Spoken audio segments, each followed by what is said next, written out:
Hello, everyone. Welcome back to Coach Pupil League Season 5 action. Today, I am with my good friend and teammate, Neblime. How you doing, man? Sup, man? Pretty good here in Australia. It's early in the morning. Oh, it's not early in the morning. It's middle of the morning. Very civilized. Having a good time stuck inside with Corona. I know. Maybe you will reach that A rank with the quarantine. Oh, I don't know. That's pretty You can do it, optimistic. man. I've been trying to reach A rank a while. Now, look, to be honest, I end up playing other games. The amount of time I spend on StarCraft remains the same no matter what happens.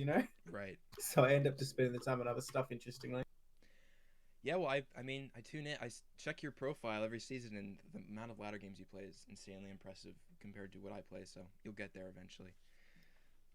Um, Dude, I'm looking at Twitch right now. It says Bernie Sanders is streaming. Do politicians do that? Is that real? it. You know what? It could be. I'm not super informed, but On Twitch? Really? Trying to imagine connect with those young gamers, man. exactly. Can Wow. you imagine if Trump had a stream? It'd be like Oh pretty god. funny. All right, that's funny. Could be. I thought he was out because the great. I mean, Joe Biden will not be streaming on Twitch at all. So Right? I Well, think maybe he's he pretty doesn't much need to there. at this rate. Yeah. Yeah. All right. Well, we're a minute in. We've gotten into politics already, so that's out of the way. That's right. We got that out of our systems. All right. So this is week 3. This is Operation Indecision versus Socialized Healthcare. And we are going to be casting tier 1 games. So tier 1 this season, as opposed to last, we have a tier 0, and starting is the highest tier. Then we have tier 1, tier 2, and tier 3, of course. So this is kind of like 1600 and above MMR, around that range. Sorry, 1600 to, I'm not totally sure when the cutoff is, maybe 1800 MMR, something like that, around that range. I don't think it's like a hard MMR cutoff, like any tier in CPL. It's based on how you perform in the preseason as well. Right. But yeah, kind of All I that. know is Snipe kind of said, based on my MMR, I cannot go back to tier 1. That's all I know for sure. Damn you, Okay. Snipe. Yeah, that's right. There is an internal CPL MMR that I just found out about that's been tracking for a while. That's right. It was hidden from me. Um, all right. So we are going to get right into this game. Thank you. Neblime is going to be hosting these replays so I don't accidentally spoil them for you guys by showing you how many replays are left. And I can just focus on the observing. Well, it's probably for the best because I always forget to switch the overlays if I'm streaming. Exactly. Well, luckily I have a high efficiency. We're on one overlay. Oh, nice. High efficiency casting. All right, so who have we got? Are you introducing them? Yeah, I'll start.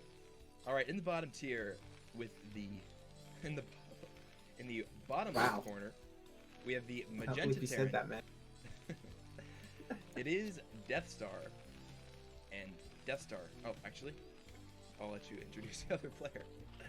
The top right in the pink, we have Ash Return. So in Death Star for Operation Indecision, of course, and Ash Return for Socialized Healthcare.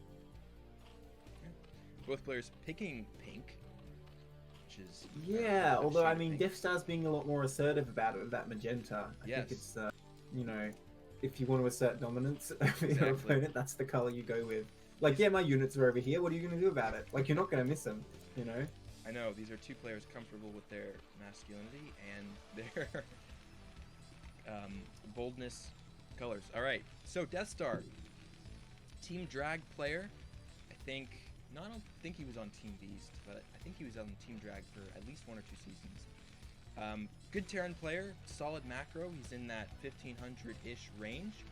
Me and him play quite a bit. He is strong.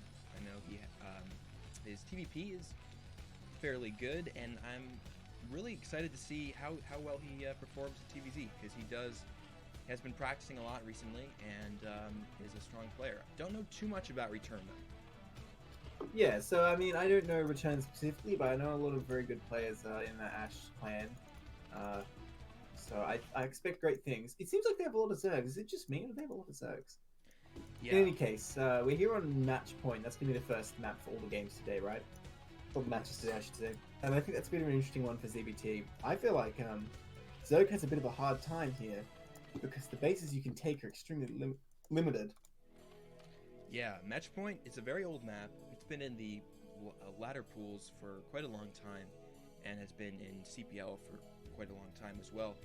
And you're right. The one of the features about it is the close base that players will expand to is a mineral only, but it's very exposed. And even if the Zerg player chooses to expand all the way to the bottom, to the bottom right-hand corner to the gas base, that too, it's close by drop distance. There's just a lot of ways Terran can harass. So a lot of games are quick. There's a lot of all-any type games on this map because it is hard to get established on a third gas reserve.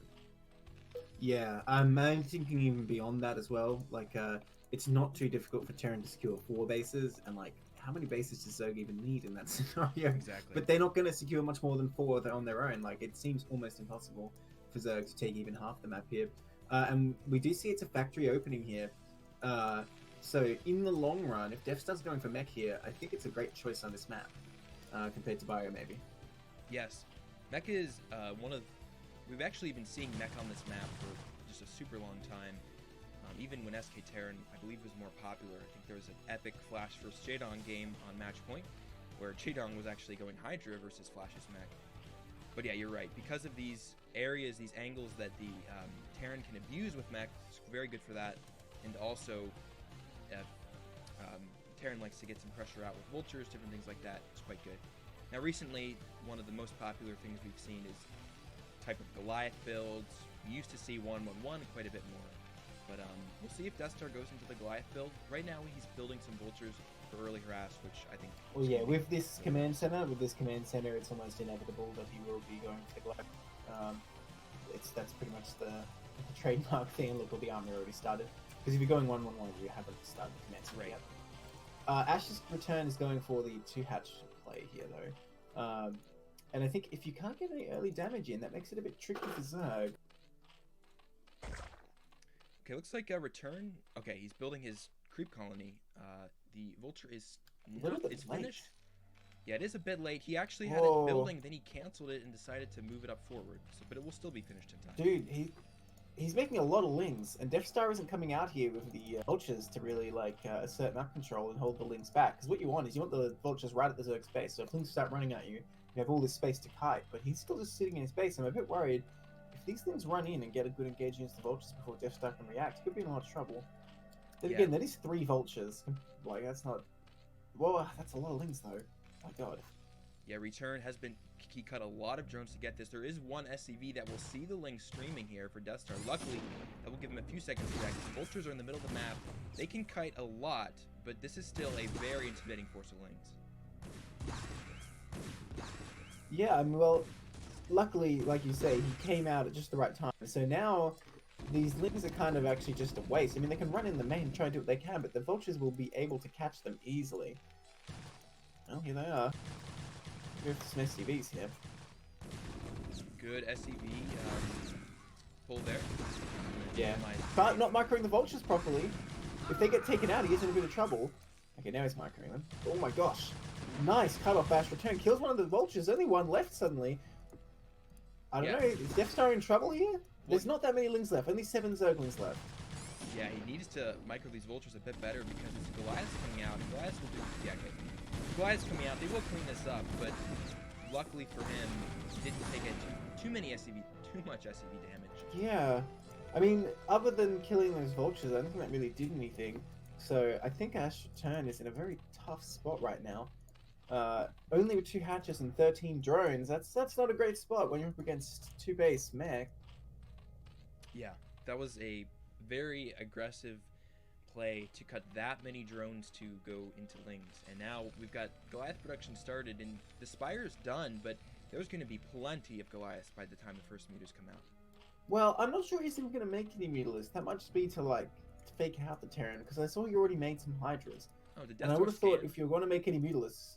No, he doesn't have scan. With the Goliath builds, you don't get it for quite a while. Oh, right. Usually what you rely on is you just sacrifice the vultures at a certain point in time if you don't know what's going on. But having seen those Zerglings, I think he, kind of feels like he doesn't have to do that. There's very limited options the Zerg has here. Yeah, okay, so he is going into Hydras, and not going to go into 2 Muta play. He's still banking a lot of gas, which he's probably going to be getting lurkers here soon. Yeah, I've seen people try and use the lurkers here, but I'm a bit dubious as to how effective it is against mech. Once you have swarm, they can kind of technically be useful, but before that, I think they're pretty bad, quite frankly. I'm not sure he's going to make lurkers. I think it's just because he prepared for the Mutalisks and then he decided, okay, well, I can't really go Mutalisk because I sacrificed so much economy and didn't do anything. Okay, no, I stand corrected. He starts Mutalisks. Interesting. Yeah, well, all that banked gas, and he's got to use it for something. So looks like some Mutalisks will be on the way. Death Star's still built turrets to prepare for that. So, and he has a very intimidating force of Goliath. It's a nice turret placement. Also, good SCV production from Death Star. Has a huge economic. Oh man, just sacrificing these Hydralisks here. Death Star having no problem gunning those down. I'm not sure what AstroTurn was thinking there. Really just donated a bunch of units. Yeah. Hey, sup? What is it? It's Barks. I'm Neblime, and the other guy's Gorgonoth. Yes, my first time casting in a while. Just getting back into CPL casting. Really excited. A lot of great stuff this season. Lots of games to cast. So I don't know about AstroTurn here. He's going in like every direction. He's getting the Hydra upgrades and even missile attack, but he's also making a bunch of Mutalisks. I'd have thought the time has passed to just make like 6 Mutalisks and like force them to make turrets or whatever. That window has passed, so I think it would be better off just sticking with Hydras here. Yeah, it's going to be very difficult for Return to hold on here. He's got a third patch up at the mineral only, but I mean, the supplies are drastically in favor of Death Star. Still only at 20 drones at this point in the game is very, doesn't bode well for Return. Yeah, that's just so little really when you're up against mech, right? You really need to be expanding and showing a lot more. Wow, even Death Star killing this turret of his, I'm not sure why, to be honest. Did it blocking the scanner placement? Yeah, I think so. Oh, that's it. Ah. Okay, I was gonna say that's just how unscared he is of Mutalisk right now. It's just like, I don't need this. But yeah, continuing to produce Mutas here. Well, maybe if he somehow catches Death Star off guard, Death Star thinking there's no Mutalisk and he stops making Goliaths, maybe that could happen. I don't really see that happening though. Well, I mean, the longer Terran waits to move out, the more chance he has to recover here, because he does have his third base, albeit not a third gas. Still only on 3 hatch. Yeah, I think he's going to throw down some scans here and then probably move out soon. We have the scans coming in into the main. Probably try to check the location of the third before he moves out, but that move out from Death Star is going to be very strong. Okay, the Mutalisk coming in here, and actually there's no turrets here. The Goliaths will come back and chase us away pretty quickly, but I mean, he gets a few SCVs. Oh, I don't know about coming up here. Well, if he gets that tank, yeah, maybe it's worth it. He needs to get out of here now, though. Oh gosh. Okay, bit sluggish there from AstroTurn, losing a couple more meters than he needs to, but you know what, this is okay harass. Well, I don't know about this, he needs to leave. Yeah. Oh my gosh. I mean... Oh gosh, only 3 Mutalisks left. Oh, that was looking good, but he just stayed too long. Yeah, he needs to recognize that the Mutas is basically the only thing standing between him and Death Star's army and not take trades like that. Diving on the tank is just not worth it. He might have been able to keep those alive and just whittle off some damage here and there and buy a little bit of time, but yeah, he's down to 3 Mutas, so there's not think there's going to be much else he can do.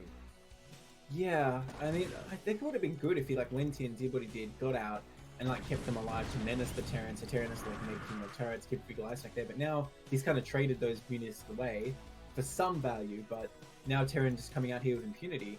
And what does he have? He has 10 Hydralisks. You need 50 Hydralisks to stop this. I was wondering if he's going to try to get some lurkers out to maybe try for a hold position, last-ditch defense against this. Ooh, that could have been good, actually. I didn't think of hold position. That would actually probably be quite strong here. Because Terran doesn't have that many scans, right? And they might not even expect lurkers. But you need a lot of lurkers, right? Because the Goliath's not going to instantly, okay, fight going in here, but there's 4 tanks here. The Mutalis's not going to do anything. And also the Hydralis's just getting melted. Oh my gosh. How many units did Terran even lose there? Did Terran even lose a single? Maybe a Goliath. Oh, gosh. And yeah, now he's just going to keep on rolling over here. And what is there to stop? I mean, nice target fire to be honest, but he only has 3 Hydras.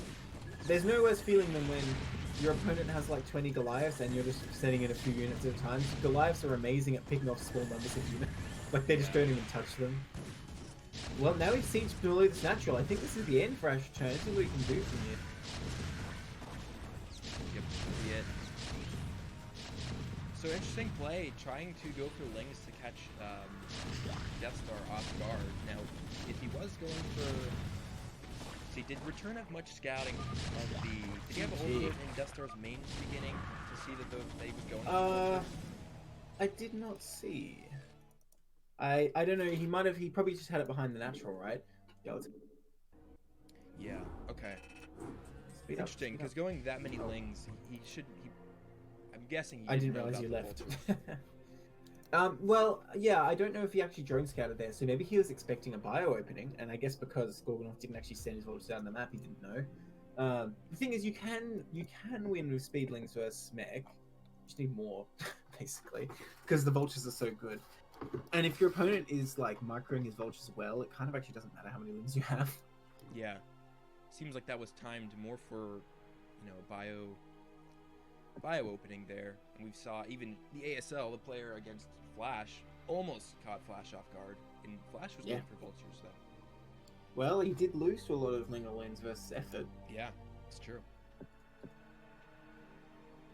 Although that was a 1-1 opening, not Goliath opening, to be fair. Yeah. Oh, was Flash going 1-1-1 in that game he lost in this ASL?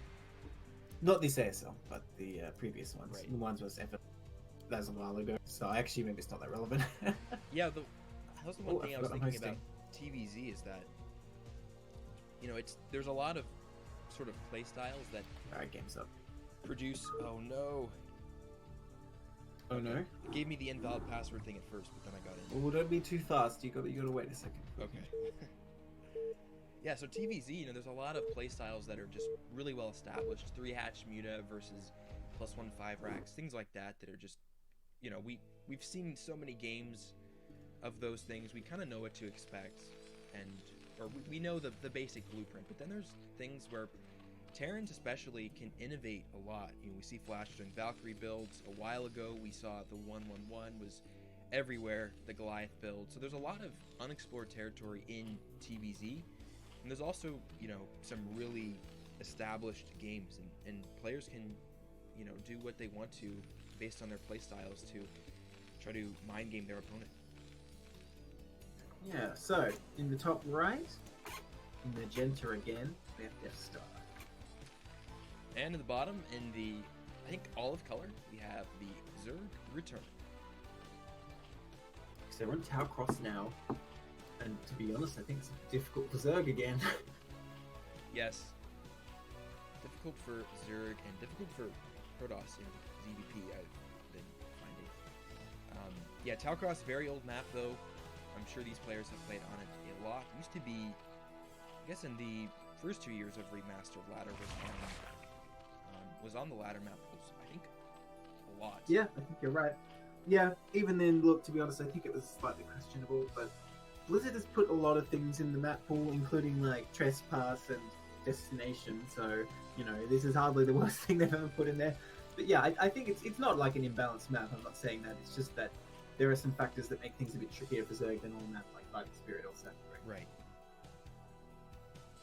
Oh, I'm going to be off mic for 1 second. Okay. Yeah, so we'll see what Death Star goes for here. If he goes for another Goliath build, I think likely he's been practicing this quite a bit. And the Goliath build is interesting because unlike some of the other, bio plays that Terrans go for, the Goliath build is easier in a lot of ways to...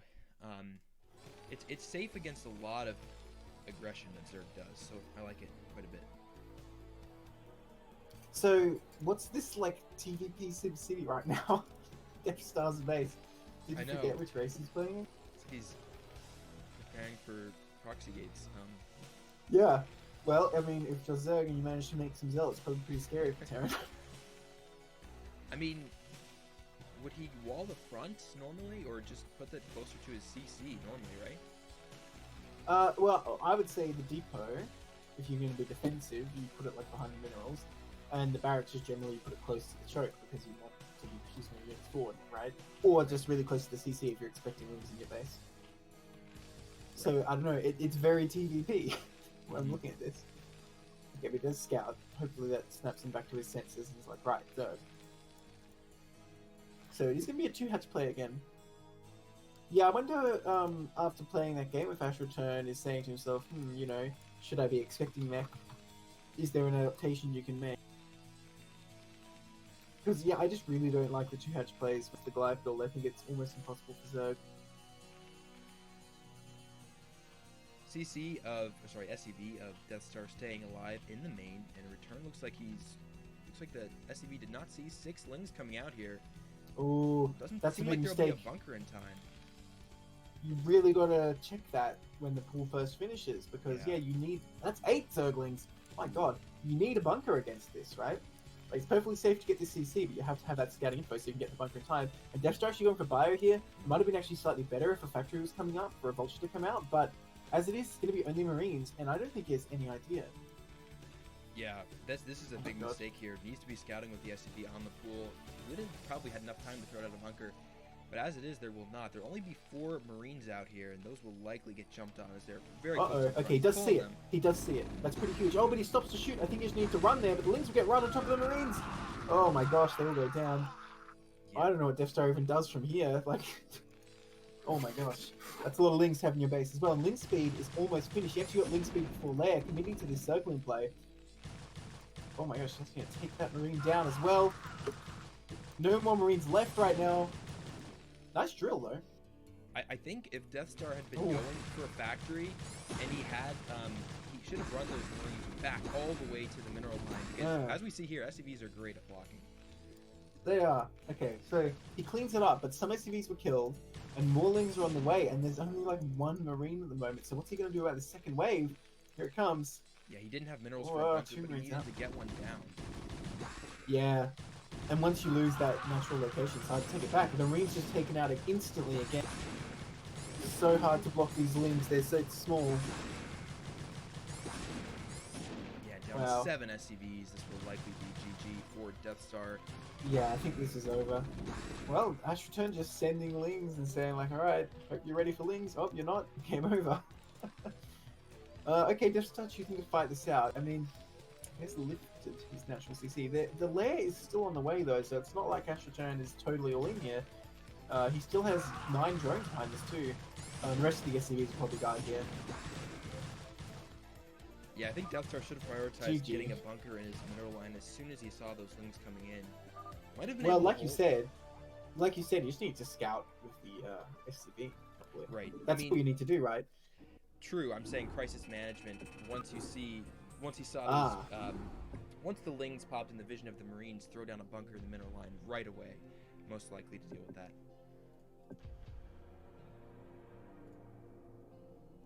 All right, so we're gonna go to game 3 of Death Yeah, Star. 1-1. Ooh, he fights back.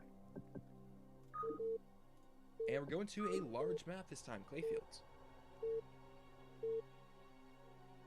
Hopefully we'll see a bit of a macro game. Macro TVZs are... I'm a huge fan of those, so... Hopefully we will see some strong... I'd love to see, like, SK Terran versus, 3H Muto play from these players. Well, I think Ash Return's shown us that he's not really going to allow that. Yeah. I think he's a Zergling man. So in the top right, the magenta still, we have Death Star.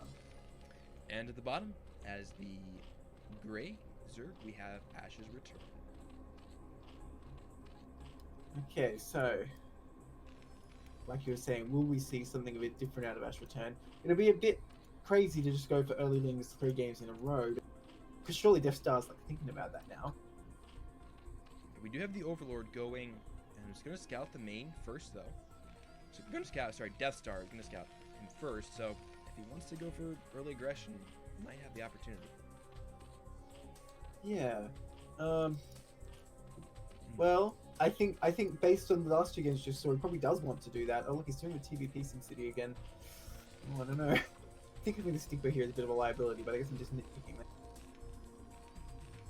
I mean, I think it might be okay if he's planning on throwing a bunker behind that, perhaps? Like, as a safety option? I don't know. Well, if he was preparing for Pupil here, I think this depot is way too far away from the CC. Like Right. if that's what he was thinking about, already this decoy's not in a great spot. That's right. Do we have many 4-poolers in this CPL Zergs? I have only casted a 4-pool in ZVZ. I've never seen any TVZ in this series, but look at this. It's actually going to be a like extractor trick coming up here from Ash Return, which is a bit weird. Look, this screams Ling all into me because he's getting like the slightly earlier hatch just for one love. So like this is kind of weird. You don't see that very much in this matchup. But basically, he used extractor trick to get more drones, so he can get that hatchery like a bit earlier without the overlord. And look at this pull timing. This pull timing is so much faster than with a hatch first. So basically, he just wants to get up to 2 hatcheries with Zerglings as quick as possible. Presumably, going to get Link speeders here as well. So looks like this game will be the same as the last 2. Yeah, and Death Star this time, hopefully, we'll have ample scouting information. He's going to see everything here. What will Death Star go for? It looks like he is going to throw down a second Rax here for 2 Rax play. Or, I'm sorry, he's probably was planning on expanding after that Rax, but no gas yet, so probably not Vulture. Yeah, I think he will be going for like a Raxifi like we saw last game, which, as I was saying, is a bit unfortunate against these Zerglings because you don't have the Vulture. But I mean, with good scouting, you can still totally defend any amount of links with that, as long as you prepare. Does have the SCV up here. I don't know if he realized how early that pool was. It is a bit tricky to notice that. Well, we'll see. He's got 1 Marine on the Overlord.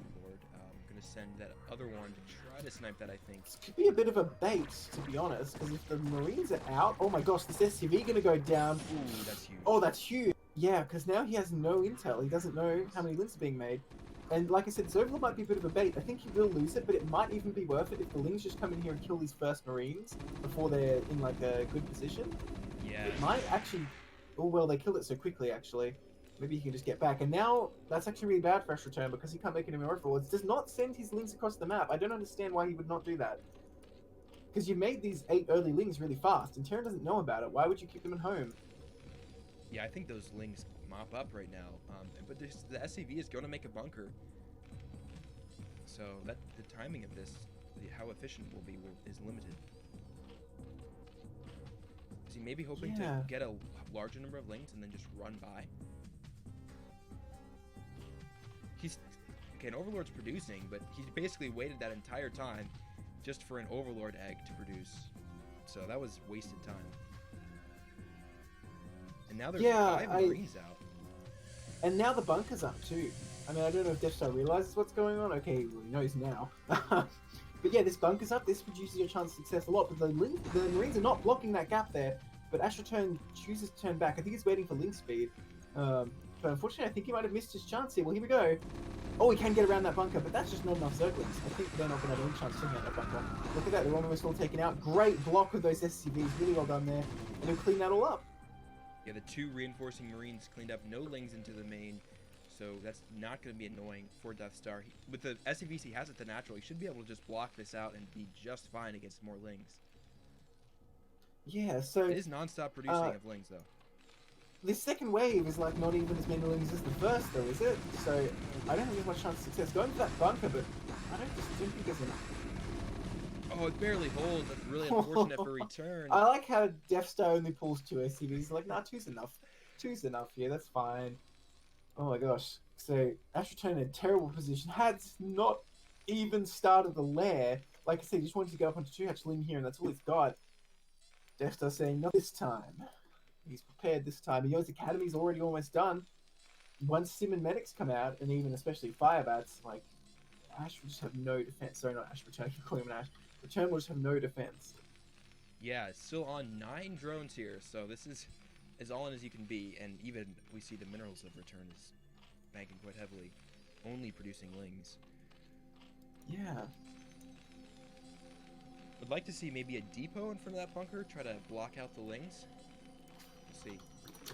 Yeah, I think definitely in a case like this, well, the thing is, he has no scouting SCV, so he doesn't know exactly how committed Ash Return is.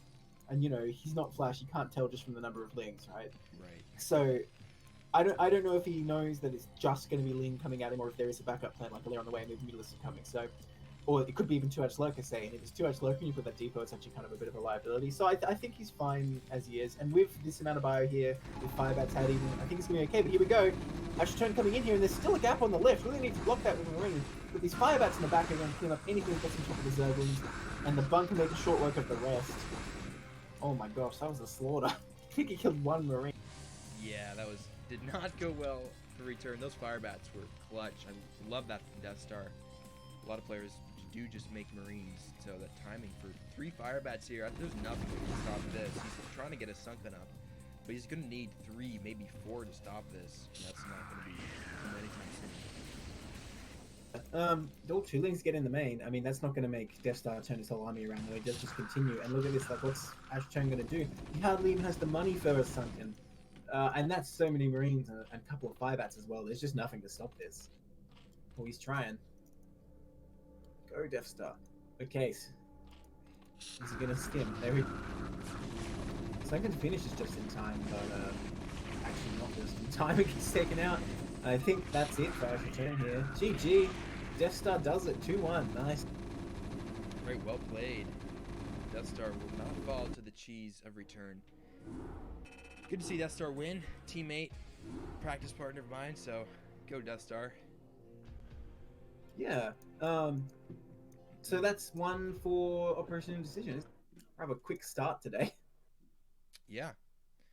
And let's see, we've got... I already forgot. We've got 6 matchups in tier 1. That's right. Okay. All right. So, what's our next matchup? We're gonna jump into Snipe versus Jet. Okay. 2 more transplants from Team Drag. Yeah, they're everywhere, aren't they? Of course, Jesse, former IRK player, Team Drag, very strong Protoss player, but I think this game she is playing as a Terran. Right, so in the bottom left, in the orange, it is Laser Snipe.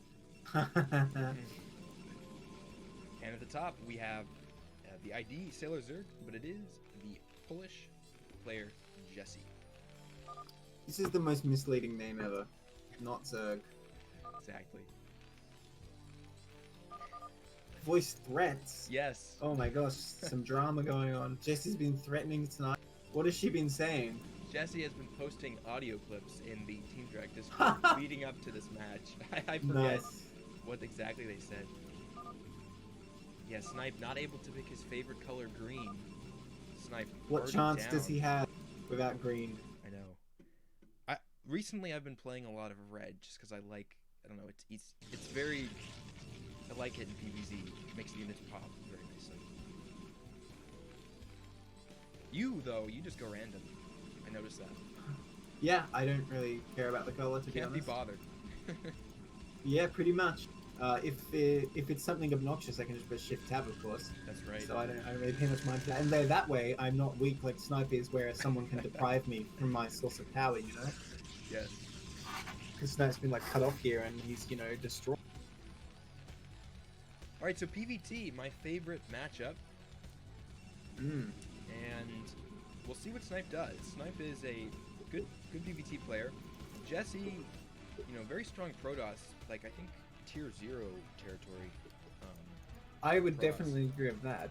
Yeah, maybe. Look, honestly, higher. when I played against her Terran, I barely won. So, can I go down to tier 1, please? If her Terran's tier 1, please. Put Yeah. me in tier 1. I don't. Extremely menacing with all 3 races. Jesse's extremely good. Yes. And look, to be honest, I have to say I think she's the favorite. Yeah, I mean, I haven't watched a ton of her PvC in particular. Snipe has been, pretty consistent for a while. He, I forget his opponent. He played in one of the End of the World show matches casted by Strum Carlin, and Least, I think. He won that match. It was very convincing. So we see Jesse going for a Raxefi here, by the way, not for a gas opening. But Snipe blindly is already getting Zealot, and that's actually quite good here. Of course, it's not like Terran's going to die or anything, but it is a bit more difficult to deal with the Zealot pressure. But Jesse with very nice SimCity, actually. Off he goes. Yeah, Zealot is quite nice. I don't really play it too much, but it is it provides you the Well- opportunity to get some nice early scouting and harass. My opinion on it is if you never go Zealot and your opponent knows that, then why wouldn't they just go Rex Iffy every time, or Exactly. even ZZ first sometime? So you really have to mix it in. And of course, Sure. if you micro well against any opening, you can definitely do it well. Exactly. Yeah, we've got a. Be interesting to watch the Nexus timing of Snipe if he goes for a 28 or a 21 next here. How fast he goes probably will depend on how much damage. He is okay. He's rallying another goon, so it's going to be at least like a 28-ish next timing. Yeah. The quickest of expands for Snipe. Yeah, I mean that's fine as long as you can put on the pressure with these goons, but it will end up being a slight advantage to Terran unless this Zealot can do quite a bit of damage here, and it's going to come up. The SimCity is cutting it off. Going to go around the side here. Okay, Snipe actually retreats right away, realizing he's already taken quite a bit of damage. And the Zealot does He can retain Bunker. some value. It's not as good as, getting harassment damage early on, which I don't think it's going to be too much of here. We'll Okay, see. going The off these are Marines. actually kind of... Okay. Not bad micro by Jesse, keeps that Marine alive. So I don't know about this bunker position because surely ranged goons can hit that depot now. It could be a bit dangerous. Of course, Snipe is actually, like you said, only 20 next, so he's not going to have that many goons that far. But I'm still a bit dubious about this bunker. I'd rather it be in the middle. Yeah, range is actually 3/4 of the way done by this time, so we will get some goons hitting that bunker quite soon, but I don't think it's going to be serious at all, as we have the factory's just started for Jesse, but I'm sorry, you just started for Jesse, but Snipe's not going for too much early aggression. He's already starting his third, which that is very quick, so he's not going to be busting this at all. Yeah, the best Snipe can do here is just put on some pressure, but I like this really fast third base. I think that's the perfect move here, even before a Robo. So Snipe just saying, well, alright, you're going to be in your base for a while, right? You're not getting out anytime soon, so I might as well just double expand here. And I can put Snipe in a really good position. I think Oh, jump, that goon! That goon! Oh my gosh. Is range done or what? There are some positions that are surprisingly difficult to get into. Dude, Snipe's going to lose a goon if he's not careful. Yeah, he's already down shield. Did he He's just not not even gonna start try. range? No, range is done. It's surprising. There's some positions where the goons do not want to. Oh my god. What is going on? Look, Jesse's getting Marine range. Oh, goodness. She's planning to defend this with a bunker. I don't know if this is going to lead into a bio play beyond this, or it's just Marine range to like make the defense really annoying for Protoss. But more Marines are being made, so that makes me suspect there will be a bio push, and that's perfect against this double expand because there's going to be no tech. The Robo is started, but it's Reaver's a long way off. If Snipe even figures out that that's what he needs here, oh my gosh. Yeah, there will be an obs coming out once that finishes, but we'll see how many bunkers Jesse throws down. We've got 2 started here. If this is going to be like a true Deep 6 style. This, I've actually played against bio pushes on this map, and it can be quite hard to defend. The problem is, though, once you get a Reaver out, and it's parked kind of in the position between this natural and the thirds, it's almost impossible for Terran to break that. Yeah, that is pretty true, but the thing is, with the bio, you can kind of get in very quickly before the Protoss is ready. Even a Reaver, you can gun it down kind of quickly sometimes if you get the right engage. And then the thing is, I'm not sure Snipe's really going to be ready for this, because I don't think he has any scouting intel at all. If he had his goons hitting that bunker, he would know that range was researched, and that would actually tip him off very well. But since he retreated, he has no idea. Yeah, he's continuing to produce tanks, so this is, that's that factor as well. Tanks are very strong, and we've got 3 more gates coming in here, so there will be a good bit of production. And third base is up for Snipe. Pro production has been decent, but actually Jesse's been a little bit more consistent on our SCV production. Snipe Yeah. seems to probably missed a couple cycles by this point. Well, even his cut pros now, but you know what? That's actually what Snipe needs to do. Oh, no, it starts making them again. I was going to say, the best thing for Snipe to do here would be to throw down 8 gates and stop making probes. I mean, obviously it's better if you get Templars or Reavers, but it's fine if you just have Mass Gate where you can still overcome this. Against any 2-base push, what Protoss wants to do is just have 3 bases with some probes on each, but not make any more, and just make heaps of gateways. Okay, so this push is going to come out here, and I think Snipe's going to see it. Well, this probe... Okay, it sees the Marines. Presumably Snipe notices this. I hope Snipe notices that. Oh man, this is really tough with just goons. There's 1 Zealot out, but like, what's 1 Zealot going to do? Yeah, I needs want to to see get some Snipe throw down a cannons bunch up. of gates. Okay, Citadel down. Should get the Forge down to get some defensive cannons up as well. And it looks like he's going to try to catch this army in transition. If he could dive on some of the tanks, that'd be really nice. Yeah, it would be tough though. Okay, so this ramp can be extremely useful defensively here. Normally that kind of favors the Terran, but with Bio trying to push up it's actually a pretty good position. But Snipe's out of position with no observers out yet. Oh my gosh, and these tanks getting in such an annoying spot. Okay, Snipe going to be able to cut off reinforcements here, and the tanks are actually a bit exposed. Yeah. Bio Snipe does can pull dive on back. those tanks. Ooh, but at what cost? He's going to lose all his goons here because the Marines will easily clean them up. He gets one tank. Okay, he does pull back some. Oh, and these goons at the front targeting one Marine being healed by a medic, and one Marine being healed by a medic does not get killed by a goon. Okay, gets another tank as reinforcements. That's a really big deal, actually. Yeah, cutting off the reinforcements is very nice. Actually, the robotic facility is not been started, so Snipe's planning to defend this with Zealot and Goon, and actually, I think he will have enough. Oh, it's close though. I mean, with the cutting off the reinforcements, I think you're right. Snipe barely cleans this, but there's still 2 tanks here. Okay, 1 tank. Oh, I don't know. Those Stim Marines can do a lot with a couple medics, but Snipe very smartly start targeting the tank. As soon as he takes that out, I think he's alright. He does take it out. I think he will be able to stabilize here. Yeah, this map is actually insanely hard to maneuver this type of army. Because you've got this deep valley where Protoss can hit from either side. Yeah, and you know, that was actually like insanely close. Snipe, like, Jesse was extremely close to winning the game there, but we'll get cleaned up here. Now it's a bit tough for Jesse, being locked into 2 bases. Looks like she's just going to double down, make more bio tank. But we do have a Citadel, hopefully a Templar Archive soon in the way, because once you have Storm, Marines are actually just the worst unit in the world. Yeah, that's the thing about Okay, these looks bio plays is that they lose value very quickly in the mid game. Okay, I don't know about this though. Snipe not going for Storm here. I think it's a bit of a mistake that you don't just rush for the Templars as soon as possible. He's getting Zealot speed, which helps, but Marines are decent against Zealots. Okay. Snipe just making sure Jesse's pushed all the way back here. Yeah, Snipe banking quite a bit, needs to spend that money, get his 4th base He needs established. more gates. Like, when you're up against 2 base Terran, I think the typical amount is 8 gates. But look at this. Jesse's spin to the bottom right, sneakily. It's a good way to try and come back if you're just like, oh, I don't have a base for me. Oh, wait, yes, I do. What a noob toss, says Snipe. Yeah, if Snipe scouts that though, he could shut that down quite easily. Yeah, I'd like to see Snipe get well, formed up here pretty soon. no, I don't think that's what he needs at all. I think he just needs more gateways. Even though Terran's getting this sneaky third, I think Protoss just needs to get up to, like, at least 8 gates and try and power on 3 bases, because even though Jessie did the CC, she's still kind of setting up for a push here with heaps of factories and heaps of barracks, no armory. And so I'm pretty sure Jesse's going to try and come out here again. Look at that Observer run. We'll see. I mean, wow, using so many scan. Yeah, Jesse Oh, is.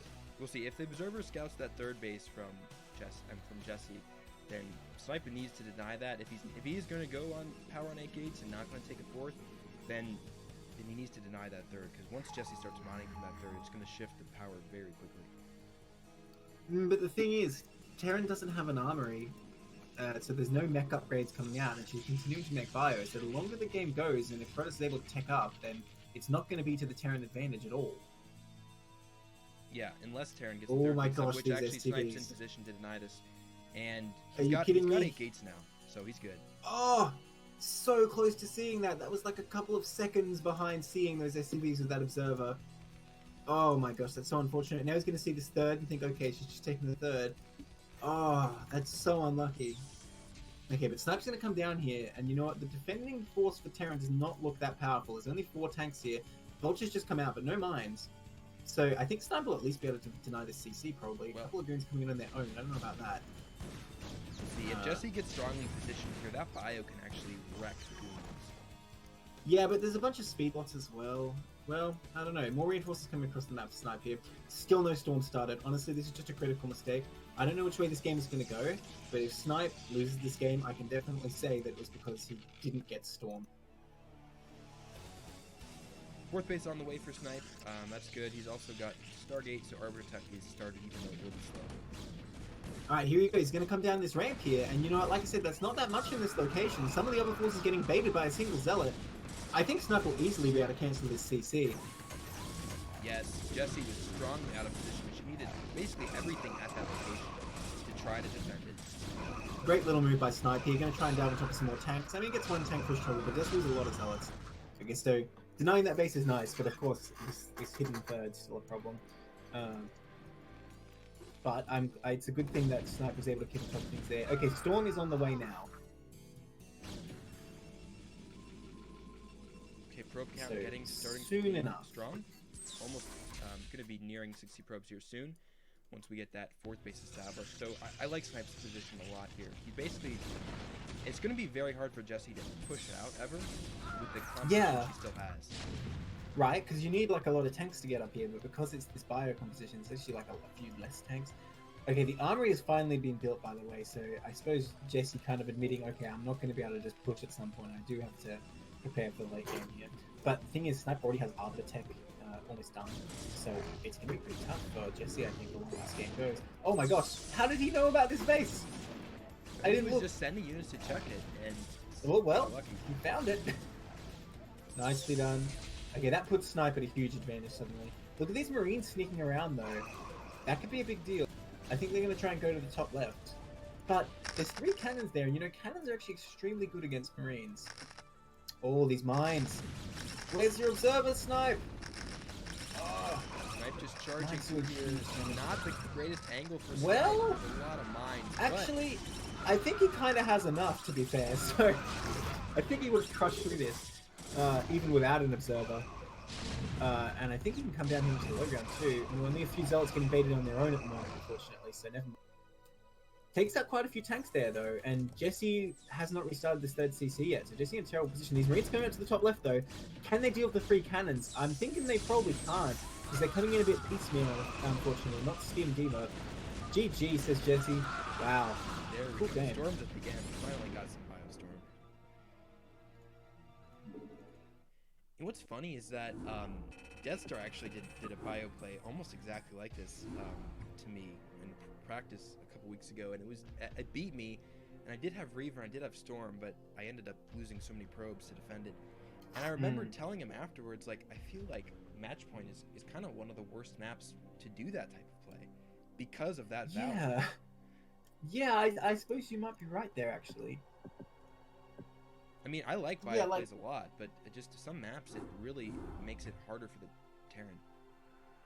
Yeah, I think it really excels on more open maps because you don't have that usual mech problem of like my armies are mobile and Protoss wants to flank from all sides. The bio can really just like bounce around wherever it wants, and you want space to micro it, like because you need to spread it out against storms, you want to kite zealots and so on. And you know, even another thing about that is if you're fighting pure goons, sometimes it's beneficial if there's like a long flat stretch, the Terran can chase the goons because the goons usually want to run away, but the Stimulants catch up. Right. Yeah. So Snipe, well played, man. Well, I gotta say I'm impressed. I you know, like I said, Jessie was the favorite, but Snipe takes it down. You know, not too much difficulty. That push was touch and go for a bit, but really just a solid defense, and then just kept macroing and had too many units for Jessie. And Jessie's sneaky strategy of taking the bottom right did not work. It didn't. Alright, let's jump into game 2. All right, on Tau Cross. This is an interesting map for PBT. Yes, I'll give you my thoughts about that in a minute. So, on the, I guess, 9 o'clock spawn, it's Jessie in the purple. And in his color again, we have the green Protoss, Laser Snake. So, I think this map is extremely good for Terran in this matchup. Because, well, a few reasons, okay?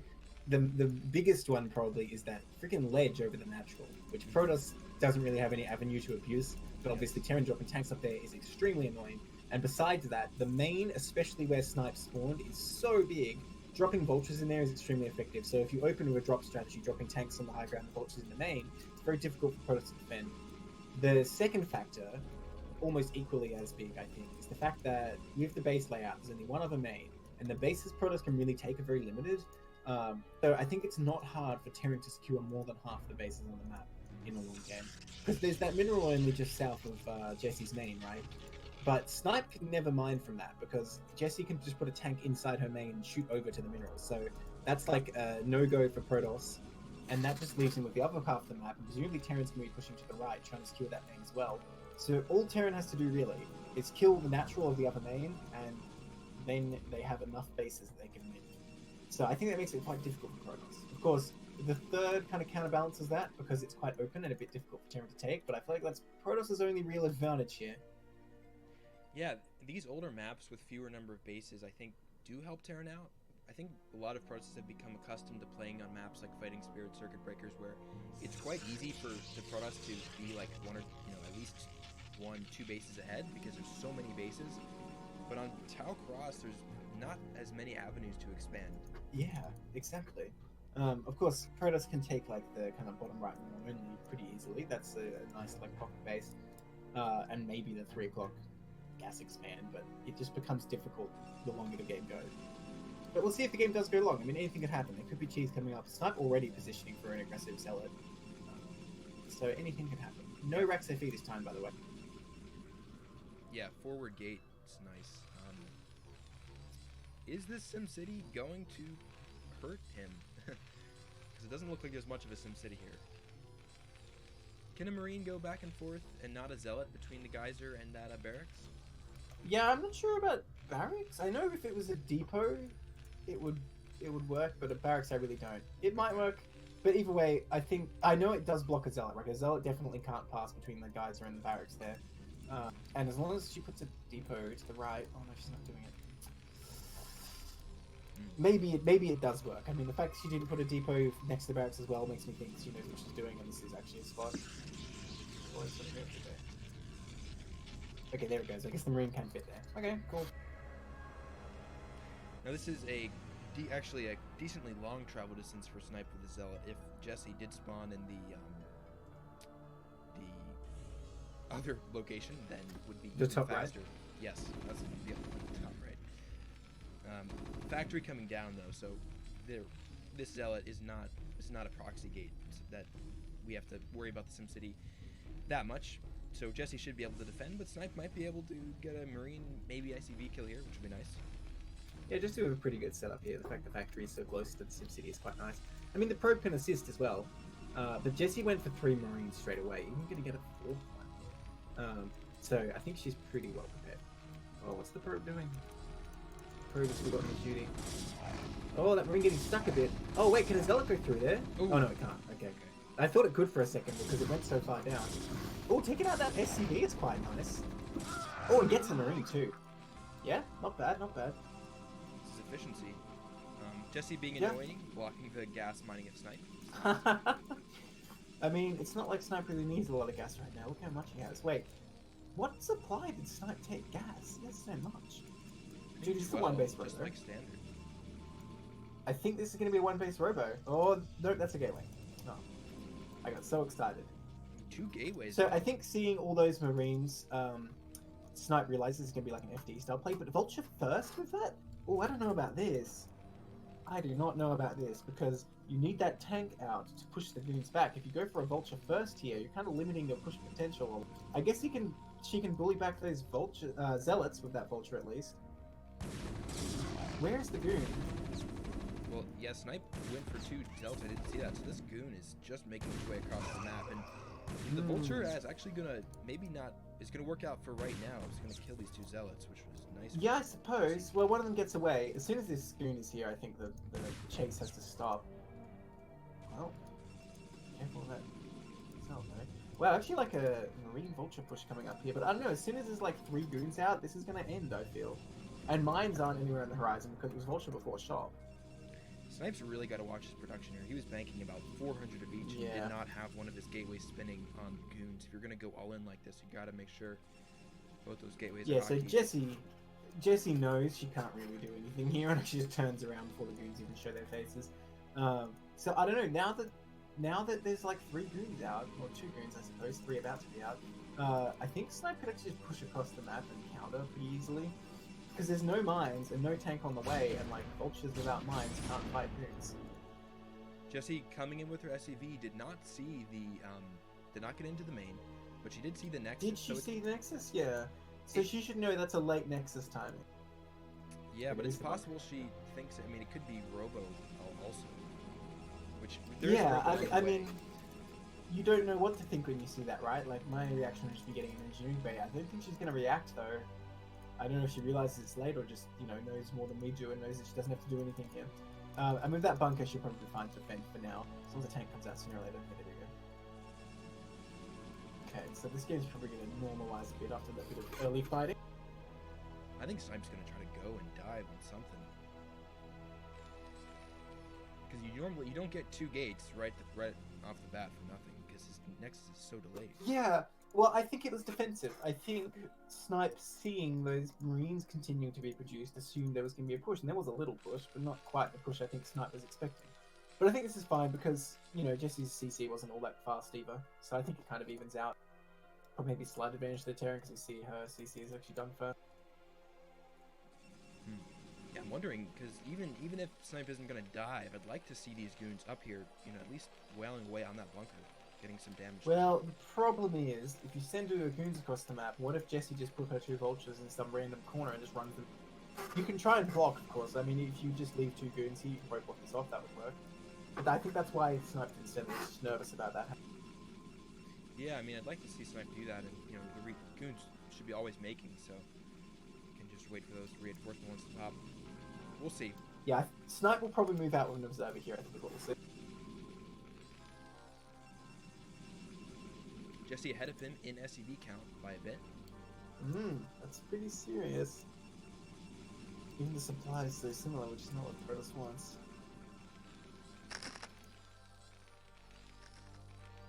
Jesse's only on 1 factory. Yeah, she's going in. Yeah, she's getting armor and engineering bay here.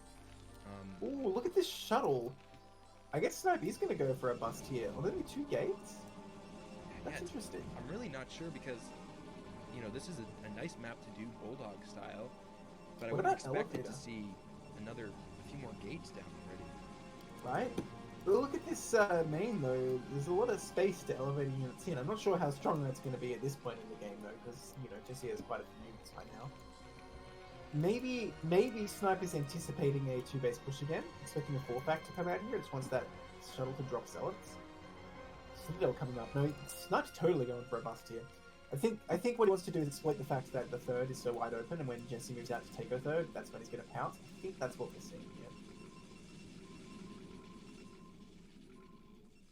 Yeah, I'm just, I've done a lot of PvT busts in my time, but, I'm just trying to chart what Snipe's doing to my experience, and, there's a lot of turrets up. Well, I should say a lot. There's actually just 2. It's a few. But, yeah. There's 2 factories pumping, and I'm interested to see when this is going to hit. There's only, 4, maybe going to be 6 tanks by the time Snipe hits, and if he gets another shuttle out, he can shuttle bomb those tanks and actually dive in here, I think. Where is this SCV going? Is Jessie going to be sneaky with the hidden base again? Oh my gosh. Looks like she's going to go for this mineral only as a sneaky expansion. It's an interesting choice. Well, if Snipe doesn't know about it, could be very beneficial. I mean, you do want the gas, but minerals help. Is Snipe producing another shuttle? Let's see. Ooh, Stargate coming up here. Okay, so I guess we're not going to see a bust after all. I guess the shuttle was just a contingency in case the push came out. Oh, I see. Oh, now I get it. It's because of the ledge. The shuttle is in case tanks should come up here. Snipe just has the shuttle to drop goons there, so he was never thinking of busting. Okay, alright, he fooled us for sure. At least me. Well, yeah, that makes a lot of sense now. Well, this also could be 2-base arbiter. We've got the Citadel and the Stargate up, so this is going to be. I mean, it already is 2-base arbiter, yeah. Arbiter. Yeah, for sure. She didn't actually start the CC. I thought sure she would. What did I just hear? I just heard an explosion. Oh, it was a mine. Okay, so Snipe gonna take that 3rd over here. Right, Snipe, right? Oh, I ran out of minerals. I'm waiting for either of these players to make a base. They're both dragging their feet. Sorry guys, I just forgot to cover the replay progress bar. I shut it off luckily before the end. Sorry about that. For people It's watching. alright, we still don't know who's gonna win, that's exactly. for Yeah, Snipe. sure. Okay, so Jesse at Jesse least just scans. Ooh, respected that's the money scans. Sorry. Yeah, no, go ahead. The money scan there, Jesse sees the Stargate.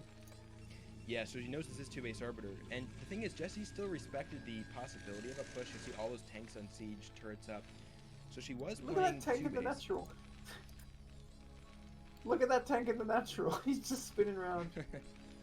Yeah, it's bugging out. And Jesse, though, is close in supply, so I really do not know how this is going to go. Yeah, well, I'm just wondering when / if Jesse's going to make that CC. You can push against what Sniper's doing. Just needs to throw down more factories, basically. But look, I think with the posture Jesse's in, she is heading to expand. I think that's her plan here, but I don't know. I could be wrong. Arbiter already on the way. This is a really nice Arbiter timing by Snipe. Getting that 1 DT I think is really good, because you just send it to like deny a base, or even just bait a scan. And you know, if Terran has to fight the Arbiter without a sign, especially just with scans, it's actually extremely dangerous. Yeah, 2-base I have had Arbiter plays games. really strong. Yeah, I've had games where it's 2-base Arbiter, I'm going, oh, okay, I'll push, this seems good. And then just run out of scans, and like 2 Zealots and a Dragoon kill everything I have because they're invisible. Right, and Jesse not necessarily banking scans too much. You know, using all of them now, she's depleted. Of course, the Arbiter's Speaking not of going to be out for scans, a while. Yeah, she did confirm the Arbiter timing there. I think it's a good scan to do. But yeah, she will have to bank up some. She's playing push here, and like the fact we still don't see a command center, I'm pretty sure that this is going to be a 2-base. Snipe's third about halfway done, so very late third. And we'll see if he can make it pay off, though. Thing is, on this map, you can put turrets anywhere. You know, the scans aren't as essential. As long as you have time to get the turret set up, where if you're pushing it, it should be fine. So Jesse's coming out here. Snipe sees everything with this observer. This observer's just seeing the whole thing. And you know what? Jesse's army getting extremely spread out. She needs to get her army together again before the engage happens. So here we go. Nice moves by Snipe, just picking off whatever he can in front of his tanks. There's the siege. The siege could be dangerous. Okay. Yeah, unfortunately, Nice losing a lot of Snipe. Marines there. The Marines are really nice to have around at this point in time if you're going up against multiple shuttles, especially. Yeah. So Snipe doing a great job stopping this so far. This is scary though, because if Terran gets over to the left side here, near the bridge to the third, that becomes almost impossible for Protoss to engage. Oh, another observer. Nice job by Jesse. Yeah, actually, one of the things But in the very beginning we he were has talking arrived. about why Tau Cross is good for Terrans. Another reason is that if this were fighting Spirit, Snipe would have a chance to try to sandwich this army from 2 sides. But actually, Yes. Jesse abusing the river here to, you know, make this attack in a lot better position.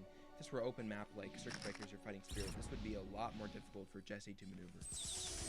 Yeah, look, I think it would be a mistake to come across this bridge here. I think what you want to do, you want to go around the edge of the map to the left. Because then it's just such a narrow area for Protoss to attack. And you can put a heaps of mines here, a turret, maybe a tank, and stop any counterattack. Okay, so that Arbiter revealed itself. Maybe a bit of a mistake there, because it certainly does not have the energy for stays. Let's see if EMP started, but I think it probably had. And, you know, it's just still dangerously close to the position where she can hit this Protoss third, but Snipe decided to just go around the army. Jesse's going to take advantage and move up with everything here. Oh my gosh. We'll see. Well, I There's think- going to be... We're close to mana for 1 stasis, but Snipe's going to lose the third. Yeah, that third is gone. If Snipe takes out the natural for the third, that's actually a good trade for Snipe, probably. Yes. Basically, Protoss is still very strong at this point in the game. Here we go. The Arbiter actually taking a lot of damage. He needs to keep that alive. Will survive, though. At the end of the day, then it needs 1 HP to cast stasis. Actually going to drop this stuff into the shuttle as well, getting that rear tank. And you know what? There's just not enough defense here. Jesse's definitely has to turn around. Even the Nexus isn't even dead yet, and Jesse's coming back. If that Nexus stays alive, Snipe is just going to be in a game-winning position. Yeah, I Because think this this is CC... actually GG. Yeah, unfortunately, Jesse not putting the mines she needed to prevent this counterattack. Man, has Snipe been taking lessons from Shoop? Like, just who needs to fight the Terran army? Just counterattack. Exactly. And man, already so much damage going down. Oh, the stasis! The stasis! Okay, not the best stasis, but still worthwhile. Definitely gonna feel those units. And oh, there's so much Protoss here. Can Jesse even clean this up? It's going to be very difficult. She's pushing into the main. She might just wipe the main here. Yeah, well, it looks like Snipe doesn't really want to fight. He just wants to go in and get free shots, which I think is definitely in play here. You know what's funny? Even with the shuttle here, maybe Snipe can like elevate some stuff out when he's done. getting all You know the what'd be- reinforced tanks. Very nice. Yeah, great job picking those off. You know what would be the best play ever here if Snipe had a recall? He could just Exactly. Oh my Yeah. gosh, a lot of goons going down though. Was the second arbiter made? I don't think so. But Bit of a mistake there. Oh no, it is there on the map. It's out on the map. okay. Okay, so the third Nexus did go down, but like, Jessie has 8 SCVs right now and only 1 command center. She has basically no economy. She just has this ragtag army to try and win the game with. And you know, Snipe's still producing well enough off the 2 bases, even trying to re-expand. Oh my god, there's still units alive in here.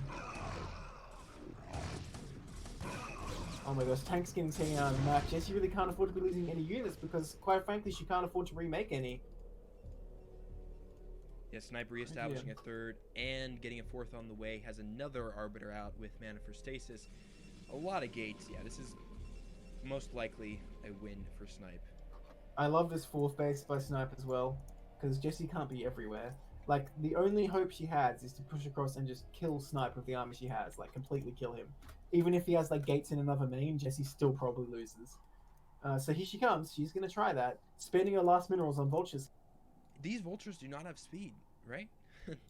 Oh yeah, they don't, huh? That's noticed. unfortunate. Well, if you're not gonna harass, if they're just in the army, I think it's okay. Obviously it's better to have It speed, seems but like it's not one of the deal. best 100% ever. Yeah, it's true. But just fighting in the army, it's not as important as when you want to harass with them. Okay, that's it, GG. Snipe takes it, 2-1. 2-0, rather. Nice. Well done. Yeah, Yes, really that was well done by totally Snipe. a move of the Shoop school of Protoss play. Right? That's what I thought when I saw Don't that. engage, just go where the Terran's not. Yeah. What's the name of this? So next, we're gonna have Zamnal versus Arge. How is Arge not tier 0? What? No, he's been wrecking Wait, what? macro players forever in CPL. I gotta complain to Snipe about this, because like Arge beats me and I'm tier 0. Why am I a tier 0? All these tier 1 players, I'm like, what, you know, they can beat me. Why don't I? Oh my gosh, ridiculous. I don't think you're funding Snipe well enough. I think that's the real question. That must be it. That must be it. Yeah, Age's It been all around makes sense. ever. Right? I played him a ton, and in the old like CPL days and old whatever tournaments they were. But yeah, he's very cheesy, and I used to beat him a couple times with proxy gates a lot, so that makes that. Well, I have seen some strange things out of him, but for now, in the bottom left, in the olive, it's Samnal, also known as Sugo here. In the Okay. top right, okay, well this makes sense. Yes. Now it makes sense. In the Protoss, in the grey, it's Ayake Agi. Normally he plays Zerg, so you know what, that's fine. You can have tier 1 then, that Okay. makes total... Can sleep now. Now Neblime approves of his position. That's right. That's right. No, okay, it's fine, Snipe. I don't need to bribe you. It's all right. Oh my gosh, is it? Oh no, wait. I forgot we're in PVZ and he's gonna forge fast expand. I'm like, where's this probe going? Yeah. Ah. Should have seen that at like 6 supply. Yeah. If he wanted to proxy gate, honestly, like proxy gate on 2-player map, I don't know about that because it's not like Zerg's gonna go for hash. Yeah, I mean I've done it before, but Everyone's tried it, right? Yeah. How'd it go for you? I assume you just got like cannon rushed immediately. yeah, I've won games proxy gating on 2-player maps a lot, but Yeah. lost a lot of games too. Oh, I thought you meant you tried hatch first. I forgot you Protoss. Oh, okay, yeah, I don't play Zerg. Yeah. Okay, so it is a gateway though, if not a proxy one. Interesting. So, Arge wants to put the pressure on early with Zealots here. This is really cool. I am still in the, I'm in a lower phase of Protoss, I'm sure, than Age, but I really want to be able to eventually play gate openings because they are so versatile and they're so valuable. The damage you can do, you can delay their Zerg tech so much. So I like gate openings a lot. I'm really glad to see Age doing this.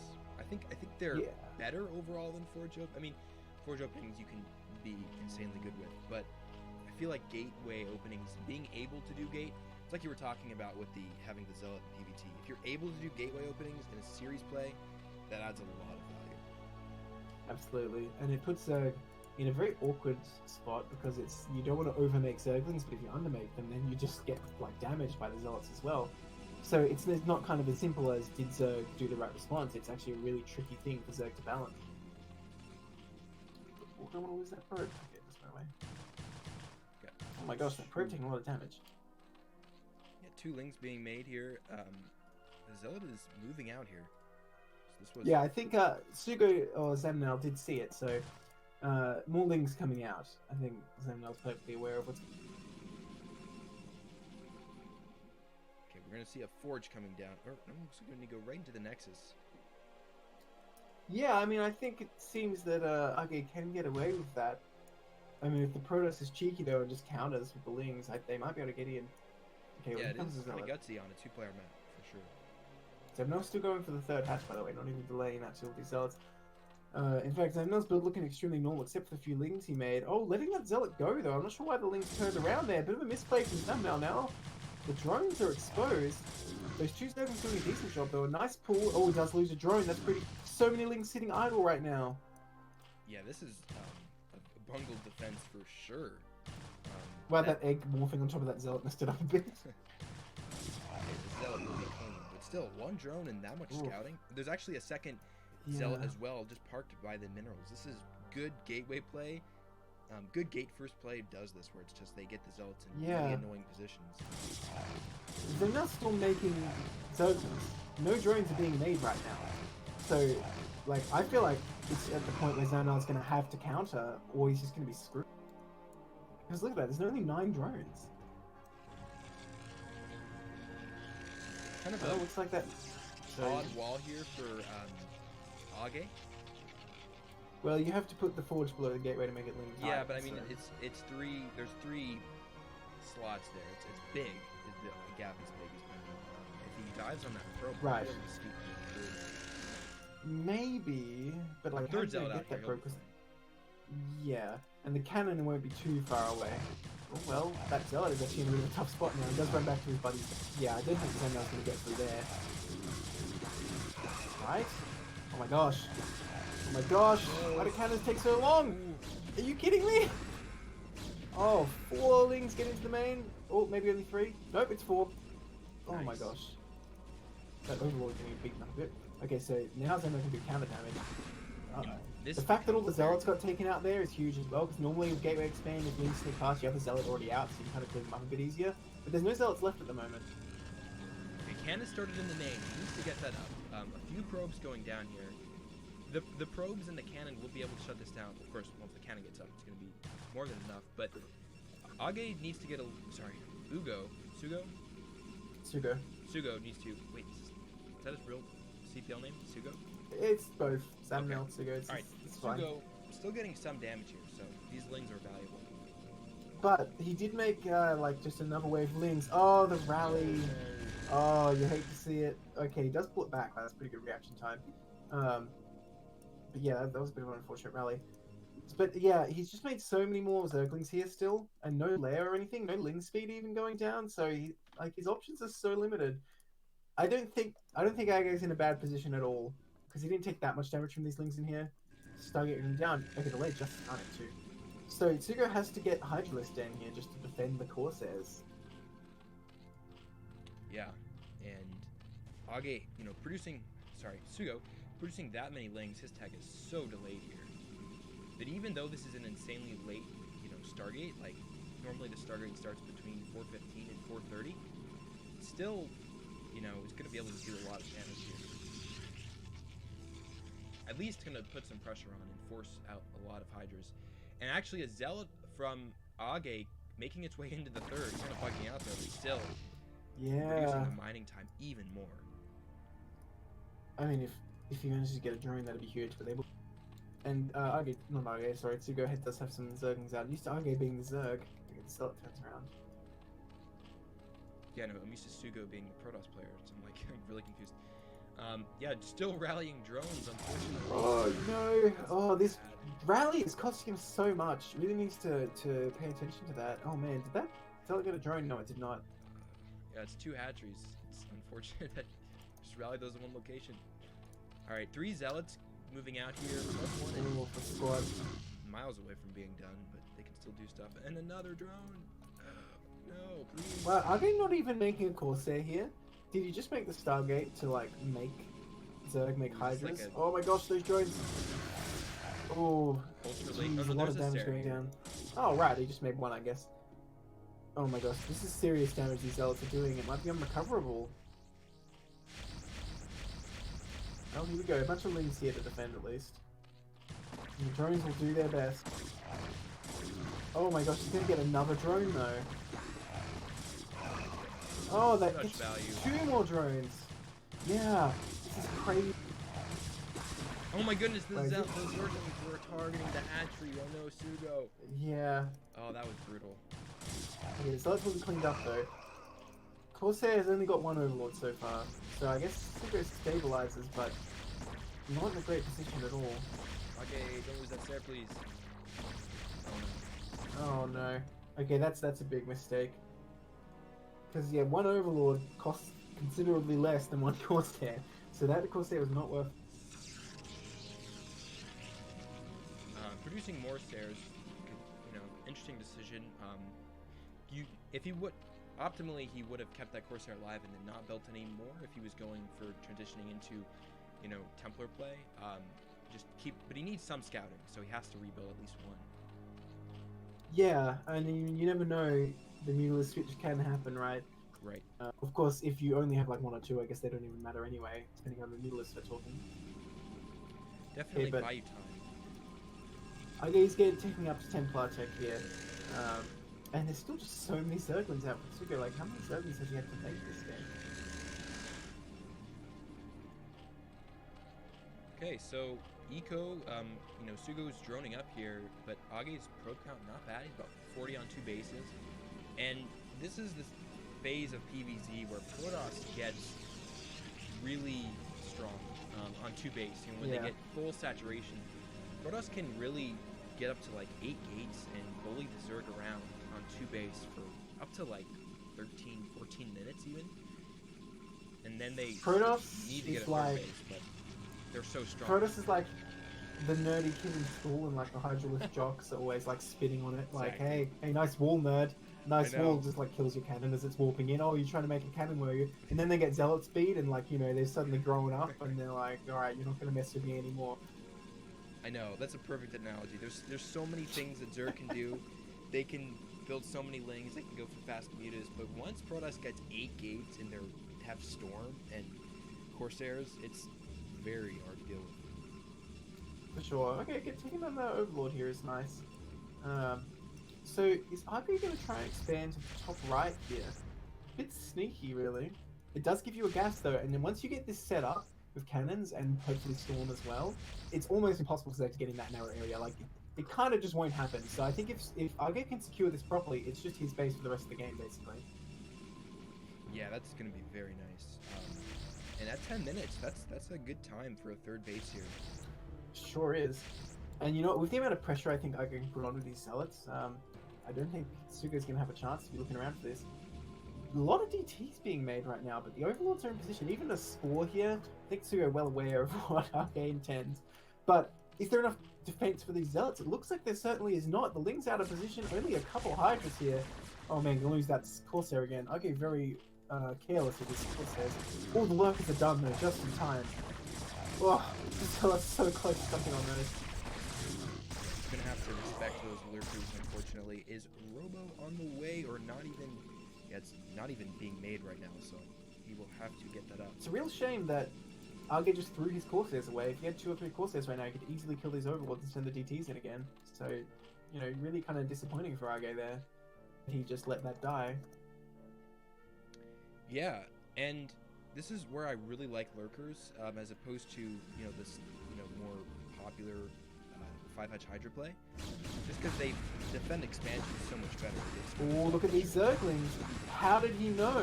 These Zerglings come up here just in time. Or is it, the cannon's barely finishing in time, and the DT here as well. Yeah, I don't think those Lurkers are going to do much, but the cannon's about to finish with the DT here, but there's no detection actually. Oh, okay, he was Oh, able what to did hit you that. think of that cannon? That cannon's gonna finish. It's gonna kill these. I know, but the detection will only last so long. Oh my gosh. That was clutch. Man, Lurkers are so weak to cannons. They are. Okay, so now it's looking like Argo will secure that base with a DT there as well. It helps a lot actually, especially when you put it in the choke.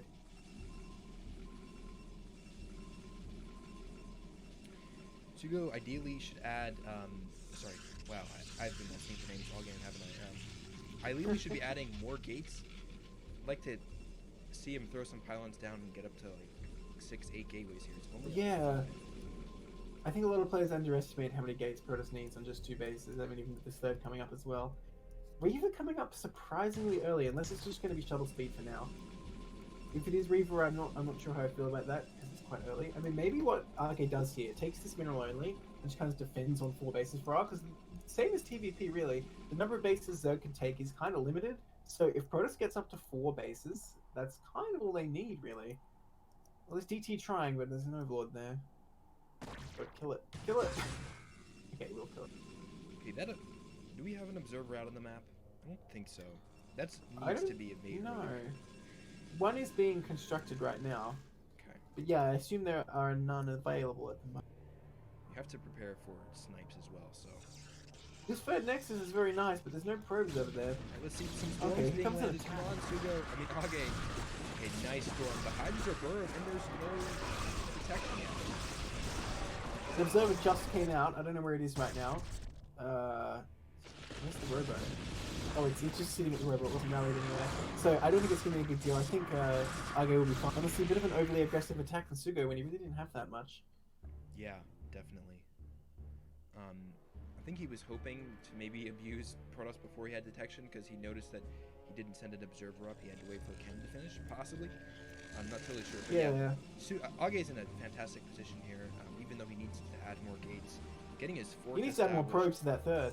Why get the third so early if you're not going to use it? This is a severe mistake, in my opinion. Really shooting himself in the foot by not mining from that. Could have had so much more money by now.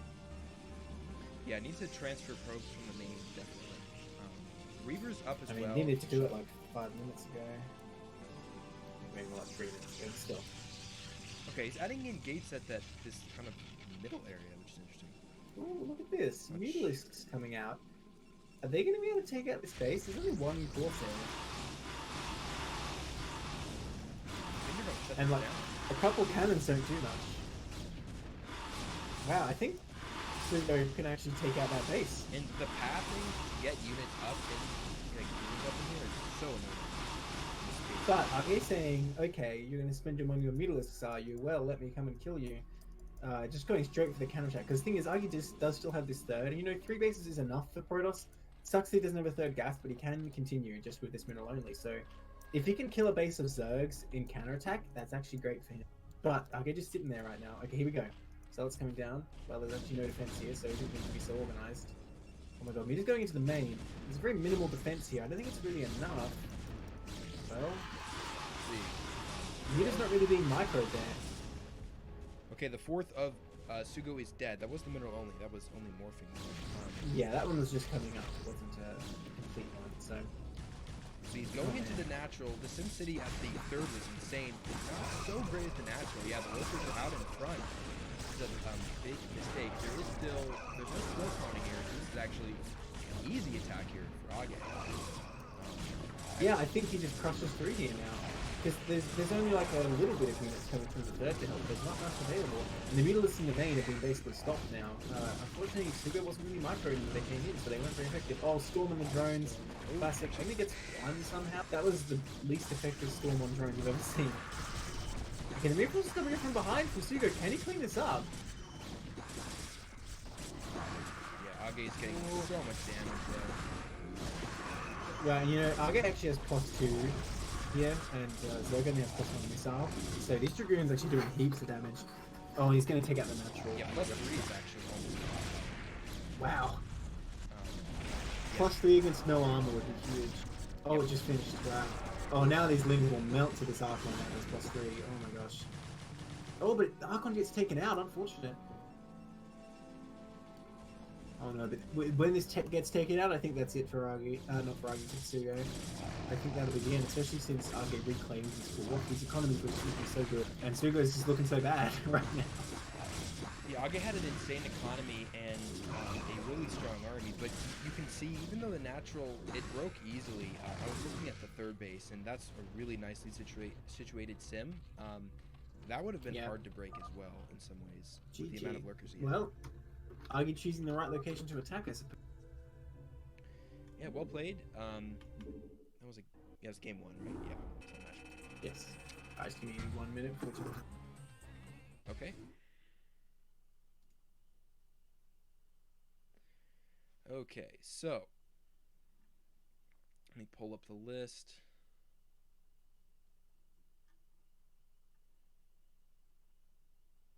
Okay.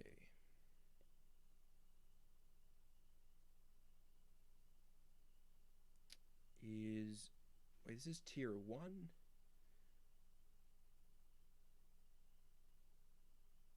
Okay, that was Sugo is also known as Zaminal. That's right, I was getting confused. Alright, so Zaminal versus Age. We're going to Taucross. See what Age does. Now, as a Zerg player, he is very cheesy. Does a lot of unconventional plays. We'll see if he does that as Protoss. I was seeing that he went for Gate first, which takes a decent amount of micro and control. So good for him for doing that.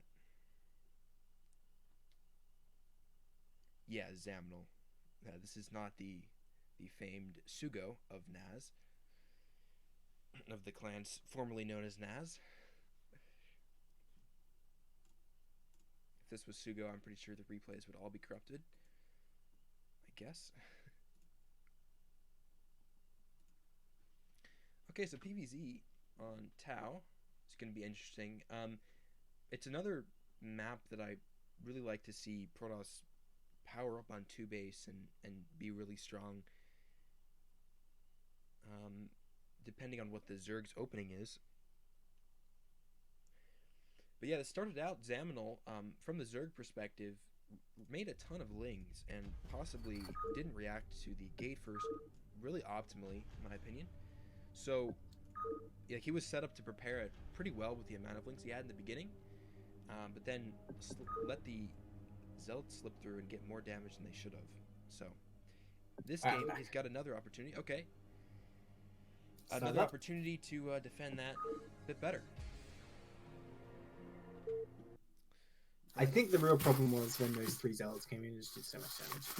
And yeah, like you were saying, didn't react to it often. They kept making so many Zerglings and did try and do a counterattack, but it didn't really do enough for the number of Zerglings that were made. Alright, in the top corner of Taucross, we have the All of Protoss.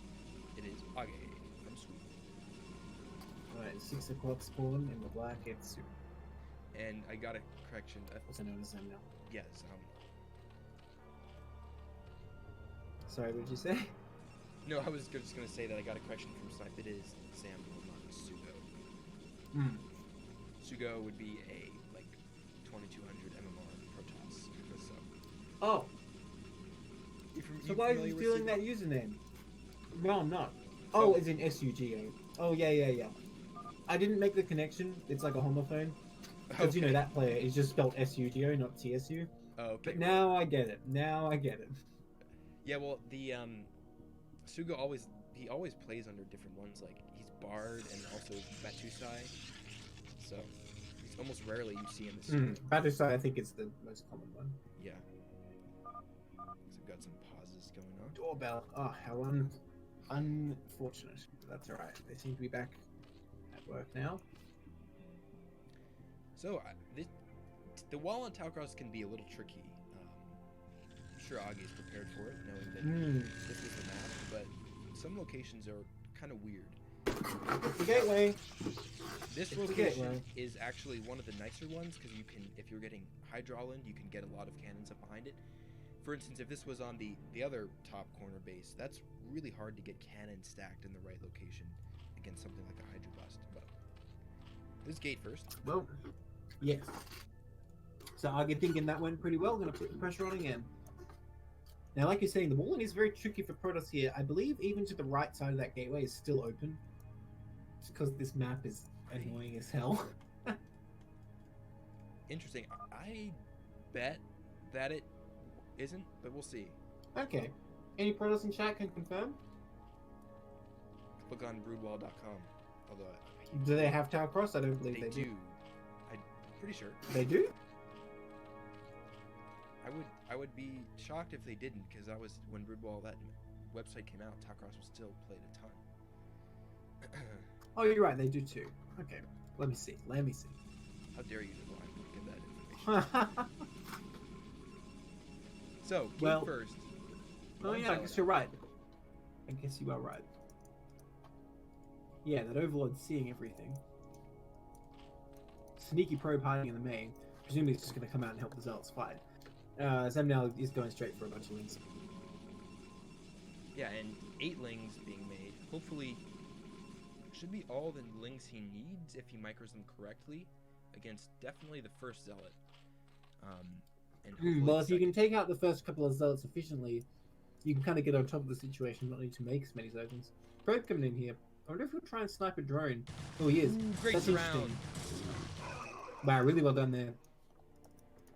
Is Probe going to get a drone kill, though? Maybe? No, not quite. Oh my gosh, it's actually going to get taken out. That's pretty huge. Yeah, no. So I'm not defending perfectly this time. And he has to pull probes to block here, because that's the thing is that Forge is coming down, but it's still going to be kind of a big wall. Oh, it's okay. It's 2 gap, so not too big, but. Well, we can see Arge really does not want to get let any lings in here and pulling so many probes. Oh, he sends them back, though. I don't know. I don't know about... Yeah, maybe keeping 1 or 2 there would be nice. There's not going to be any cannons for such a long time. I'm feared for Age.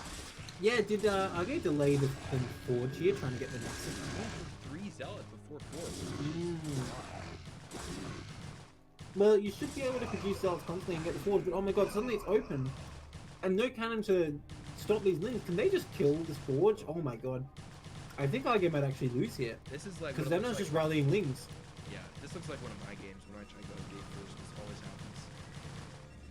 Theoretically... I think you really have to get that Forge. Yeah. You can't be going Nexus, I don't think. Well, theoretically, Oh my if you gosh. get the Zealot into the main of Zerg, then you can keep the lings at bay for a lot longer. Cannon going up here in the main mineral line, he's going to try to block it with probes. It's going to be the fight of his life. No, that pylon's going down, man. There's no way. So now the cannon doesn't even matter. GG. Damn. Well done by Zemnal. I respect the well played from Age there. I've been frustrated after some of those losses and might have not given that the well played. For you losing Oh, let's things show in you a your secret base. for me. If I say well played after a game, it means I'm extremely annoyed. That's what it means for me. That's hilarious. That's funny. Artosis always does that. He's like, "You're such a good player. You're so strong." But that's kind of sarcastic. I don't mean it sarcastically. I just feel Okay. like if they've made me that annoyed, they're probably a pretty good player, or that they played well. I don't mean it in a I sarcastic have a better way. I just mean mindset than them like Artosis. Artosis has everyone middle that plays schooler Brood War. mentality in terms of Yeah. I guess, but he's got like it's funny, dude. Everyone that plays Brood War has a better mindset than Artosis. Come on. It's true. That's I think- Artosis is just like Protoss are like, you know, some kind of invincible race. Like everything is just hard for Terran. That's like Artosis' mindset. I know. He really does give me flashbacks though to like, you know, when you're like 10 or 12 or Yeah. something like that, you're playing sports. Yeah. And there's always one kid that the fault, it's never their fault. It's always like the ball's bad, you know, this is Yeah, a bad exactly. court, this is a bad grass, the sun, you know, it's just like there's always something, and Artosis is the Yeah. perfect embodiment. That's exactly it. Alright, so on the top right, we have Zemnal in the yellow. And the bottom we have Age as the blue Protoss. That's a good color. So we're on Clayfields now. Yeah, interesting map. I don't think I've seen a PVC on here yet, or at least not a long. Yeah, Clayfields. I'm a fan. I can see it kind of being maybe a Fighting Spirit 2.0. Look, man, if I was Zerg, I would be happy that we get to play on this map. Because there's so many bases everywhere. And there's like a lot of high ground you can mess around with. It's true. That is nice. Yeah. At the same time, it's not too hard for Protoss to secure a lot of bases too. So to be honest, like, this is a map where you can definitely see a long game in this matchup. I like that about this map actually, because there's so many bases around. You can actually see a long game in any matchup, except of course. Right. Yeah. That is nice. I like bigger maps. I personally have a harder time playing against Zergs on bigger maps because Mm. fighting 4 gas Zerg, like, you know, the old style, Yes. not old, but what we called Pussy Zerg, where they take a far expo and they get fast lurkers, that is still insanely hard for me to play against. You know, the straightforward, like 5-H Hydra play, that's kind of mapped out. This is a little laggy for me. Is it for you? Yeah, just set extra high. Okay. Anyways, what I was saying is that, you know, 4 gas Zerg is just so hard to play against, and then as they get even more bases beyond that, that's where Yes. it's a whole nother field of PvZ that is very difficult for beginner players like me. You know, this matchup is so weird because sometimes it's like, oh man, Protoss looks so weak. Like, they're making like 10 cannons, it's not enough. And then later it's like, oh man, the Protoss army's invincible. Like, they're just storming everything that runs in. But then even the next stage is like, Zerg just has infinite units. What can Protoss do? Yeah. It seems like a matchup that swings back and forth in the dynamics so much. Compared to, like, say, PvP, at pretty much all stages, I would say, TVP is like, well, the Terran army is strong as long as it's set up in a good position, and that's kind of all there is to it, you know? Yeah, it's all about the positioning. Yeah, it's interesting, like, you know, some people describe the meta, like I've heard Koreans talk about it, like, there's the mobile race and there's the strong race, and TVP is Protoss is the mobile one, Terran is the strong one, so Terran is not very mobile, but they're very strong, and in PvZ, Protoss is the strong one, but they're not as mobile. I don't know if, you know, that's an interesting way to look at it, but... Doesn't it switch back and forth, though? Because, to begin with, you have the Lings are mobile, of course, and the Zealots are strong. Then later, once you get speed, suddenly you have, like, mobile speed Zealots, and the Zerg's trying to, like, defend with Hydras. But then later, of course, when Zerg has all their Hydras up with Hydra speed and everything, they're the mobile one. And you're running under a strong Templar army.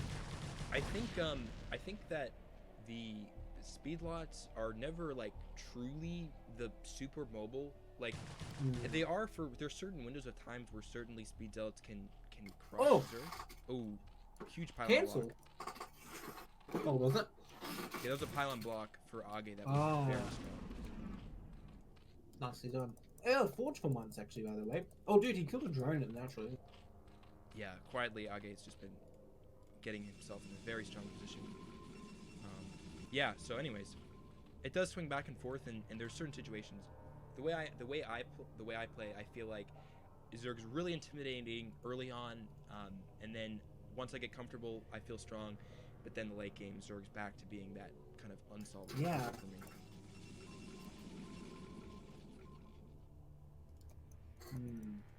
I mean, I guess that's where it goes wrong for Protoss. When Zerg is the mobile race and the strong race, then Protoss just loses. Exactly, with Hive Tech.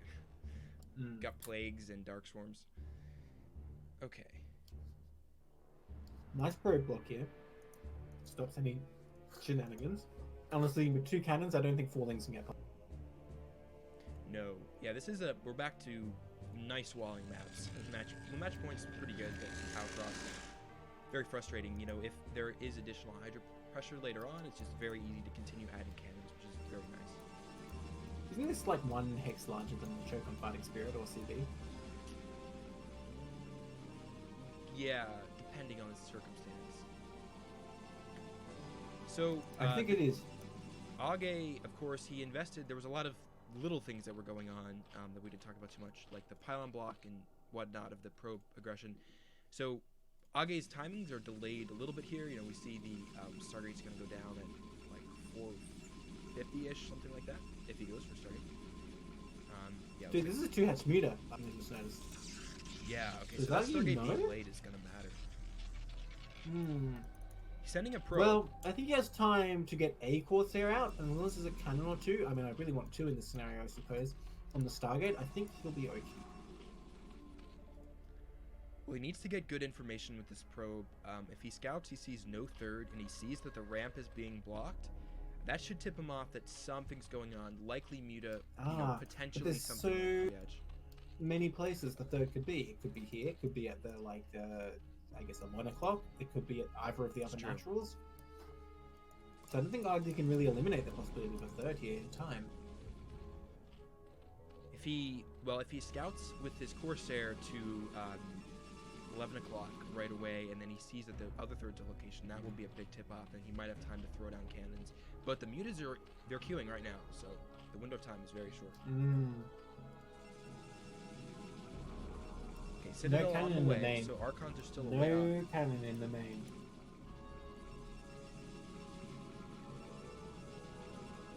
We need to see some Scourge from Zemnil. Like, you need Scourge with this.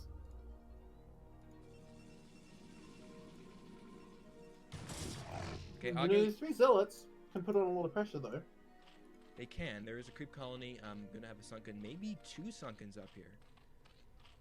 Okay, with those That's lings, actually a should be able to- considerable investment. No, It that's is. a Hydroden, dude. Oh, That's my one bad. sunk, one Hydroden. Okay, yeah, the two sunks would have been quite extreme. 3 zealots. Okay, the sunk finished. Yeah, I think they barely just don't want to go in there. Does that Corsair see that Mutalisk? I don't know if he saw that. He's Like, he fired does now. start a cannon. I think he knows. Oh yeah, of course now he Those knows. mutas need to. Well, like I okay. said, there's no Scourge out, so there's nothing to reduce cost count. But Arcade's not making Corsairs right now. I think it's a huge mistake. Yeah, I think. Okay, starts it now. I think. Zamnil wasted a little bit of time with the mutas, but he's still going to be able to get on top of the cannons before they finish most. That's gonna be huge. Well, look at these mutas in the bottom right. I think they've forgotten about them. Oh, Yeah, no. this is decent damage going down, but yeah, those 2 mutas would make such a difference right now. That's actually a really big problem. Archons are still a way off, like Templars are finished, and that's the next piece of the puzzle to beat mutas. Yeah, and like with this Stargate cut off, unless somehow make some Scourge, you know, so far he doesn't seem to want to do. Oh, kicks out a Corsair. Very nice micro there, but that splash damage doing a lot. Oh, unfortunate flying that meter over. Yeah. Okay, here come a couple of Scourge, finally. Gotta be careful with that Corsair. Oh my god, it's so low. Oh, it takes out that Corsair just as it pops. Wow. It's so much damage. Okay, 2 greens pop out. Again, if Zadnov just had 2 more Mutalisks here, he'd be crushing this. Ooh, that Corsair was so low. Wow. Yeah. Yeah, fighting He versus did mutas. notice the 2 Mutalisks. He just added them to the whole key now, so I think Zamnel can come in here for another wave, because, you know, goons are really kind of bad against Mutalisks. There's going to be another Corsair. It's going to be very tight. Are there more goons in production? No, it looks like Age's pretty broke. Maybe the cannon. Well, I don't know about that. He has a pretty good bank. Oh, not minerals, I suppose. Yeah. Okay, here we go. 8 Mutalisks coming in. Now, if you can deal with that Corsair quickly, that can definitely take those goons, but how? There's no Scourge right now. How the Corsair? Okay, driving the Corsair back. It's almost dead already. There it goes. And yeah, that's just too many Mutalisks for that many goons. There's no way. Yeah, this is defending against mutas. Oh, another Corsair. And Another Templars are Corsair doing great damage, actually. much Oh, he more needs to mutas. split these mutas. Yeah. Oh my gosh, there's so much damage going down. But the counterattack is happening. Look, there's speed zealots heading across the map. I'm not sure what answer Zemnel has for this. 2 Sunheads is not enough for that many zealots. There's mutas going to pop in a second, though, and they'll be more than enough. But how long do they take to kill these zealots? They're just going to run straight in the main. They don't care. Yeah, how it's many only drones will 18 die? Drones. Yeah, that's really low. And even with all the probes he's lost, he's still up. Now, if he loses this main nexus, that's another story. Oh, he's going for the Spire. That's brilliant. And I think he's going to get it, too. Yeah, there's no way those Mutalisks stop that. Wow. Just runs across the map with the Spire. No problem. Templar Archives is complete. So, Arcade can try and make an Archon here. Oh my god, there's so many Mutalisks though. The gateways are on tower, though. I mean, he's going to have to single build He does have, yeah, he does Templar have a up gateway. with one gate in Honestly, Argate's Corsair micro has not been top notch this game. Oh, but he's expanding to the bottom right sneakily. That's probably a good move in this scenario. Because you know Zerg doesn't have much economy going on. You have units everywhere. Okay, there's international now. I mean, can he just die on these cannons? He has 8 Mutalisks left. I guess that is a lot of cannons. Yeah, Age, I mean, it's going to be to the point where Zamnil can just dive on that mineral line. I don't think the 2 cannons, 2 goons will be enough at all to hold these Mutalisks. Problem is, he would have to engage the cannons further back if he wants to dive on that. Okay, so Argate trying to build a pylon in here, but I think the Mutalisks are going to stop any Of course, they're hanging out. Oh, the rally again. Rally's 3 drones into Arge's wall. That's so painful at this point in the game. The critical mistake Age's making here is not prioritizing getting the Archon, because one Archon will kill him. Well, it's not technically true. They can micro. I mean, even if you just split, the Mules can take it down reasonably well, but it certainly would add a lot of help. At this level, like you can micro against the Archon, but it's so hard that one Archon, a couple cannons, it's effectively something. Okay, are you getting double Stargate in the bottom right here? Oh, but there's an Overlord heading in. How does he know? Look at this. Will the Overlord see it? Oh my god, he sees it. God, says Arge, how do you know? He's going double How do Stargate you there, know? hopefully to pump out some stairs. But that's not enough cannons. Like, I think Zamno can just go down there and take it out. Oh, but he's flying over the cannons of the natural. Oh, big mistake there. Okay, he does get out with losing 1 Mutalisk. But yeah, I think he can just go there and shut that down before Corsair even finishes, probably. Or at least get on top of it when the Corsair pops. Arge must be spewing right now. Nah, how did he know? Here we go. Yeah, unfortunate. I mean, Arge could have gotten that up and oh, great micro. You see him pull back that easy Mutalisk? That's not easy to do. Of course, they're barely going to pop out here. I mean, can it take out some Mutalisks? Oh, even splits off the target in one. Really nicely done there. So yeah, nothing going to get done there. Oh man, what does Arge do now? Okay, so Zerg has droned up a little as well. And taking a third, I think Arge's out of options here. Best he can do is push with some Archons maybe. Zemnal has lurkers as well, so... there's oh my gosh, yeah. Observers, it's... Yeah, like, there's nothing Arge can possibly do from here, right? He's gonna retake his main. He's gonna retake his main, but then what? Like, you're mining a bit of minerals from there and then it's gone.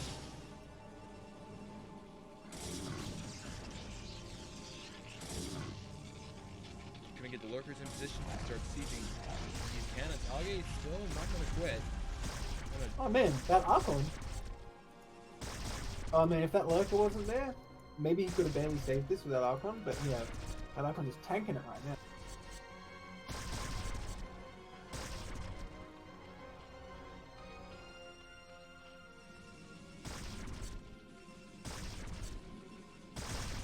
Gonna try to get more cannons to hold on for even longer.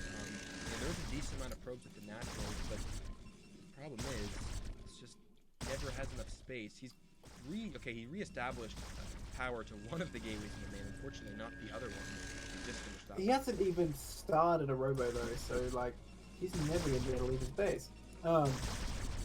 Like, these cannons are plenty to defend because like, lurkers are pretty bad against cannons, but I don't think Arge's gonna leave his base again in this game. I think that's it. Yeah, I think unless he can storms those lurkers, there's gonna be more made, so... Yeah, he's never gonna have enough storm for them either. I think his one last hope might be to just deal with those lurkers with the storm, and then maybe get an Archon up and just try to make one last push. There's still two sunks at the natural, and there's lurkers at the third, so that's his 1% chance of winning. I don't think that's well, the mutas are finally gonna get repulsed here.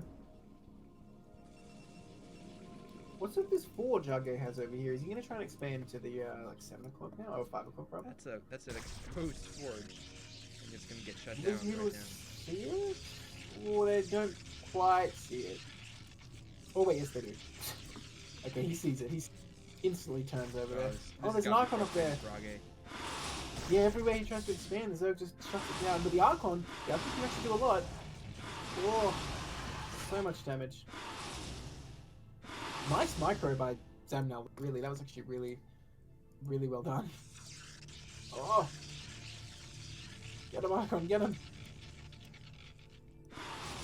Just needs a few more hits. Oh, the Archon getting stuck.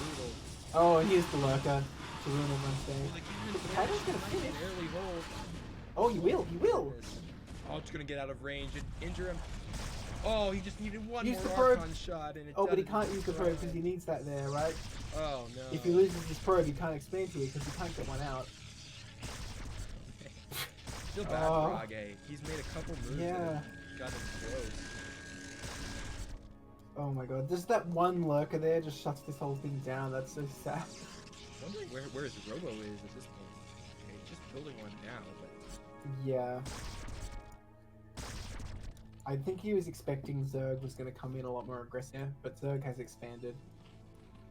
And the drone count's pretty high. Zomnil's macro's actually dropped off quite a bit. He's banking a lot right now. I think it's in the amount of time until Zerg has enough that they want to try and attack in here, or maybe they just wait till Protoss leaves, because I mean, this is pretty gnarly to attack into with Storm and all. Like, there's no reason for Zerg to want to attack. Yeah, there's gonna be like 7 storms. Those 2 are Templars because they have the mana upgrade. Hydra count is growing, but still huge bank for Zomnil. He's gonna expand to a 4th location, and Age stubbornly holding on here with trying to get a cannon up that will outrange that lurker, or he's gonna get to OBS eventually, I suppose. Okay, robotics is done. He's rebuilding a Stargate. He's rebuilding the main, so he's gonna be able to transfer probes. But this is a 1-1 it's series. gonna mine out relatively soon. Hydra's coming up here. It's gonna take out this little outpost of it. Okay. I kind of forgot that I could just walk over there and kill this. When Archon made a valiant stand, and actually this was I was forgetting in for the context of a second, this was a tied series, so of course this is level for Age to want to fight to the very end. Of course.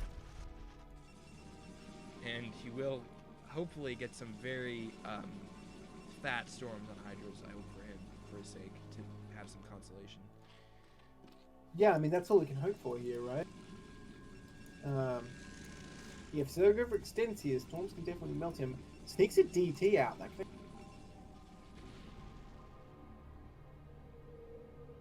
Alright, here we go. Did he upgrade drop? I wonder if he's going to drop into the main. That would be... Oh yeah, he does have drop. He resets that ages ago. Cruel way to end it. Yeah, it looks like he will. He does have drop. You have all these defenses prepared, and then it's just bypassed. Wait, where'd that DT go? Oh, it's hitting the hatchery. Okay. Well, again though, Seminole doesn't really have any reason to attack here. I think it's contentious city here, but the Observer is finally out. Oh, is that Lurker drop? It's just scouting. It's DT doing its goddamn best, but it will not be enough.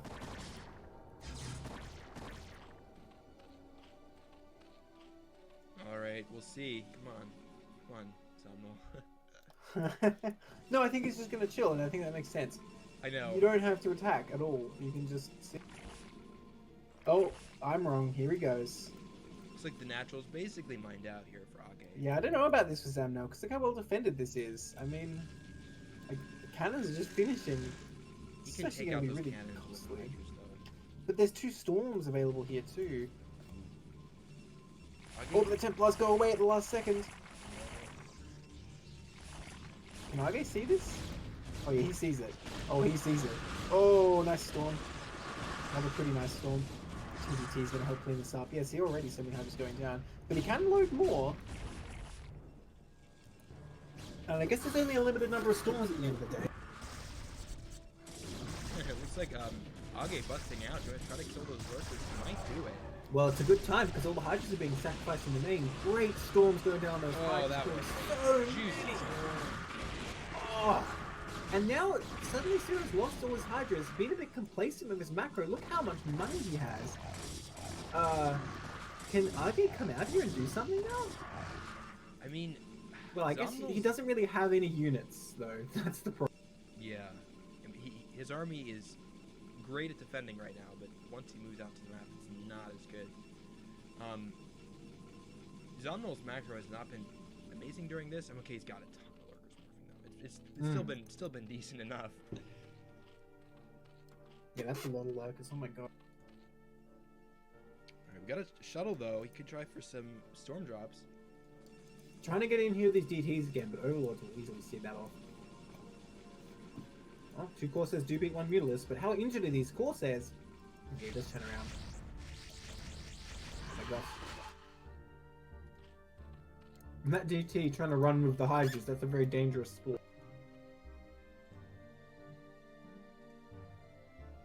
Alright, let's see a shuttle drop, Age. What's he gonna drop? Storm? Oh, Reaver. Let's get all the techs before the game's done. Let's get an Arbiter, it's recall. 2 base, 20-minute PvZ recall. Hey, he's stuck in his base by Lurkers, why not? Actually, I was thinking about how underutilized recall is in PvZ. Well, consider that Arbors cost 350 gas. Imagine how many storms you can have. The thing is, though, is that you don't have the micro for storm late game. You know, basically make it. Oh, well, if you're Bisu, totally seems more worth it. Removing that possible scenario, Archons are usually more effective. Oh my god, this Lurker sees the shuttle. I don't know if Zenel noticed it though. It's also all cracking local game too. So storms are not as good. It's weird. It's like you storm, but the crackings move so fast it almost doesn't matter. Well, I don't know. They can kill a lot very quickly sometimes. Okay, so Semno is setting up a really strong contain here. Shuttle speed coming in use here. Yeah. Will we see there? Some juicy storms? Oh boy. Nice. Damn. Oh. Heaps. Probably about 16 drones there. Yeah. And here we go, round 2. Oh, perfectly done. Drops the Reaver. Needs to get out of there before that shuttle dies. Oh, no, it's dead. Oh, the shutter's down. Okay, so as many drones as that killed, I'm not sure if it's worth it for It was totally worth it because it was insane. Oh, I don't know about that. Look how few minerals he has left to mine. And consider how much the Reaver and the shuttle cost compared to the economy Zamnel has.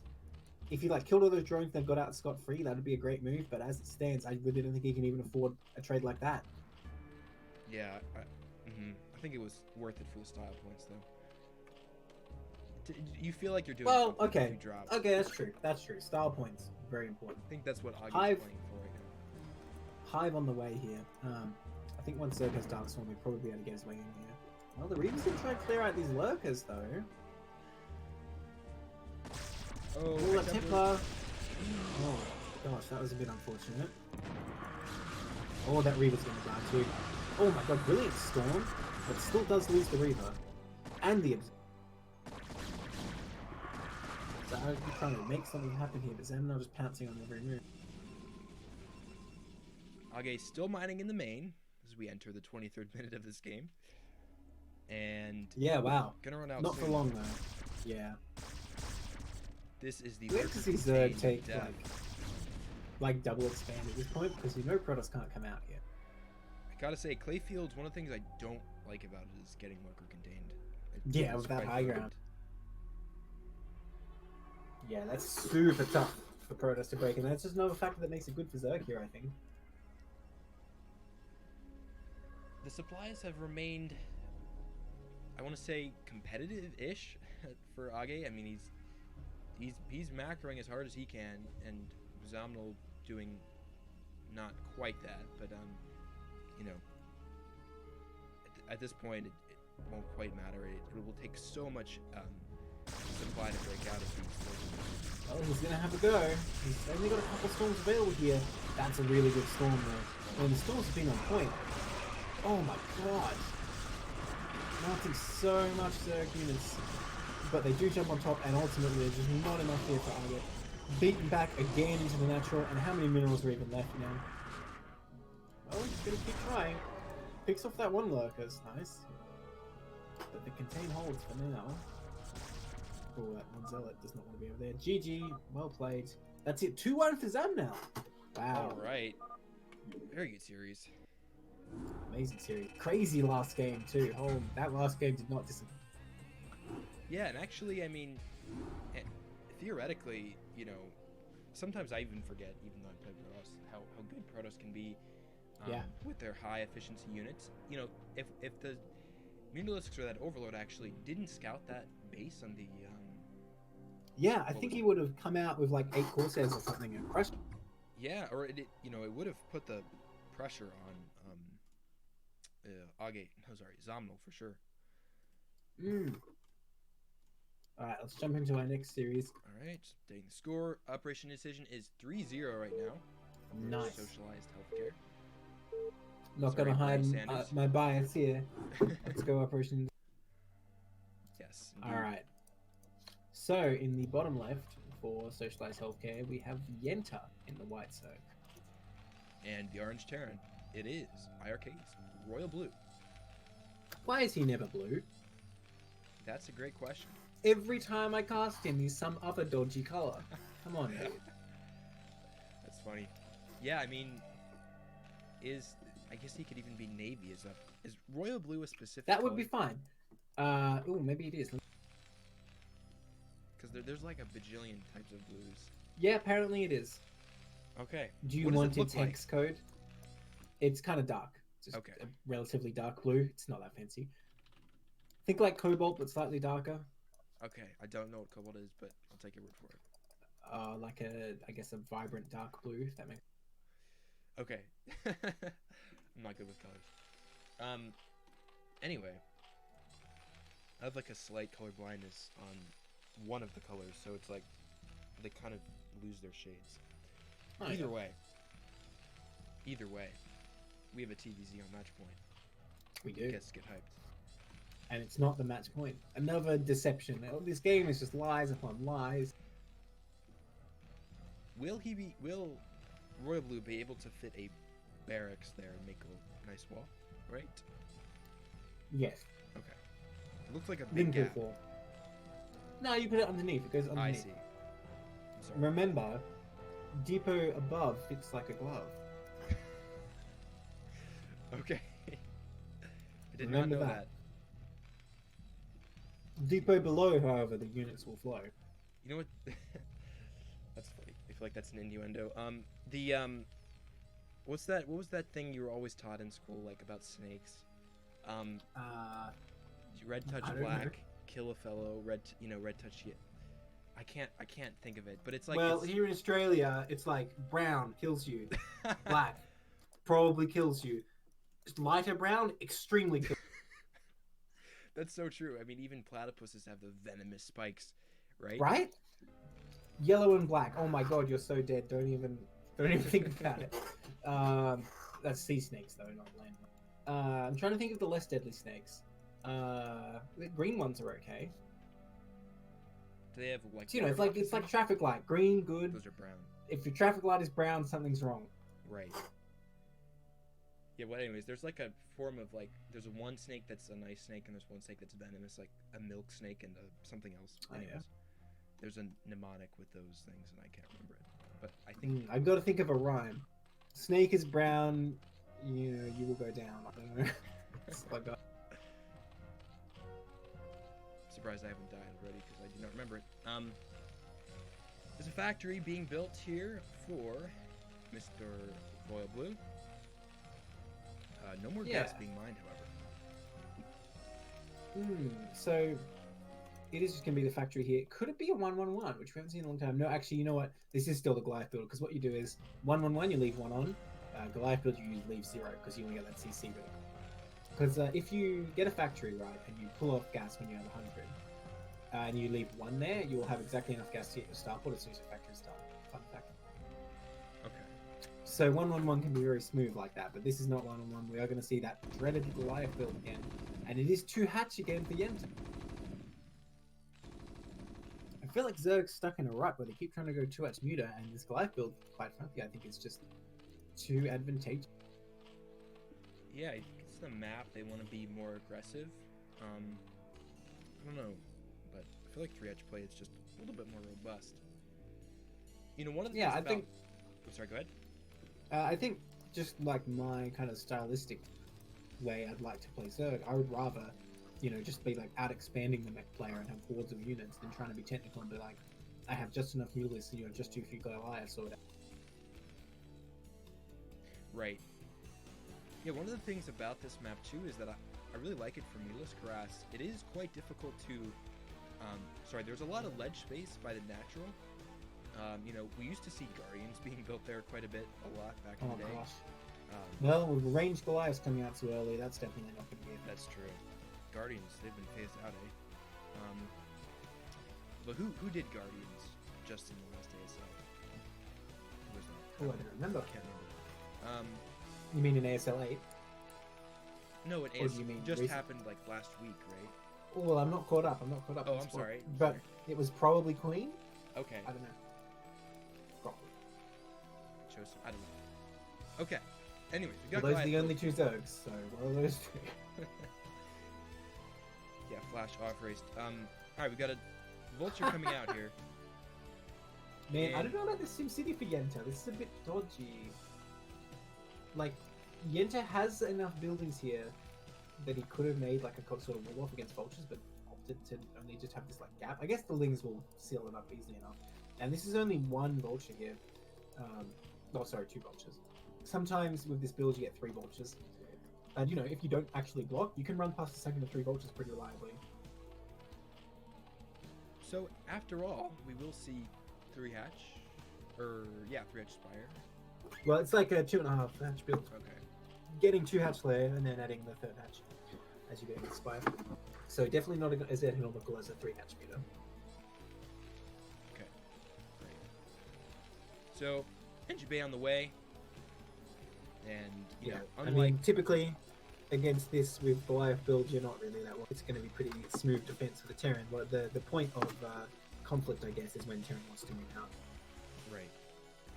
Yeah, and on match point, the macro can be, you know, tricky. Sorry, not macro. Micro can be tricky. You have to watch because it is a small map, but, you know, that distance, you know, walking, you have to respect the mutas and get enough turrets up in your main and be willing to defend it.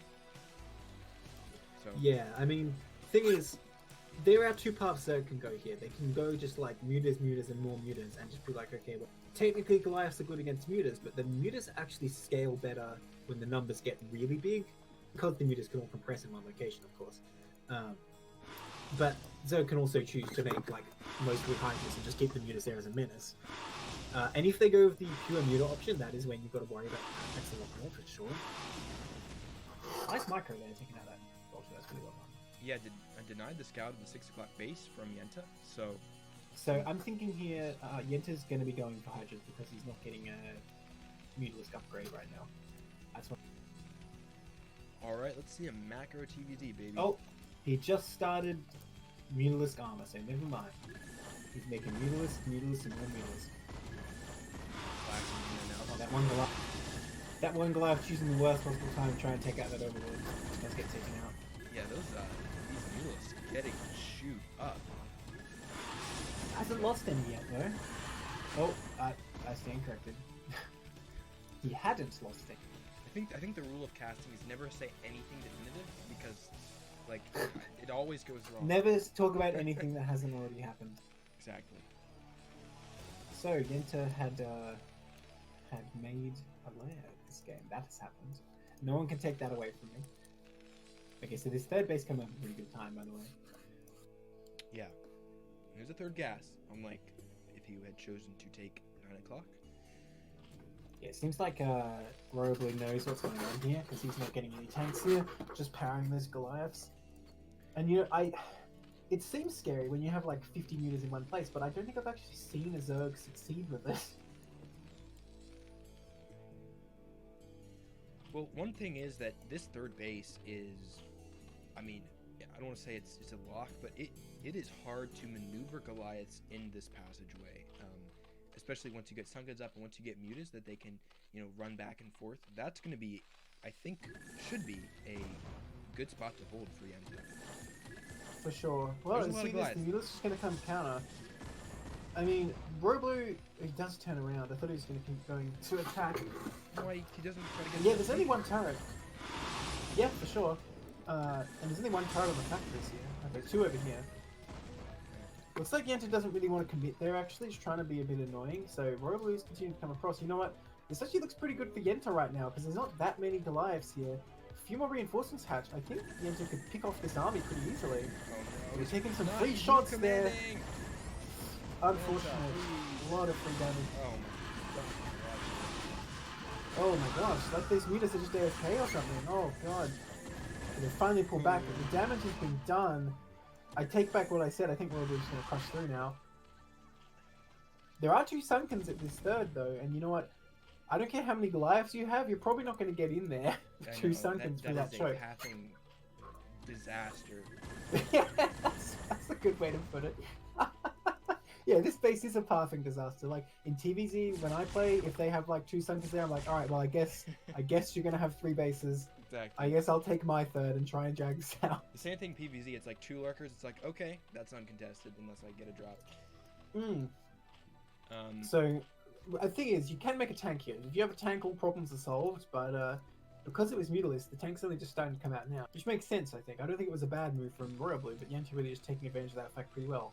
So even with that terrible engage, Yenta's still in an okay position. Yeah, both these players macro quite strong, by the way. Yeah, really well executed build so far.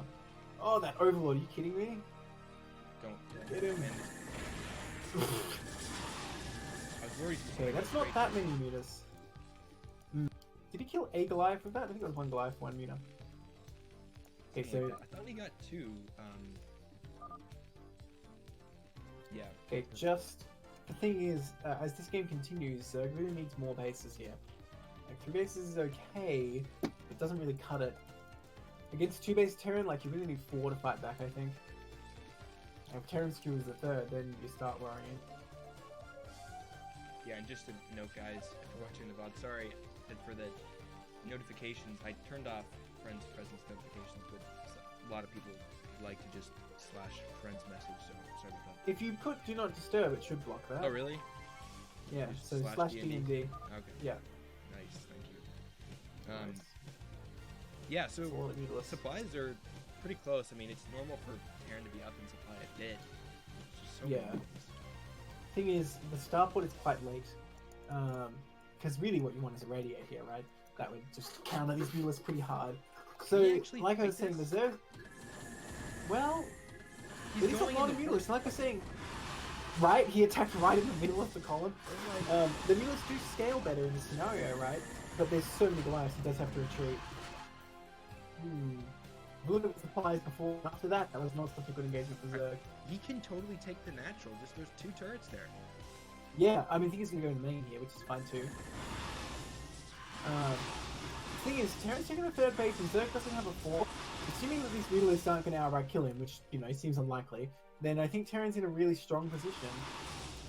Well, how do you stop this though? Goliath's taking, like, popping a few at a time aren't gonna stop this. Oh, but he looks like he will retreat. He needs to throw up some more Sunken. Oh yeah, I don't know about this. I think we might be able to get in here. But those Sunkens are going to take out a lot of Goliaths, and there's enough Mutalisks left over to clean it up. Zerg is in a pretty commanding position. Well, he can choose to siege it, not run in with the Goliaths. Yeah, he could too. Man, those Sunkens getting so much damage to those Goliaths run past. Okay. Well, those tanks going to start pounding away. And those Sunkens don't hold up very long against that. I think oh man, the Spire's here! The Spire upgrading +2 is at the front of the base. If that gets taken out, that's a huge deal. I don't like this. Turn already at 1-1. I don't know. I would have liked to see him try to force in the main. Alright, well here he goes. I can't even see what's going on. It's just exploding. I think... Oh my god, I don't know. It's so close. The Goliath count it is looks thinning. like Terran's gonna do it. No, Terran's gonna do it, man. Yeah. Oh my god, why'd I choose a side? Cast a curse. I just control clicked the Goliath to watch that, but I couldn't see him. And yeah, this is gonna get cleaned up. Wow, that was close. But he does take out the Spire, and +2 is not finished. And Terran got their 3rd CC during all this.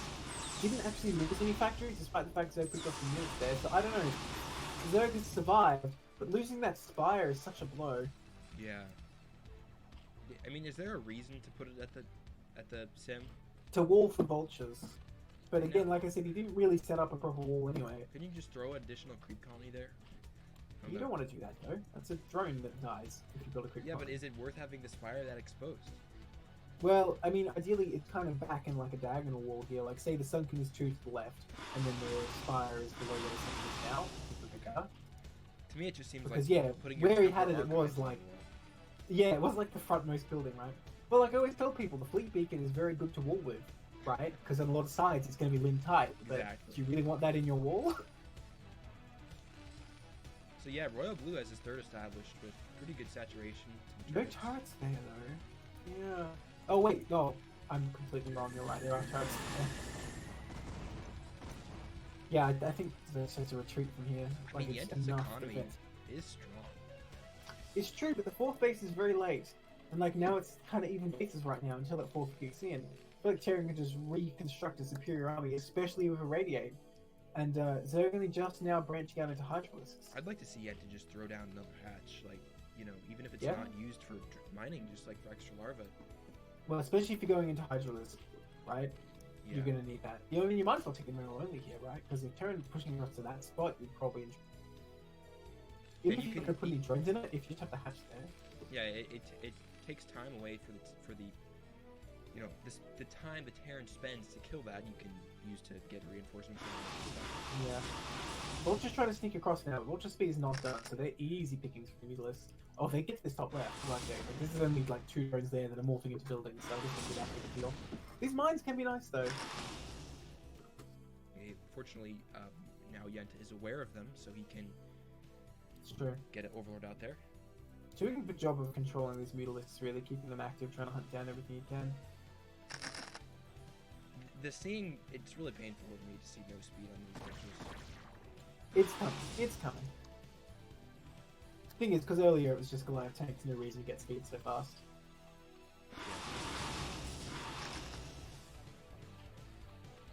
Yeah, I mean, I don't know. I'm really fearing the amount of gas Yenta's going to start mining here in a second. Especially if is Hive finished? I'd like to see Hive started. Yeah, he needs more drones. Oh, they are morphing. I should have I mean, questioned. 50 drones to 60 SEVs, not terrible. Yeah, it's not bad. I don't know though. I just feel like, oh my gosh, these vultures. drones are Oh my god. If they had speed, Yeah, that's Neblime, huge. if they had speed. They had would've speed. got- It just finished. Okay, but It was all timed out. They would have come. Oh my god. Oh, another one. Okay, Mula's coming in the bottom right here. Terran getting a bit too up and trying to take that so fast. Oh my god. How many drones have been lost? That's 5 drones. That's huge. Okay, we will keep those vultures alive. It's very smart they didn't try and run up with the sunken there as well. So if Overlord speed, he needs to get that so he can kill mines. I'm sure he has it. Right? Did you see him moving Overlord anywhere? I'm pretty sure he has Overlord speed. I don't know. I wouldn't bet my life on it. Oh, can you get past there? Oh my god, he found the spot. He found the spot, but the mule is...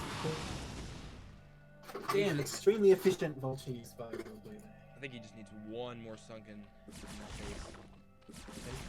Right now. Oh dude, look at these vultures. They're trying to get in. There's 3 sunkens there. I don't know about this. Well, how many drones can you get? Oh, and that one behind the minerals. Vultures for drones, pretty good trade. Especially I mean, when I you guess take Terran them. doesn't really care about minerals that much, right? Look how many minerals are in the main, though. Where is the vessel? The vessel's with the army. They have so much energy, but they're so far away. And Sorry, not that many turrets made. Wow. Yeah, Mutalisk. Doesn't make how it always be irradiate. I mean, this really goes to show why when you're playing mech, you just want to keep making turrets. You just make more and more and more. Because otherwise this will happen too. And he's going to take a lot of depots here. You know, as the game goes on, these minerals are losing their value, so I think if you trade them for a good chunk of the base now, it's probably worth it. Although huge he doesn't want to irradiate. lose that vessel. Doesn't want to lose that vessel. Oh my gosh, another nice one. Yeah, nice radiate's going out there. We'll force this back. But look, he kept most of them really. So that was a really good move by Yetzer here. Coming in doing a lot of damage. Yeah, I really want to see Royal Blue just like spend those minerals on heaps of turrets everywhere, including the third. The third looks quite vulnerable to me right now. Yeah, that's one of the perks about going mutas this late is that, you know, it's you have to respect them, and in games we've seen, you know, professional games like Flash, Jadon on these maps, they do just get an absolute wall. Can you build in the middle of the map in this map? I don't remember. You can't, can you? I feel like you can on the brown, but not on this gray. Most of the brown, yeah. I meant the very middle. Okay, these Oh. Mulas coming in for a fight here. I think they're going to trade reasonably well for Goliaths. Like they're saying, their value is going down as the game continues, so I think this is an okay move by Yenta. just to get something out of them. I like Nice this spread. Yeah. Really nice. Brad, a nice defense against the Radiate. Although, I don't know about that trade, to be honest. Well, if he wasn't still making Mutalisks, I would say it's okay. But the fact that he is still making Mutalisks makes me question it. I thought he was going to go full into Hydras here now, but he's still making mostly... Yeah, the Hydra production's got to start ramping up because Royal Blue is heading towards max. So many drones have been killed though, his economy is not what it once was. He actually has less drones than he did before just 4. I mean, we had about, like 10 lost at the 3rd, or at the 6 o'clock. Yeah, absolutely. Hasn't really remade those either. Terran keeps trying to take that 4th. I mean, if Terran gets a 4th out, Well, it's kind of GG. Yeah, that's all Terran really needs to do, to be honest. Because, that 12 o'clock that he just scanned, it's like kind of... Zerg's never really going to have that. So Terran can kind of just eventually get over there. If the Muta count had remained really high, I mean, theoretically, Zergs almost never can get that, but it's almost worth a try. Yeah, I suppose so. Just because the amount that they have to expend to go dedicated to kill that, they're so overexposed with their bottom locations. Yeah, you might have a point there. But I feel like the onus is just on Terran to make enough turrets everywhere that mutants don't even mean anything. Yeah, it's true. Which I will say, Royal Blue, I feel like you could definitely be making more turrets here, because like you want to spend the gas you have on tanks, Goliath vessels, but vultures are kind of just a bonus, really. And turrets are extremely useful in shutting down all the options the Zerg has, because Zerg doesn't want to engage a big force of tanks, right? Mines everywhere. That's just no-go for the Zerg. So the other options they have are Mutalisks and drop, basically. So if you shuttle those down with turrets, then it's really advantageous for the Terran. Look at these vultures coming in top left, though. 2 Sunkins here, nice, but not great. I think another Sunken would be Yeah, and I think he laid his mines already. So it's a pretty good trade, getting rid of those empty vultures. Well, not the best micro, though. But hey, this one gets behind. Oh, the drone is a hero. Can Royal Blue see those mutas? I guess he can't. Oh my god, they're spreading out. Look at this. Here they go. Why don't I like this? Let's get those out of there yesterday. Okay, we do have spawn brooding on the way. I don't see any queens made yet. Do you? I think the mutas could have been doing way more to try to harass, especially in the main. Like, there's still vast locations that don't have very many turrets. Yeah, and this bottom right? He didn't commit that much to set it up. Really gonna try to attack in here? Oh my gosh, I don't know about this. This is what Terran wants. Even +2 is finished. Oh. Some mutas committing early, he's going to send the rest later. I think it's a good move, so they don't get ready. I mean, there's just even more mutas, we'll see. I don't know, there's just so many tanks here. The Hydras kind of don't even count. It's just a question of whether mutas can do anything, and they certainly cannot. Plenty of Goliaths here, mounting those are very difficult. This is what I mean by attacking into a fortified Terran position with a no-go. Yeah. Oh my. Sorry about this, guys. This game is a bit laggy. I was just kind of noticing. Yeah, sorry. I probably should have bumped it up earlier. That's alright. Okay, so what can Zerg remake now after losing so much? And so many Mutalisks. Like, the Hydras aren't that expensive, but the Mutalisks, that's so much gas he just lost there. Like, probably like 2,000 gas. Yeah. Like, the Queens are on the way, but now that he's lost this army, I don't know if he has time to utilize them. I think if Yentis is defensive, maybe tries to manage bottom right, but most of this is defensive, it might time for the Queens. Because the Queens really take a lot of time to get the energy and earn their value. Well, I mean, one of the things that's so effective against mech is like crackling, Darkstorm, and I mean, I don't know, this Hydra. Well, I think you need to have Ultralisks. If you're going to go that way, you need Ultralisks, because the problem is Zerglings will die to splash damage away to complete them. Yeah. Okay, so looks like Royal not going to wait though. He knows he killed someone. I don't know if he saw those queens just now, but I think he knows his armies are strong enough he can push forward. Yeah, he's max. This is over. I mean, imagine if all those Mutas were put into Gorgonoth. Yeah. Well, he hardly can leave with that attack, right? So just imagine he had that whole army over again, right? Oh man, there's no way this Hydra's going to do anything. There's so many tanks. +3 finish even. Oh, even mine's getting more value. Yeah, Royal just crushing through here. Does lose that vessel, but ultimately there's no reliance for Zerg. So good. Well, pulling back a little bit. He's just waiting for more reinforcements here. Is he gonna go home? That'd be crazy, in my opinion. Well, I mean, he's got. Okay, he's gonna keep pushing. Yeah, but he's also just got a massive army up to smack Zerg with. All right, gonna have the siege up on this Minoloma here. Oh my god, this base is so undefensible. Oh, spreads the shots out quickly on the sunken. Yeah, I mean, once you get the tank army up here on this plateau, there's not much Zerg can do. Yeah. I just realized like how bad this Melodius was. Well, he's still got all his gas bases though. So much of his supply is useless. And it's just.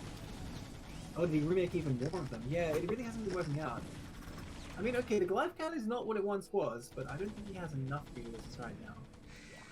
He's sending out some Lings to counterattack, but Ling speed's not even done, by the way. There is a Okay, here he cluster comes. of units at the top location. He needs to be engaging with those if he wants any chance. Well, the Hydra's doing a good job taking out some Goliaths as well. If he were engaging with his other units, he might have a shot, but it's just. Yeah. I think there's barely enough Goliaths here. No signs of us over there, probably, but just enough Goliaths to take this out. Broodling is done though. Gonna be able to snipe up quite a few tanks here now that the Goliath cannon shoots, but more Goliaths coming from the top. Able to kill these Queens very quickly. Queens do not have very much hit points, so Goliaths get short work of them. Reduce the tank count significantly though, but I don't think it's enough. Yeah, not quite. Queens would have been an interesting play earlier on in those fights. Yes. Yeah, I think, in fact, thinking about it now, I would have liked to see, 5 or so Queens in the mid-game just to keep the tank count low. Because in some Yeah, of those you got to get him engagements, early. he might have had a shot. Well played. That was a both great sides. game. That was a great game. I think Zerg took a disadvantage early, but actually held on quite well. But ultimately, Royal Blue playing a bit better. Yeah, great game though. I mean, 25-minute macro Yeah. game, tier 1, For sure. very strong.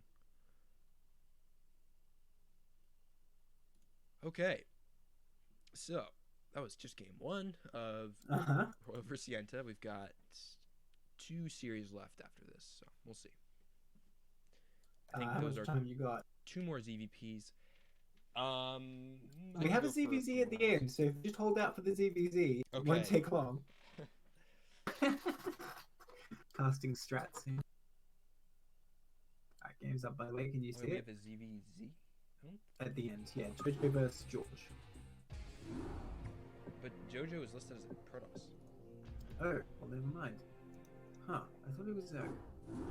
My bad. Oh yeah, there's an Ashe player that's actually Protoss. Oh, sure. I'm just looking on the CPL TL post. It has him as this. Oh, okay. Alright. On our lineup, Ready to team, start this game too? let's go. We'll cross that bridge when we Yes, because I think the world is waiting with bated breath for my ZVZ analysis. Okay, sporting at the 9 o'clock here in the brown, it's Yenta. And at the 1 o'clock position, we have the Blue Terran getting his lucky color. Here we go. Yay. Royal Blue. I think that's Finally, the prophecy is fulfilled. I don't care if it's Navy, that's close enough. I Is this actually Navy? I think thought this I don't was think it's regular Navy. I blue. think that was my bad. I think this is actually blue. Yeah, I think this is the original blue. It's not Royal Blue though. True. I mean, yeah, I don't know. Wait, is See- Royal Blue what they renamed Prussian Blue? No, Prussian blue is kind of green, isn't it? Okay. I just remember in art class, like Prussian Blue was a I never- specific thing. Oh, it is blue. Okay, I don't know why I thought it was green. Now that I think about it, that's the stupidest thing I've ever said. Prussian blue. No, it's green. Put that on your tombstone. Yeah, yeah, that's right. That's my epitaph. Oh no. Paint my tombstone that color and it'll just say this tombstone is green.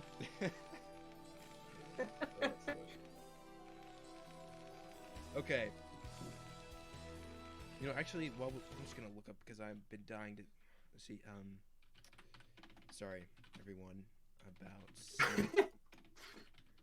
I wanted to look up. the snake mnemonic. I wanted to look up the poisonous snake rhyme that every Um, Yeah. Look, I don't want to give the impression that like every snake in Australia will kill you, but I'm struggling to think of non-venomous. So I've okay, looked up the list. this Yeah, you was go it. first. Red against yellow can kill a fellow. Red touching black is safe for Jack. That's what it is. Versus the Scarlet King Snake and the Coral Snake. Okay. Isn't the coral snake extremely deadly? Am I wrong? Yes. But So that's the yellow the King Snake against. is not. They Not look really a almost king, then, is it? identical. Okay. All right. There we go. I don't even think those are around here, which is funny that we all know that rhyme. Anyways, that's not what the content people came here to watch. Are you sure though? I can't be totally sure. Maybe Snipe is in chat wanting to know nursery rhymes. I mean, they got to learn it somewhere, right? Yeah, I mean, Give Neblime time, he'll make it right. he's got to have time to do something with all that low APM he has. Oh, okay. Okay, Royal Blue. Is he going to go for basically Goliath build again? A little switching I suspect that's what he'll do. And you know, that's like pretty close, if open on this map. Okay, so by the way, Yenta going for 3 hats before pull here. I like it. If he thinks Robo's going to go mech again, which he looks like he is, that does preclude any really early aggression here. The only kind of downside here is that you can't defend the third from vultures very easily, but like you still have the hatch up to get a suck there or whatever, so it's still totally worth it. So I like the way Yenta's coming at this. Yeah, for sure. Nice aggressive fast start. And we have just the 100 gas being mined for Royal Blue, getting the factory up. So, of course, signaling for the Goliath build. I kind of miss the one-on-one days. I don't know. That was an interesting time. Well, you know, I still like it a lot as a build. Like, I do it occasionally. Like, when I'm up against random, since I have to take my gas blind, that's what I do. Okay. I think it's pretty good. But the thing is, this 2-hatch, no, not 2-hatch, this 2-fact Goliath just, like, crushes 2-hatch mutas so easily. And that's kind of the bugbear of Terran, is 2-hatch beetlers. Yeah. I mean, on some locations, 2-H Muta can be so difficult to play with. You know, bottom cross spawns, fighting spirits, Yeah. something like that, where it's just so hard to get turrets up.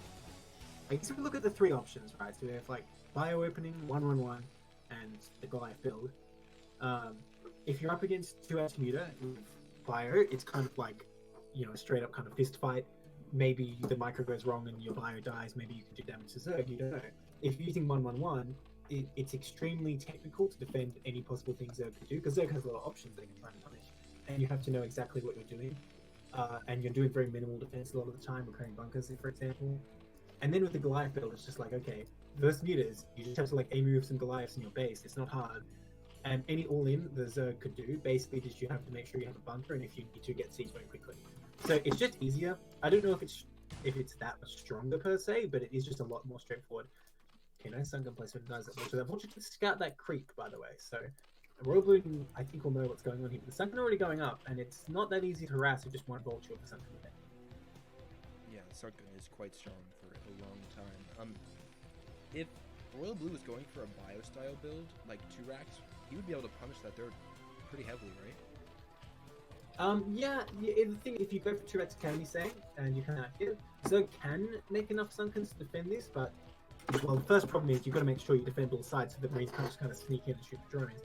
And the second thing is, if they have to make so many sunkens to defend the natural and the third, then it's already kind of not worth it for Zerg.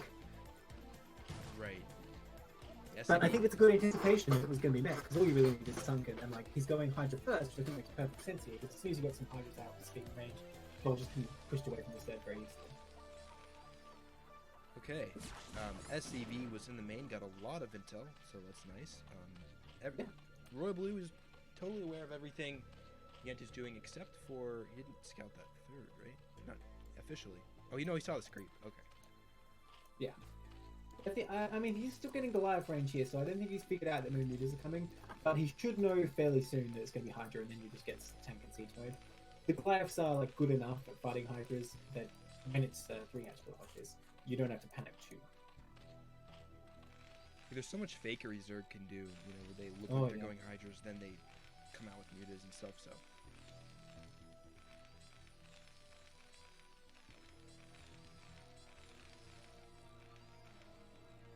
Well, I mean, I think it's a good move to sacrifice these vultures, get what you can.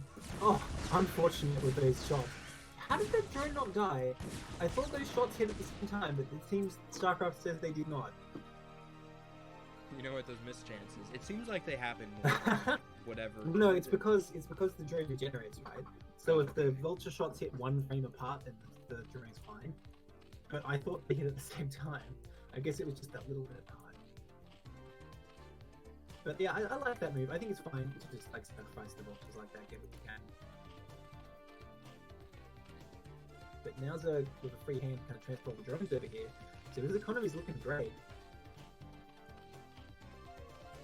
Terran's still, I think, unaware that he's up against Hydra. Well, this Marine's gonna come out. Oh, he sees a Hydra. Did he see that? Maybe he did not. Not sure. I mean, his vision, yeah, is not great right now. He's gonna send the Marine out and like, yep, there's Okay, he sees one. it. I mean, it is only one Hydra, right? That doesn't tell you that much, does it? No. Hmm.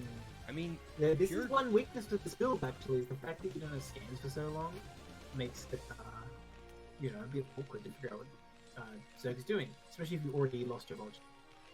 yeah, that was something I was wondering about. Like, you know, I know that scans are delayed, but at a certain point, it just seems like a kind of a waste to not just get an academy, you know, get a scanner up. Well, if you execute the build very tightly, I think you don't have money. I mean, obviously, we're not perfect, so we can super bankable a little bit. But yeah, I don't know. I wonder if maybe the weakness of this build is if you go for fast local, can you expand for yourself? Does that make any sense? I guess the problem with that is, sure, you can expand and Terran can't attack for a little bit, but as soon as they do get scans, you spend all this money on lurkers and they can't really do anything. Right. Yeah, so, I mean, these group of Goliaths are coming up here, and I think he saw another Hydra or two, so he's pretty sure this is Hydra. The thing is, there's not enough Hydras right now, I to stop this. Oh, well, actually, a few more come out. This I'm was a not bad the best position for micro Royal from Blood. Royal. Yeah, I mean, I think he will keep these Goliaths alive, at least, but it is propelled, and so Zerg's feeling pretty good right now, shutting that aggression down. But I think Royal has a perfect idea of what he's fighting now, so he should be getting tanks and siege mode very soon now. Or he's got the +1 armor, which is specifically an anti-muta thing. Okay, Hydras have speed, range, and I think they have one more? Yeah, +1 attack. So they're gonna come out here, and So, the force of Goliaths isn't huge. yeah, without siege mode, there's no like real like defensive setup you can do. Your Goliath is just kind of there. But with defender's advantage with the reinforcement, I think probably will be okay here. Oh, I don't know. Actually, it's a lot of Hydras. Nice micro, bring this back. Is it just too much? Well, I feel reinforcements like come if he out. stood and fight there, yeah, reinforcement. I think he barely survives there. Cool. Okay, the tank is out now. So a good try by Yenta, but we're just. So I think what Terran's going to do here, they're going to power up with a few tanks and then try to push on 2 bases. That's what this looks like. Actually, a lot of idle SCVs right now. Yeah, From it's the natural and unfortunate. the main. Oh my gosh, yeah. Vulture's that is a moving out shame. again without speed. It's on the way. Yeah, but it's not here now, so it's not... All right, tanks coming out. More and greater. Man, there's a lot of drones there. Good god. That's 7 drones. Yeah, he just. Zerg just needs to take another base. I don't care if he makes more drones or not. He just needs a 4 base to spread these drones out I on. don't know why he doesn't take his gas. I mean, it's pretty full saturation. Well, if you're making Hydras, think about if it's a ZVP, right? How quickly does Zerg really need for that gas? And even you can look at Zerg's resource balance right now. He has more gas than he has minerals. No, but yeah, okay. I mean, I guess you could just get a gas bank for Hive, right? But then you just don't have any Hydras and then kill you, probably. But if his, but if it's already fully saturated, then is it really you need those minerals? Well, that is a good point. But I think then, okay, he is taking this mineral. I was You're gonna say, wrong. I think the move. I'm wrong. I'm wrong. You're right. Yeah, no. I think the move is defer taking to this your extra analysis. base. I mean, I don't know about Zerg that well, but I'm pretty sure when you're making Hydras, it's just so much more mineral heavy. Bunch of lurks come up here, by the way. There's vultures with speed. You happy now? Yes. I finally approve. Okay, Fine. Yenta taking a 5th base. No, 4th. I can't count. And that will not be scouted actually by these vultures. I mean, what's the best thing for these vultures to do? I think they might as well just come and hit this third again because they're not really getting in the natural there. It ain't gonna happen. Even I think Yenda's can put in a good wall there. That's who's gonna cancel that. Yeah, you can get a few more drones here. Well, a couple of drones. Yeah. Okay, that was not micro that well by Robo. So not best trade. Hydra's trying to come in here, but with 3 siege tanks, I think this is a mistake by Yenta. This. Oh my god, the lurkers are bugging out so hard. Yeah, and that barracks is actually genius. That's blocking it so well. And there are scans available, right? I don't know if Yenta was anticipating those scans, but now he's just lost most of his units for nothing. Maybe the story of both games is the same. Yenta attacking ill-advisedly. Like, it's just the basic fact of Terran mech is that when they're set up defensively, you're just not going to get a good attack off unless you have some kind of factor assisting you. I think Yenta should have gone positioned more to the right, and then try to dive the lurkers right up on the wall, because the lurkers were literally like dancing for 5 seconds against the Hydras. If he was able to get to burrow them up, get a couple spines on the tanks, it might have been a more cost-effective trade. Well, I think this attack was a mistake at any rate. Because like there's tanks to siege up here, and it's like a fairly narrow area with that natural choke. I just don't think it was the time to attack. No, and see, again, he's going with the queens after losing his army. Yeah. I think if he had that army, now the queens would be good. He can just start slowly brutalizing tanks. I mean, yeah, if you have like a reasonably sized army, Terran doesn't want to just like unsiege and roll across the map. So you can just like buy time for the brutals. That's all you got to do. But now that he's lost it, Terran can unsiege and roll across the map, and that's what he's doing. Well, this is annoying. Maybe Terran will allow scans at least. I'd say Zerg looks to be in a little bit of trouble, although the economy of Zerg is kind of gross right now. That lurker doing way more damage than it should have. But we'll get taken out. And yeah, he doesn't even need siege here. Oh, these no energy for brute in here. These queens just throwing away. Oh, okay, 2 of them Wow, survived. I'm surprised those 2 made it out. I'm extremely surprised they're alive right now. Those queens do not have much health. They have the same health as Amida, but they count as medium, so the Goliath do significantly more damage. We've got about 15 Hydras in production at a time here. The economy of Yent is huge, but he needs to ult his face. Yeah, I mean, how do you possibly engage across this bridge, though? He's going to have to wait till Terran comes in a bit closer. He's going to pull drones, which is smart. Makes sense. Yeah, they can always come back later if he is able to hold it. You know, compared to last time, I guess he did still throw his army away. Zerg is in a better position here, having already set up that fort. So this isn't as critical, but it still would be a huge blow if he takes this out. And Terran is committed to 2 base right now. It doesn't have PC, but it's not out there. Do you remember how much mana it is for Broodling? 150. 150. Wow, okay. So the queens are still way up. Yes. This is why you need to buy time. Okay, so the Hydra's gonna come in here. I don't foresee it going well, but here we go. This is such a good setup for Terran too. Oh my gosh, this Hydra's coming with things. Yenta, please don't take this fight. Okay. But what's he gonna do? He can't lose these Hydras. I guess it does hurt that 2 of them there. There's just no way. It kind of helps against vultures here too.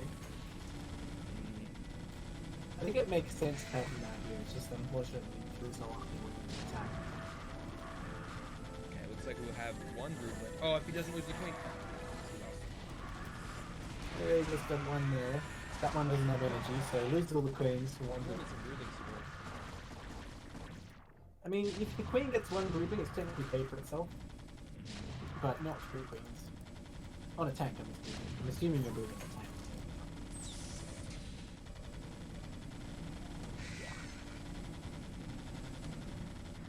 I mean, I wonder if at a certain point trying to go for the island. Well, it does take time though, and you can't rely on defending this kind of push with that. Okay, he's gonna come in here. Is it enough Hydras now? There's not that many Goliaths left. Looks like Will he clean this up? Wow. Yeah, he's gonna clean this up. I don't know why Royal Blue's whole set reinforcements were not moved for quite a while. I think it's been a mistake, unfortunately. So, Royal Blue actually gets defeated there. He did take out this 3rd base, but he didn't kill all the drones. And his own 3rd base is nowhere near landing yet. I think that. So I don't know. Yeah, fortunately, Royal Blue killed a lot of drones, but other than that. No, he didn't kill any. They ran away. He got some killed somewhere because he's down to 41 drones. Oh, I didn't Definitely had more. Well, I think it was the initial basically, Yenta's been non-stop producing Hydras. There was a point where the Vultures came in before the fight and got drone kills, and he never rebuilt drones. But Yenta's economy, in terms of base-wise, is still really good. He's got a fifth, fourth on the way, another fourth. I'm gonna retake this top right one as well. So yeah, I think Yenta's still, ticking along. I don't think it's game's over by any means, but definitely a lot of Hydra and hatcheries.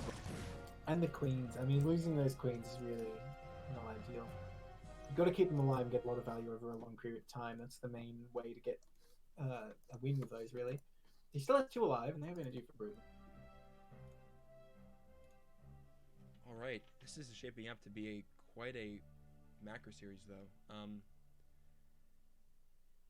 Yeah, I think position-wise, Royal Blue, he's only 30 supply ahead, which in TVZ isn't crazy good. Yeah, I mean, he has a fine defensive position here, so at least he might have his third base. Yeah, well, given how late this third is, I don't think that's too bad. Upgrade the lead. I think that's the main problem here, is it's still on 1-1. And what's the Zerg on? Zerg's only on 2-1, so that's not too bad. I mean, Yenta really needs more drones right now, and he also needs to get gas. Yes. See, Yenta would automatically win if he would have listened to what I was saying and would have gone to the gas. Yeah, of course. No, that hatchery that got killed anyway. Yeah, exactly. But anyways, he's establishing the new fourth, which I guess is the fifth now. He needs to get a gas up there, because his upgrades are behind because he doesn't have enough gas, and he has to keep producing hydrogen. You are right, they definitely needs more drones. But yeah, he's gassing to a lot of queens though, which is going to help. What's this queen doing? I think he's looking for a parasite here just to keep an eye on things. It's going to be very useful. He's got to watch out for those Goliaths though. Oh, that's a dead queen. They're not tanky, you got to be real careful with them, they die so fast. These vultures are so annoying. You want to expand away from the Terran, but this is the problem you get, is that vultures can sneak around the pass a lot more easily. That's not where your army is. No man, those Sunkens can't really do anything about this. So many drones going down. Yeah, the drone count is actually tragic with the war right now. Only 33 drones. He needs to spend a couple rounds on drones if he wants to. Well, I think losing those drones finally snapped him out of it. He's going to make some more now. Got 12 on the way. Okay, good. That was a great move by Royal Blue. Even took out some Hydras with those mines he laid.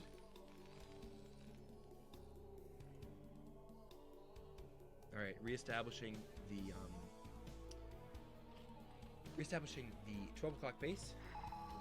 Throw a gas up there. And oh, he finally does it. All right, he has the game. Yenta's won. Exactly. So Royal Blue's start is approaching max again. We'll be there in a minute or two. It's gonna move out, and it's gonna be hard for, really hard for Yenta to stop it. Maybe even too hard. Oh my goodness. Well, there's about 10 queens. Yes, that's what I was saying. He's spent all his gas on before. So I think as long as he can land a lot of broodlings, there's a chance. Although, there really aren't that many Hydras, are there? He needs to broodling now. He can't wait. Oh my god, more drones. More drones being taken out. It's just relentless. It seems so hard for Zerg to even stop that. Maybe he just needs to get a Defiler over there and just darks on the drones when the vultures shot. He could just put mines down. Mines don't make sense. Well, but he could, I guess. Could he suicide the mines? Like aggro them onto... No, I guess that wouldn't work unless there was like a Hydra in there. There isn't really a way. For some reason, I always lose tons of probe kills to mines. Oh, please, nice. Broodling. Oh, the mine drag. Nice, 2 for 1. Did you see that? No. So he put a mine on the tank, and then there's a heap of mines. Okay. Broodling on the tank, sorry. And then heaps of mines next to it, and they took out a Goliath immediately after. So good Broodling so far, taking out 2 tanks. I mean, if every queen gets attacked, that really doesn't look like that many, does it? Yeah. Backbakes the drones again. Very nice. But I guess heaps of drones now. Shame he doesn't have the base to mine from. Where are the rest of the queens? What are they doing? He just needs to get in there and get those broodlings down, especially while these Goliaths are a bit separated. Here he goes. Now let's get some broodlings down. Just letting this army walk up. Okay, here we go. Well, not the best control. Oh, he's clumped them up, so it's too difficult for him to select them. Okay, getting some broodlings Here we down go. though. The man on Still the has broodling. plenty of energy. No one? He's engaging without using all the queens, right? Yeah, a lot of Hydras going down there, just engaging piecemeal. And he still has so much energy, but he's retrieving all the queens back. Oh, it's He can take out another 4 or 5 tanks. And there's only like 4 or 5 tanks, right? Takes all those out, but Goliath Vulture is pretty helpless against Hydra. I don't know if he thought he was out of energy or what. Like, this is a... Okay, he's gonna come in here while the Hydra's engaging, that way at least the Goliaths won't fire back. One goes down.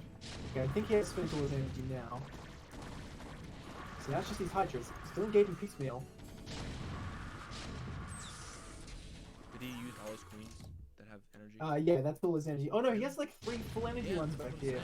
saying. Okay, 2 full energy ones. 2 full energy ones. I don't think he realizes he has queens. Yeah. Unfortunately. Oh, these Hydras just streaming in one at a time. Is he Okay, gonna- now they're gonna all engage. I don't think there's anything in those. I think they're just kind of incidental. And the green forces coming from the turn too. Right, he just killed so much at this point. I don't think Genshin really has anything left to fight back now, even though the tank number is low.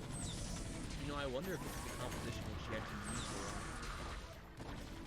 Well, it seems to me he's not that experienced with using the queens, right? Because he has these ones That's what I was with thinking. full energy, and he lost quite a few flying into Goliath a bit too easily. And this is a lot more mapped out for Terran. You know, like tank Yeah. Goliath control isn't nice. I'm Yeah. not saying it's easy, but you know, it's a little bit more common than a concept of fighting with Hydras and Brutes. It's not I something. mean, for sure, you can just pretend you're playing TVP if you want.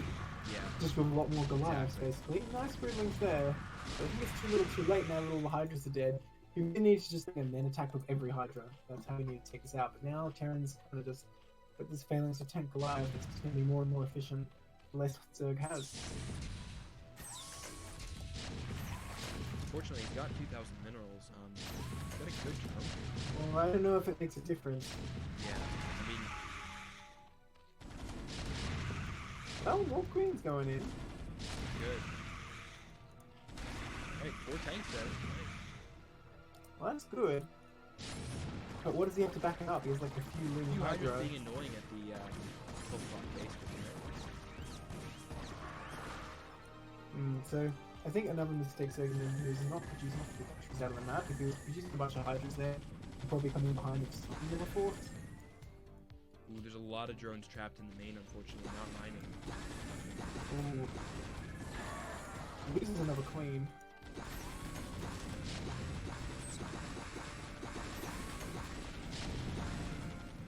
Snipe says Operation Indecision, Operation Unstoppable. Looks like Unstoppable right here. Oh, dude. Yeah.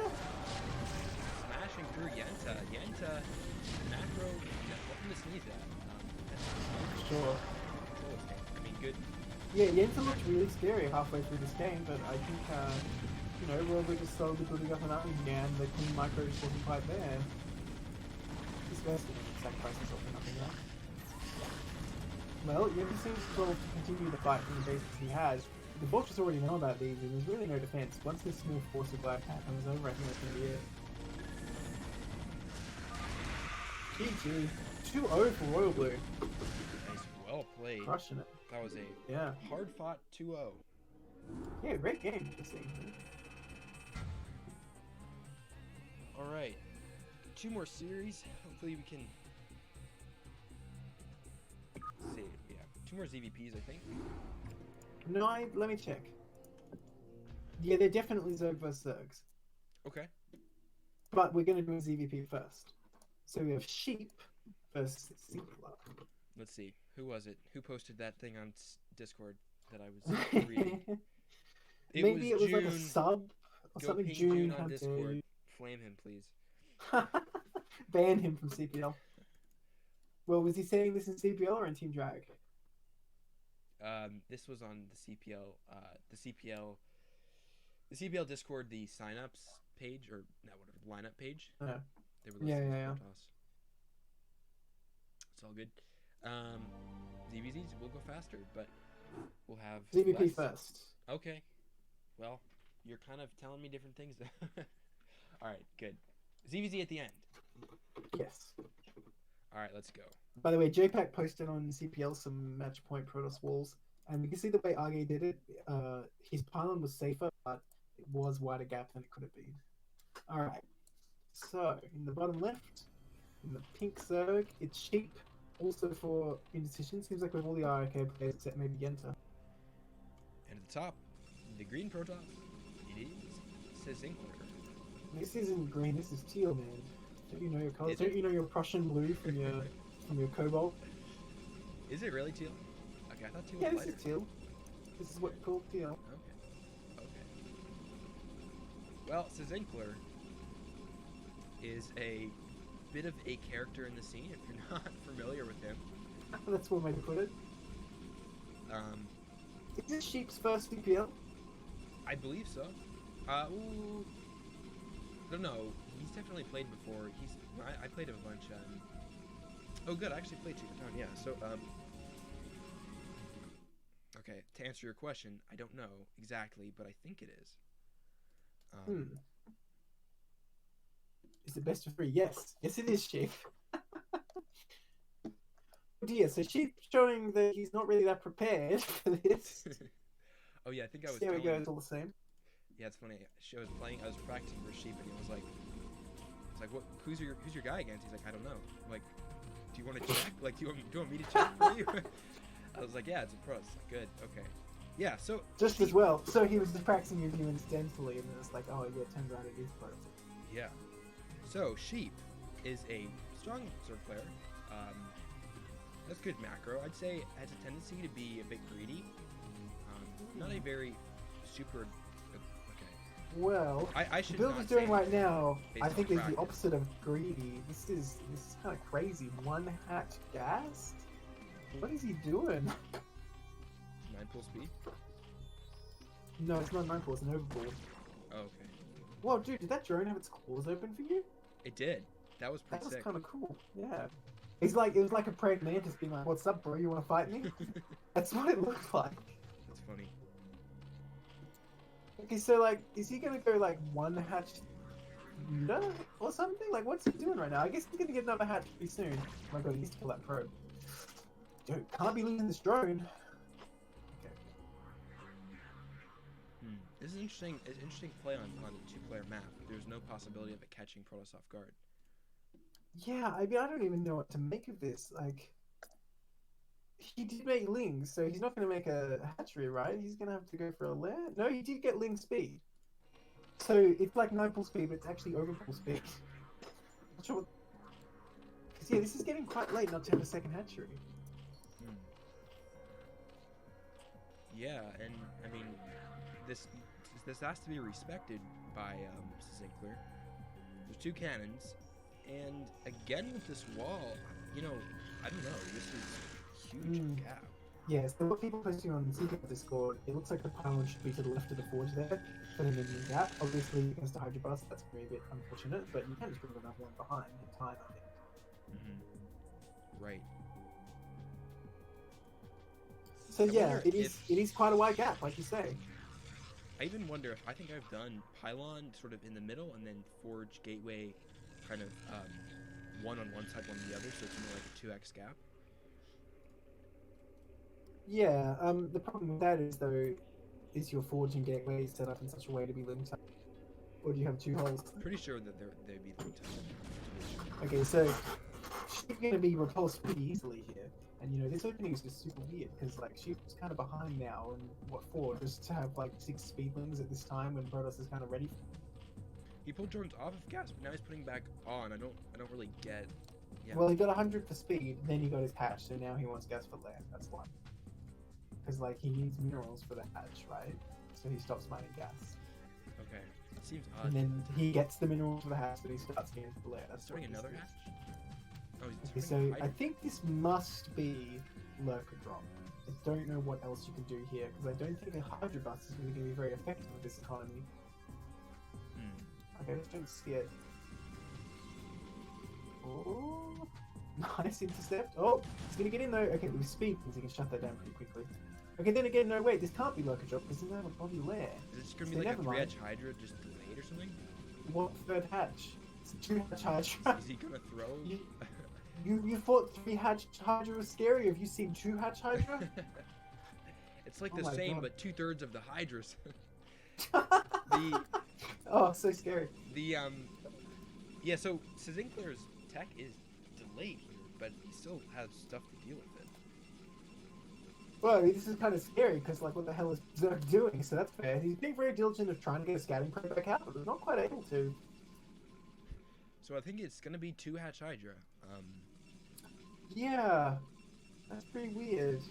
Maybe his whole game plan is just like throw the guy off. Maybe it's Do working. weird ass opening. Well, I mean, you definitely have to scout it. It's all the mind game, says Snipe. Looks like it. Fourth Zealot will be out. Here's the one thing is that it's really good to move out with Zealots on the map at like 5-ish minutes.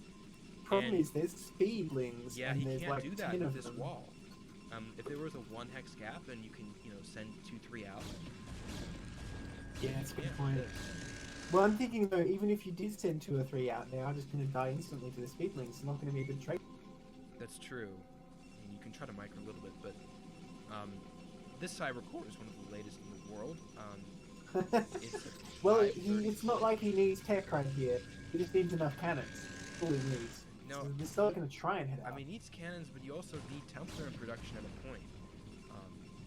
And there's not yeah, gonna be of enough course, cannons. but like if you can get 10 cannons like finished, then you kind of don't mind.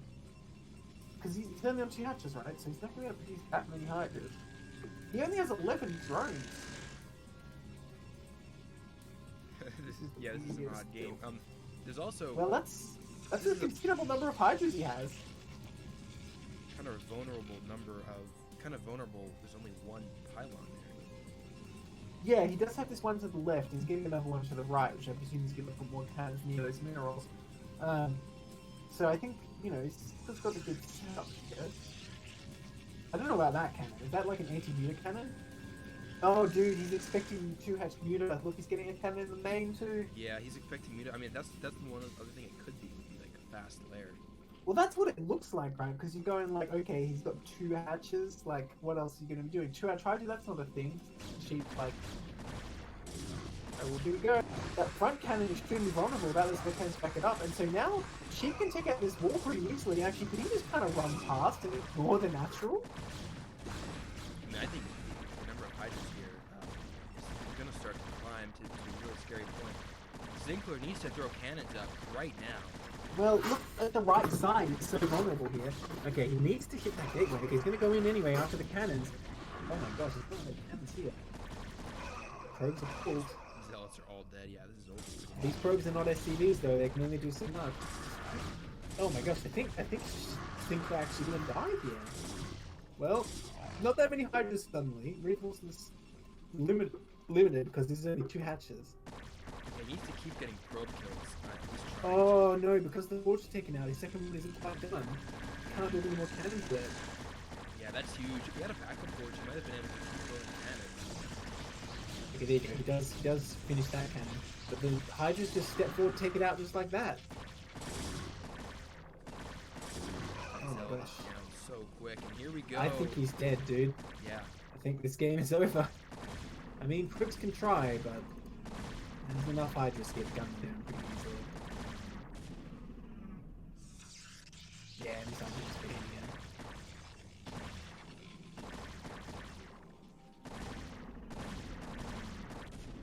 Yeah, these Wow. hydras have done more than enough. Gateways coming What up a in the name weird too build. late. This is so One of the weird. great struggles when you're starting out learning Protoss is defending the Hydra bust. It's not Yeah, in fun. any of its many forms, eh? Yes. Gosh. And then the Muta variations as well. Honestly, it's like Zerg doesn't even have to make mutas, just the fact that mutas are possible for them to build Exactly. does so much for them. Yeah. Well, it's the stage in the game where you can't know that mutas. You can't rule out the possibility of mutas, so you have to put cannons Yeah. up anyways. And it's like if they didn't go mutas, then you wasted cannons, and if you do, then you still have to defend. Yeah. All right. Well done, sheep. With that, that was. I mean, if that was meant to be a mind game, then you have done it, sir. I was mind gamed. And casting this and I can see everything. I was like, what is going on?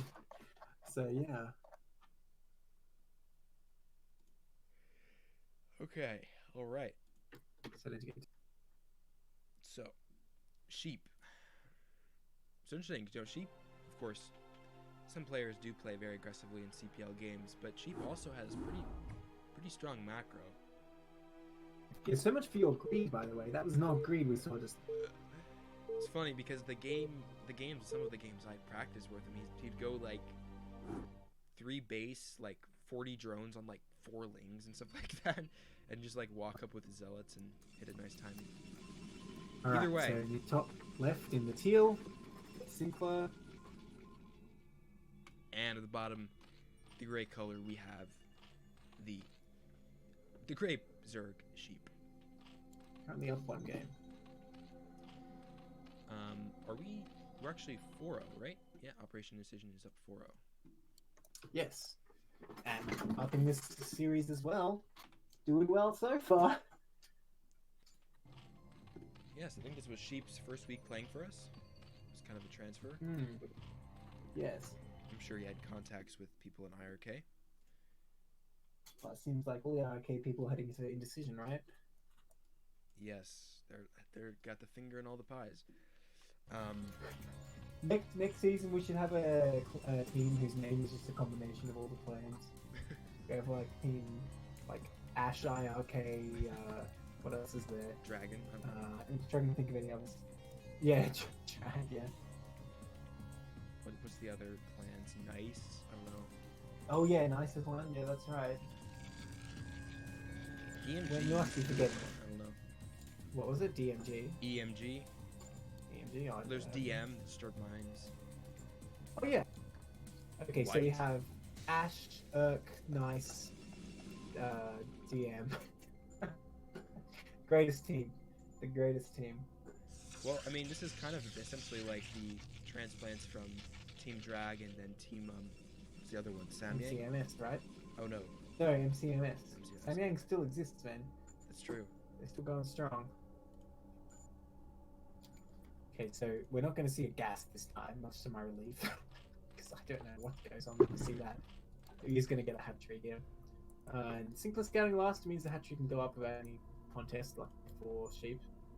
Well, I think so. Sheep, the hatchery down. Oh my god. Okay. Let's go Hatcher's down. down. And What's his probe doing right now? yeah, that Stuck. was in a weird spot. I think he just didn't know how to pop in, but now he's figured it out. And Zinkler is skipping cannon. So that's Ooh. Fort Nexus. Yeah, well, and it is Montel. only Overpool. You can I say. think Lings could barely run by here if he really wanted to. But the thing is Sheep really going to send them straight on? It looks like he just wants to harass the probe.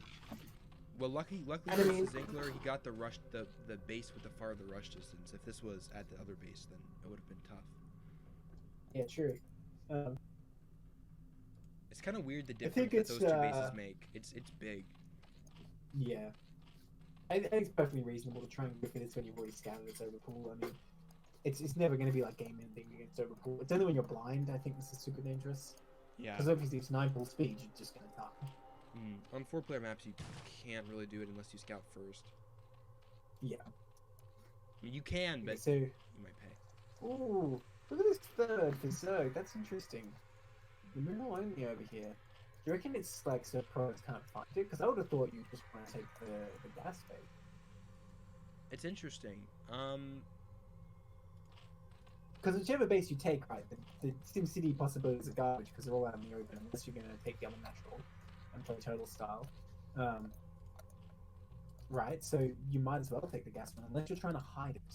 Yeah, maybe he's trying to hide it. I was wondering if he's gonna like fake and try to go for 3-hatch Hydra or something like that. And Is that layer slightly early? Like, did he deliberately make this look like 2-hatch Muto? no, I think that layer is earlier than normal. yeah, I think he's trying to fake him out to be able to have the extra larva for something. Ooh, I like this. This is like a speedling all in. I don't know. He's got no, Well, if it was speeding all in, there probably wouldn't be a layer, would there? unless he cancels there. Ooh, spicy. Well, you gotta kill the drone first. I mean the probe. Stubborn probe. Oh, just try. Yeah. I stay to chill if it survives a really long time. It's a signature probe, you know? Like these two signature probe. Yeah. I know, Bisu's... Oh, man, that... Oh, wait, you haven't caught up in the ASL. Sorry. I watched Bisu versus... Okay. Who was it even? I don't remember. I'm so mad. Chosen Zerg. Chosen Zerg. Zerg is so cold. Oh, Chosen Zerg's like some kind of, like, evil ninja just doing all this random shit. Don't like him. Right? I Oh. want Protoss to win. I'm tired of TZ. I want some good PvT that's not just carriers as well, please. I don't play carriers.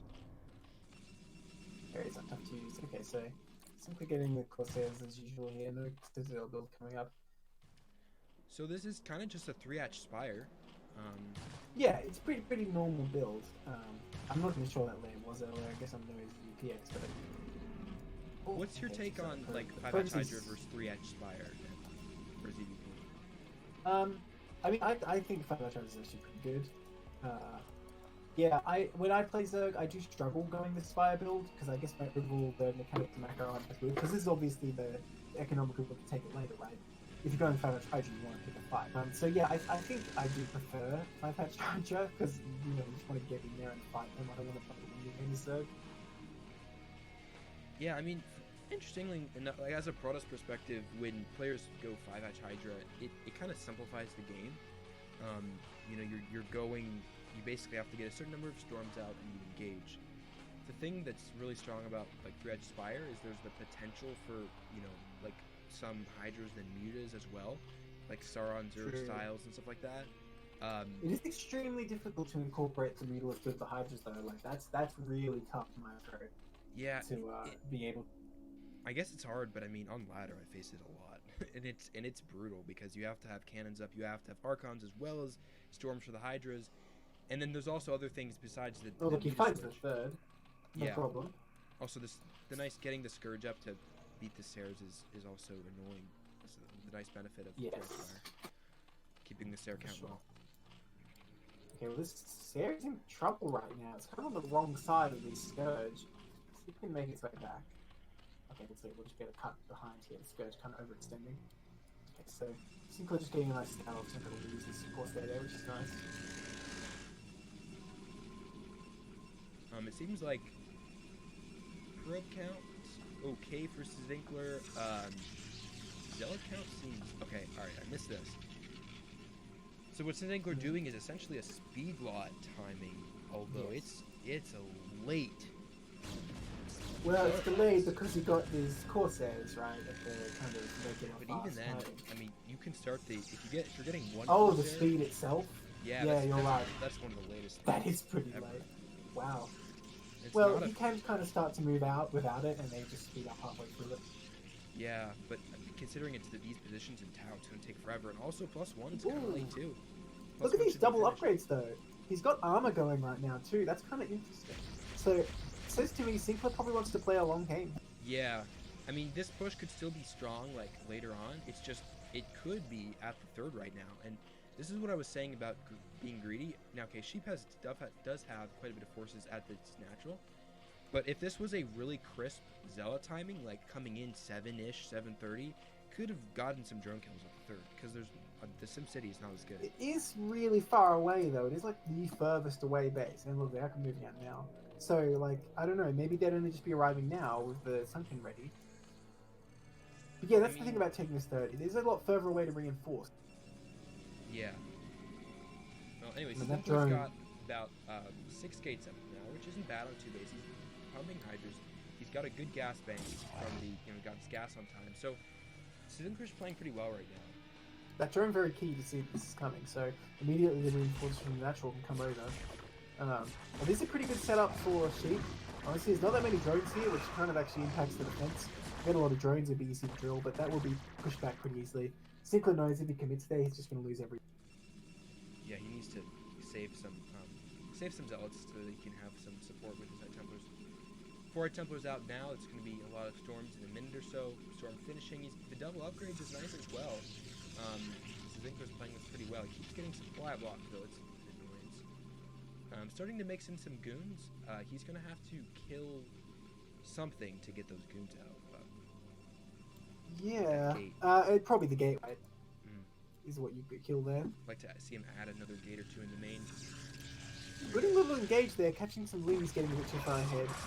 I mean, that's a lot of Hydras, that's also a lot of the Zealots. I think the Zealots definitely have that fight. Yeah, especially if he does good micro like that. Oh, wow. Strong. Yeah, Sinkle's looking really good right now, and the Storms are ready too. Look at those Templars. Man, this looks really scary. Like, Sinkle's going to have a really good 2-base parry. Goons can get out here. Oh, well, thanks, Taucross. On any other map, they wouldn't be able to fit, but on this map, there's always a friggin'... Zinkler banking quite high. I'd like to see some more rounds of probes being produced, also getting his robo. But overall, not bad. There's 2 stairs as well. Alex still being annoying. Yeah, oh man, this fire so fast. They just sound so aggressive when they're shooting. Like they have to kill it overlord now. Oh, Zealot's coming out. Yeah, I think Sinkle's going to come out with a big attack here. Lurker aspect is on the way, not quite finished. Okay, a bunch of Mutalisks coming out, so this is the play Sheep's going to go for here. If you can pick off the Templars, this army for Protoss is way less scary, but already showing them, I don't know about this. Well, how much HDR is there really though? Oh, nice Storm.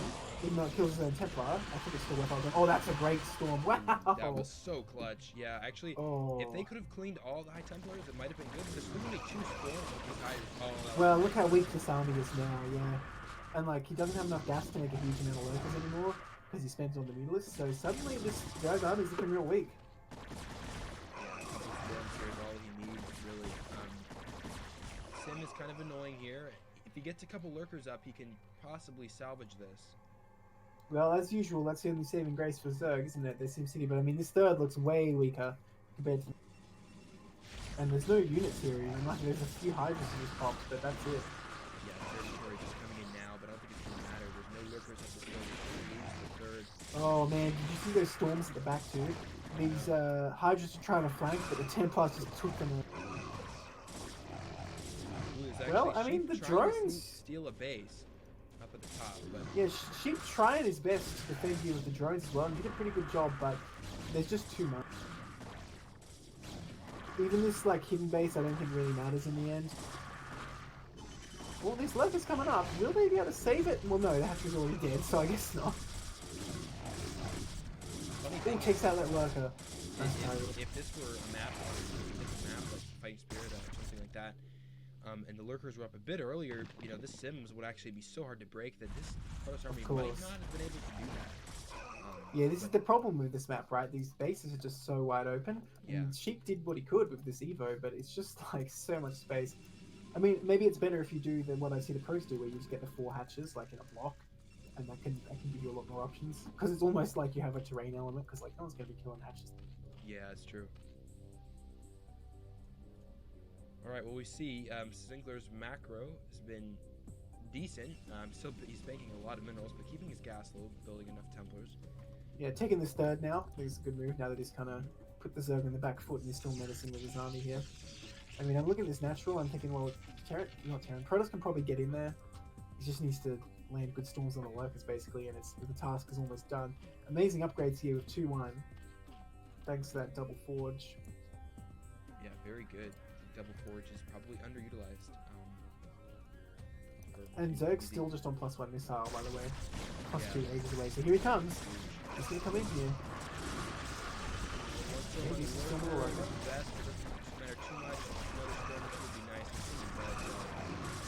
Yeah, those Zealots are actually getting massacred right now. That Lurker's perfectly positioned, but will get taken out pretty quickly by Storm here. Well, needs a couple of good shots. Well, I guess he just had enough Zealots that even through the like Zealot gate there with the Lurker, they can still just storm. Yeah, he's got 3 more Storms banked too. Lurker's coming from the third to try to stay here. Sheep fighting hard. Well, I think Sheep might not realize that there's observers out. Like, that means the Lurkers look to me like he was hoping there's no take. GG. Man, Sinkler looking so strong there. Yeah, for sure. So interesting. I missed the fact that Sheep really committed to the Muta switch. Yeah, I mean, it could have been a good move, but unfortunately, Sinclair was kind of on top of landing the storms on that, and I don't think Sheep really took his time coming in the right angle. He just kind of just went, okay, here I come, you know? Yeah, I mean, in Zinkler's, I was paying attention to his army micro was quite strong as well. If if there was no storms, the theoretical chance that that Sheep could take a good fight against that was possible. Yeah. All right, so we got another game 3 on our hands. Nice. Yes, players fighting hard, tier 2 or tier 1, sorry. Snipe cheering on team Operation Indecision. So let's make it a clean sweep. Certainly hope so. All right, so the top left in the yellow, it's IOK. And the bottom, the teal player, it is Zinkler. Tied up 1-1 here. Okay, so we're on a 4-player map, PVZ. Change things a bit. We'll see what Sheep goes for. Yeah. Went for 3-Ash Spire last time. I mean, last PVZ we cast just now was pretty crazy. We'll see if as crazy this time on Clayfields. Yeah, exactly.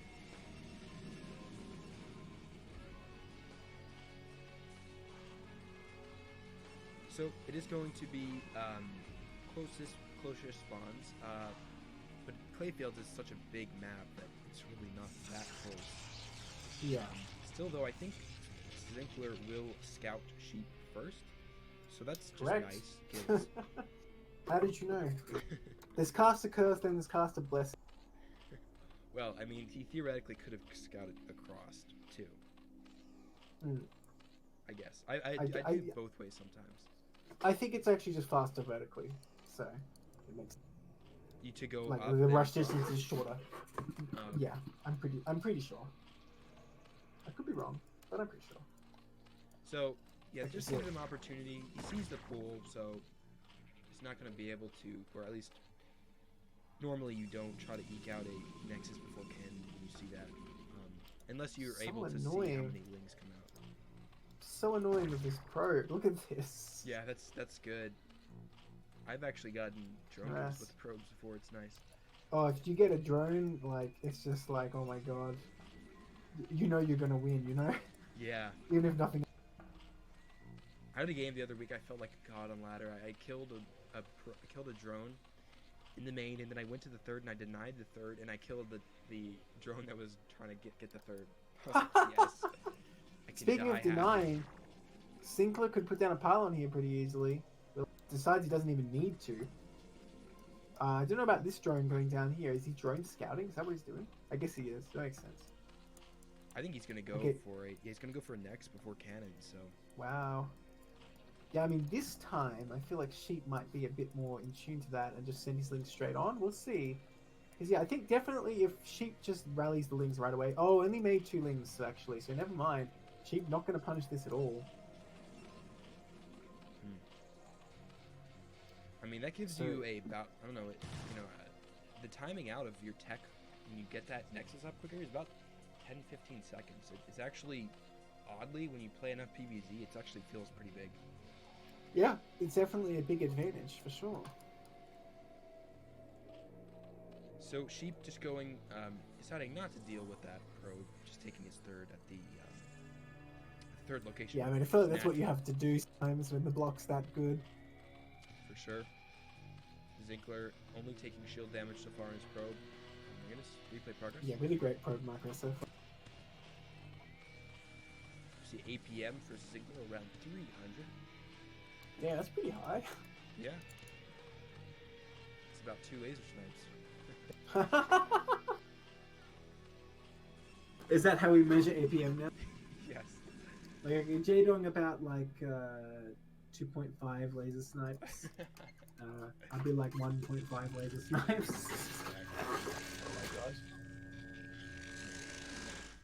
So, this wall, I think you're right. Well, I don't know.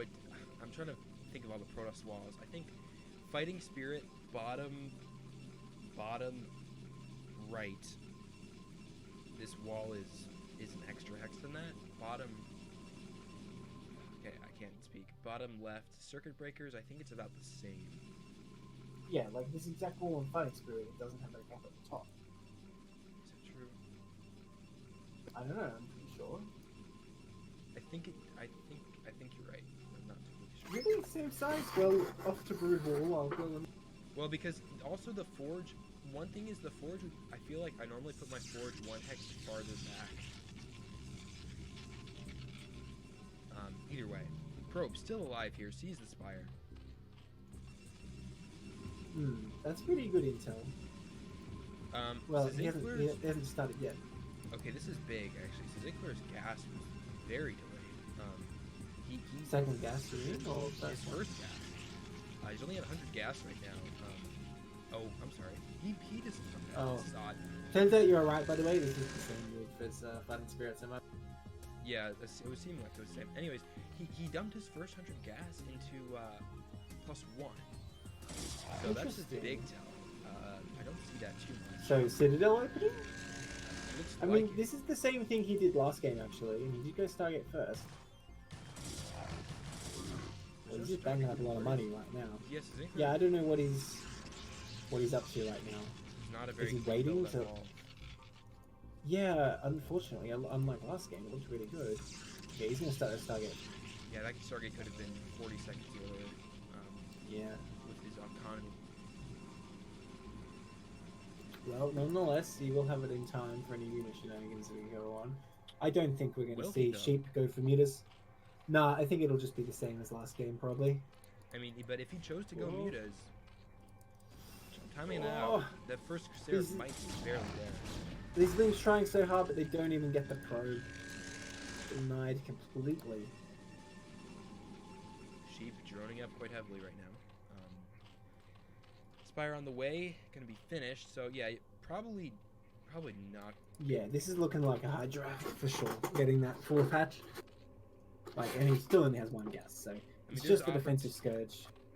Yeah, So there's is an that- opportunity to punish a bit, but we'll see. Anyways, For actually, Gorgonoth, you Ziggler's mean? going cannon into main, which shows that he's respecting the possibility of it. Yeah. And that's the thing we were talking about 5-Hatch Hydra versus 3-Hatch Spire is that 3-Hatch Spire does make you respect it. So even if he doesn't make any mutas, even if it's just Scourge, it still helps to have that cannon. So Scourge can't come camp out your Corsair. It's true. Good point. I think honestly you'd be a fool not to make it anyway, because you never know. Zo could just be like suddenly here's some mutas. You might as Yeah. well take the safety measure. It's only 150 minerals, not that much, Better be safe than dead. right? The Ziggler keeps getting supply locked, but his +1's gonna be finished insanely quick. He could have had like 3 more zealots out right now, which is kind of frustrating me, but as a pros player. But there's gonna be a lot of speed zealots. Again, zealot legs is super late, but he's gonna have a lot of +1 zealots out. Yeah. I mean his tempo arc is gonna be done in a minute. He could go for a pretty fast +2 timing. I don't know how useful that is, but he could do that. Man, this Corsair. Ugh. He could go for Archon Alright. zealot. He could go for Archon zealot push. Yeah, Which is you very reckon that's strong. worthwhile? I mean, it's just going to be 6-hatch Hydra here. Or 5-hatch, I suppose.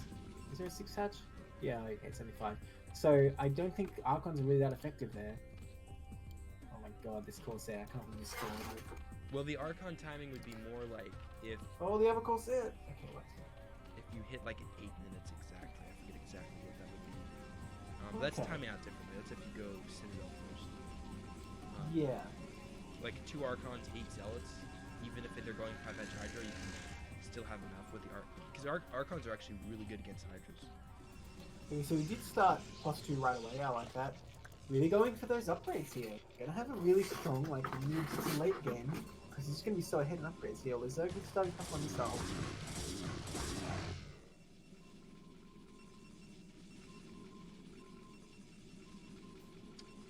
Yeah, and probe count not bad. Pretty good probe production.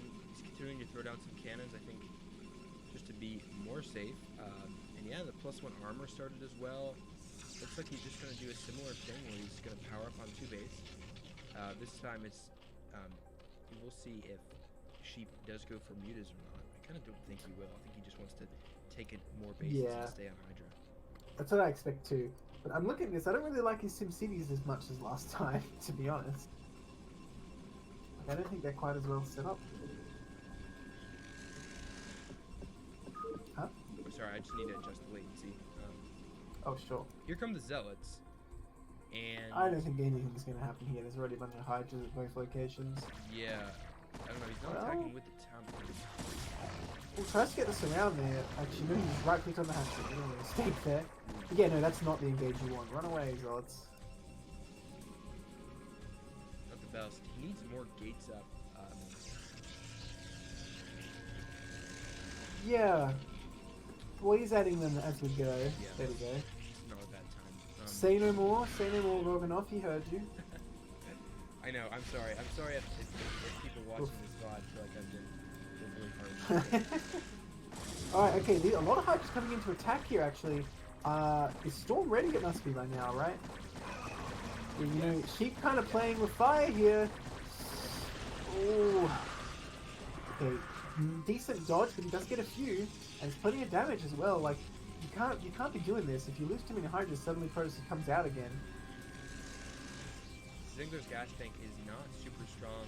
You know, you have to get so many upgrades here.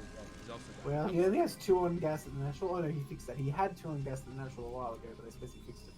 He's spamming out High Templars and keeping his minerals low. He's gonna have a really strong army here in a minute or two. I think plus 2 attacks will finish up in a minute. Yeah, this is it. The ++2 timing. I don't know if it makes any difference He's gonna have 9 games. against Hydras. Yeah, because for Zealots, it would still be what, like 5 hits to kill a Hydra, no matter what. I think. Oh, I suppose if they have +0, it's 6 hits. So The one thing I am concerned about though is Sinclair needs to be scouting for the 4th base though, because 4th, you know, yes. 4 gas Zerg is incredibly scary. And Yeah, and if you're going this 2-base powering style, the whole point is denying Zerg 4, basically, right? Yeah. So if that gets up without detection, he's going to be in a tough spot. And so if Zerg just takes a 4th uncontested, then the timing you can get a 3rd is at round 10 at least. So I'd also like to see him trying to establish a 3rd right now. Yeah, well, we'll see. I mean, Protoss could always just bash down the front door. It can always happen, no matter how many. But the lurkers are out pretty early this game. That's a brutal SimCity though. Yeah, like Protoss not going to get in there, right? And look at the 3rd is pretty well defended as well. I mean, okay, it'd be tough. Oh man, he's doing it. He's saying, "I can do it." He needs to get I don't know about down. this. His spines are doing so much damage. No, he already lost the observer. He sent it in too early. So he just sacrificed like 10 zealots for a spore colony. Oh, just a storm at least. If he comes in with another group from the, I don't know, this is a tough engage. He needs to take a 3rd because he's not going to get too much more damage done. Yeah. Or Right. deny the 4th. I mean, I've played games against Sheep. This is where Sheep starts to run away with the game. Well, it certainly seems like he's setting up pretty well right now. The thing is, if Protoss did know about this 4th, even with those lurkers set up, I don't think it's actually that hard to get in there. You just need a few storms. If another thing is Sheep can also take 1 o'clock. Yeah, 1 o'clock. Yeah, that's and true. then get that base simmed. And you've got 5 gas Zerg. Good luck. Yeah, and these bases are so far away from Protoss. It makes it quite tough. And they're so good for sim. You know, I wonder if for Protoss, the 9 o'clock is a decent base to take, because your army's kind of moving up in that area. But he's going to take the 7 o'clock. Yeah, versus Hive would be tough because they could just get a Dark Swarm upstairs so quickly and then surround. Yeah, that's true. That's true. I didn't think of that. Let's just get a Robo there and just go straight to Reaver. But yeah, Sheep, his macro, he's got 60 drones. He's powering up Damn, so many that's workers. so many dreams. Alright, coming in here again. Spore's already on the way again though, so yeah, I think Protoss just bashing his head against a brick wall trying to get in this location. Nice Archon morph though. That was well done. Yeah, yes, Zinkler, I'd like to see him scouting more. So the thing is, Protoss does have the upgrades going in his favor, because he's going to have +3 before the Zerg has +2, which is kind of crazy. Oh my god, he's going in! That's Observer is not going to last though. Very close to getting taken out again. Oh my gosh. Oh, that Observer's done for. Yeah. He just needs more Zergs. Oh, second one does come up actually. But all his Zealots are already dead. So many lost there. And Zerg is actually up in supply after that attack. Oh man. This is just not a location Protoss should be attacked. Yeah, unfortunately, fellow Protoss. This is a story kind of as old as time. But man, Zinkler has not been macroing during that fight. He has nothing really at home. I mean, his pro count's good, but man, you got to spend your money. You need to get a third gas up too. I mean, that's why you see some of the maps like Circuit Breakers where Protoss take like a gas only third, and you can do it, but it's really hard. You have to be way more efficient with the gas units because at this point in the game already, speed zealots are kind of trash already. I mean, I'm serious. Yeah, I guess so. Versus lurkers, they're pretty bad. Yeah, well, they always say this matchup kind of turns into Zealot hell as the game goes on, because they got to deal with lurkers and plague, and like they try and go somewhere, there's just a Sim City blocking them, they get stormed by their own buddies. Exactly. Cracklings show up. Oh man, it is Zealot hell. I said lurker hell. So Sinclair getting these cannons up just in time, by the way, down here. I think if Sheep was a bit faster coming out, he actually could have gone denied that third, which would be really bad for Sinclair. But with the cannons up now, the army position, I think Sinclair will be okay. But this contain can become very difficult for Protoss to get out of. He needs to get more. I think he needs more cannons than that. Zinkler's moving his army over here. His gas has been really low throughout this. I mean, he's struggling to produce enough High Templars because also the observer production is gas heavy, and he has to basically constantly produce observers. He's moving his army deep here to try to get a sandwich. There's no observer though. That's a good storm. Yeah, I mean, this flank could kind of work, but I don't know. He has to land more storms. So many High Templars. Oh, he's Templars. The Templars just running in. That's right. So he reclaims the high ground. If he could get the high ground, get some good storms. That's good. That's his last one though. Oh no, he's one more. One more storm in those hydras. Oh, that's the storm we needed. He needs to go back to like 40 zealots right now though, because he's got 4K minerals. Yeah, that's a lot of money. Yeah. Yeah, I think that's what really is holding Protoss back here. But he still looks like he might actually break out anyway. I think he barely has enough here. He's going to clean this up. So Protoss gets back out of the map. Oh, but more Hydras coming down. And no storms to deal with them. Okay. No, none of these Templars have energy. Those clutch upgrades, the +3, tearing through those Hydras. Oh my goodness, it's so sad to see his Templars die. Yeah, really bad miss micro there. You really got to keep those back. Zerg up to 5 base now. Man, are we gonna see Sheep just overwhelm him? Because so far, like the macro and the micro going his way. Like I like how Zerg's set up there. He kind of like did the positioning before the fight, so he didn't have to do too much. I mean, 70 drones Zerg is pretty insane. That's too many. How can Protoss compete with that? I think he might even be trying for a drop. I see all those overlords moving down here. Drops are so hard to deal with. Yeah. Well, the thing is though, since he only has these 3 bases, his army's not going to be too far away. He's kind of been locked in this area. So I don't know if drop is kind of the game-winning move here. But yeah, Protoss only mining from this third. A drop onto the third location is basically the only place he's mining. But I don't yeah, think if he takes that out. This group of Hydra's gonna die. Doesn't really matter that much. It's nice. Well, does that give away the drop though, that all these overlords were hanging out there? Wow, so they're even getting burrow right now. Determined not to get a hive though. It's funny that this happens in people. It's funny because in Zinkler's position, like you think so many nobles. Oh my god, that's too many. Those zealots are gonna last like 2 more volleys. Oh well. There they go. Oh my god, Protoss losing so much army there again. And again, like we see the bank. Bank is just huge. Unfortunately, you don't earn interest in this game, so you gotta spend that. I mean, if Zinkler had really moved to try to establish a fourth, and he had a 4th base here, then there's a chance that he can keep grinding out, better engages, but he's getting locked into 3 bases, and that's gonna mine out pretty quick. Yeah.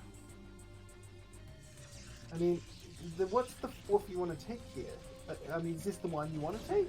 Because I mean, Zerg's actually kind of already cut off, he just doesn't know it. Goodness, oh, this lurker drop. Ooh. Well, the thing is, Protoss has too many probes for the base he has, so that's not that big a deal.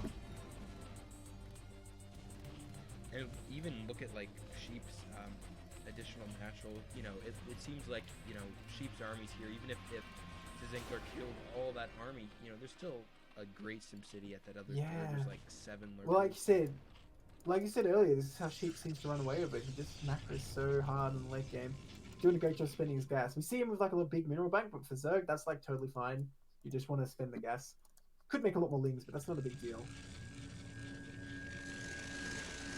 That's so many lurkers. Oh my god, storm them! Storm them! Oh, okay, doesn't quite storm right in the middle of them. The lurker has actually one of the best like auto run away in the game. Anyways. That's true, because it doesn't have an attack, yeah. Oh my gosh. The lurker spines. That's just so many lurkers. What could you do against this? It's just kind of disgusting. I mean, he needs more storms, right? Because they're really clumped up, but he just keeps losing the Templar. Yeah, control of Templars is crazy. Yeah. Yeah, because they just like wander in like idiots. Yeah. That's why they gave him the attack in StarCraft 2. When it's verse only Hydras, it's kind of doable, but when you have the lurkers added into the mix and you have the observers to control too, Yeah. That's why it's Zerg playground. Yeah, dropping lurkers on this plateau. Good luck. He's got this fourth base up, kinda, but.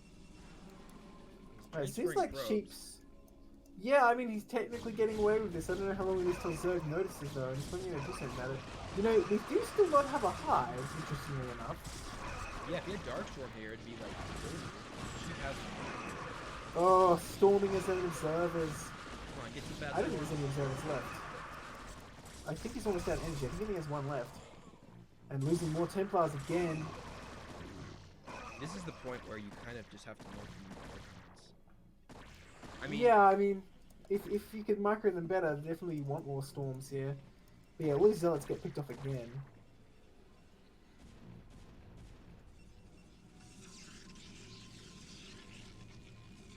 Would have liked to see Zinkler go for some sort of, try to get some storm drops going. Just because you have to get some grass on Zerg at this point. Yeah, I mean, like, since 70 drones is just too many for Protoss to handle, basically. Oh, another lurker drop going down here. I didn't see that. Yeah. Oh my goodness. Oh. Return to mine. Yeah, Sheep doing such a good job of just hurting the mining any way he can here. Well, I say that, except look at all these pros just running back and forth. Oh no, here come the lurkers! Oh my god. The pro massacre of 2020. Well, okay, I guess he's not going to get that many. Watch it. Will they come pros back? Return. Okay, no, If they do... That is okay, no, they are right there on the minerals there. Ever that third base. Nice storm. I think Protoss will be able to take out these lurkers at least. Oh man, decent storms, but there's a lot of Hydras coming in here. Oh, and Morph's like 3 Archons, just as the Hydras are coming in. One more storm. Or not. Just hug the Hydras. Show them the power of Look at how many love. lurkers there are just up north, bro. Oh my god! Does he even need to spread them at this point? This is crazy. Just a move. This is like true Zerg, just like we are the swarm. There's 2 million of me and do GG. Sheep takes it 2-1. Well, I gotta say it for him. I gotta try. I don't want to assume. Give him the benefit of the doubt. Alright, so that's 2-1 for Sheep. Did Zinkler quit CPL after that? God, I think so. Alright, I'm just gonna grab some water into our final game here. Okay, Final series, I should say. Grab some water. Be right back. Yes, Knife. That's what I was thinking.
we got back at the same time. Isn't Wow. that good?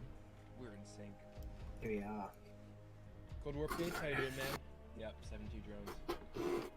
That's so weird. Dude, I would consider leaving CPL after a loss like that. I hate losing to Zergs like that. The feeling of it's like, as soon as he was moving up and that first engagement didn't go well, it's that, like, I don't know how to describe it, but it's like you feel like, oh no, it's going down the path that the last 60 games I've played this way have gone, where it's just like unstoppable. Yeah. Alright, let's start up a nice CVZ to cleanse you. You can see the hated yeah. race tearing itself apart. Brace yourselves, chat, for some high-level analysis of this series. Break out your notepads. Alright, so in the bottom left here, in the blue, it is George. And in the top right, in the red, I don't actually know who this is. It is Jojo, Ash.Jojo. So George, of course, for Operation Indecision, and Jojo for Socialized. Okay, red is Jojo. Yeah, Jojo. Okay, at first it sounded like you were saying the same thing. It's like Georgia. What do you mean, like George and Jojo? Yeah. Maybe I am. I think it's I mean, because they're both Zerg. How do you tell them apart? It's true. Red and blue. It's about as opposite as you can get in terms of colors. Nice. Okay. When you shift tab, what does it change to? Wait, They're just both yellow. They're just both yellow. Not cool. Yeah, no, it sucks. Like, sometimes you get that color that doesn't show up on the mini map, and then you're like, okay, I'll just shift tab, but they're both yellow. It's like, oh, this is. You know, one thing I was thinking about, which is minor, but I play in old graphics because I like them better. Oh yeah. And you know, I'm casting them in oh jeez, words. Casting them in the new graphics because I feel like everyone would hate me if I cast them in old.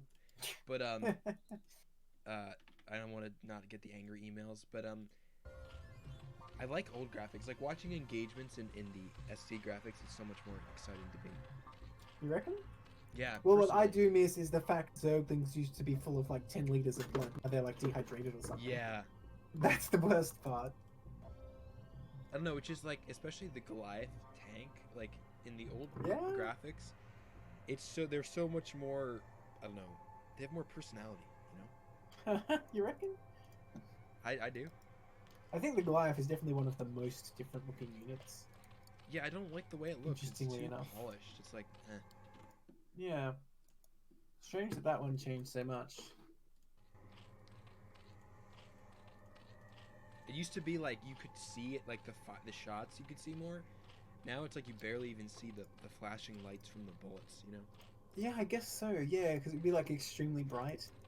Yeah. And the missiles look even more cool. I think the missiles appearance the same. Is what I thought about that. Is it true? Maybe. I mean, Definitely it seems the to ground me. attack. Maybe I'm wrong. I think in the Okay, old so- graphics. I'm sorry, I could go on about this for way too long. Yeah, we Sick. should probably talk about the game. Okay, Um, go ahead. they both went for 12 pool here, right? It wasn't overpool. I didn't even see you. Too busy thinking about graphics. It doesn't matter. It's the same build anyway. But there is a divergence here. It looks like George wants to take a hatchery, or maybe he's just forgotten to start his lair, whereas Jojo's already started. Great first engage for George, though. Even though Jojo had more lings, actually loses one pretty badly. And suddenly George kind of has the initiative here. Didn't rally his reinforcements, though, so the defender's advantage will mean that Jojo can hold on just fine here. It would be risky for George to go up there. Oh, okay. Doesn't go back. Nope. Uh-oh. Wow, pretty nice micro by George, actually. He didn't lose any there. Okay, so George does get his lair, but unfortunately he forgot to start it for quite a while, so he's at a bit of a disadvantage as far as the unit timing goes. Let's have to retreat these Zerglings as well. Oh my gosh. Oh, well, the fight's going back and forth. Looks I like think George Jojo is has a bit engaging more. a bit better. He really is. He really is. Even though Jojo, I think has more Zerglings, he's still forced to retreat.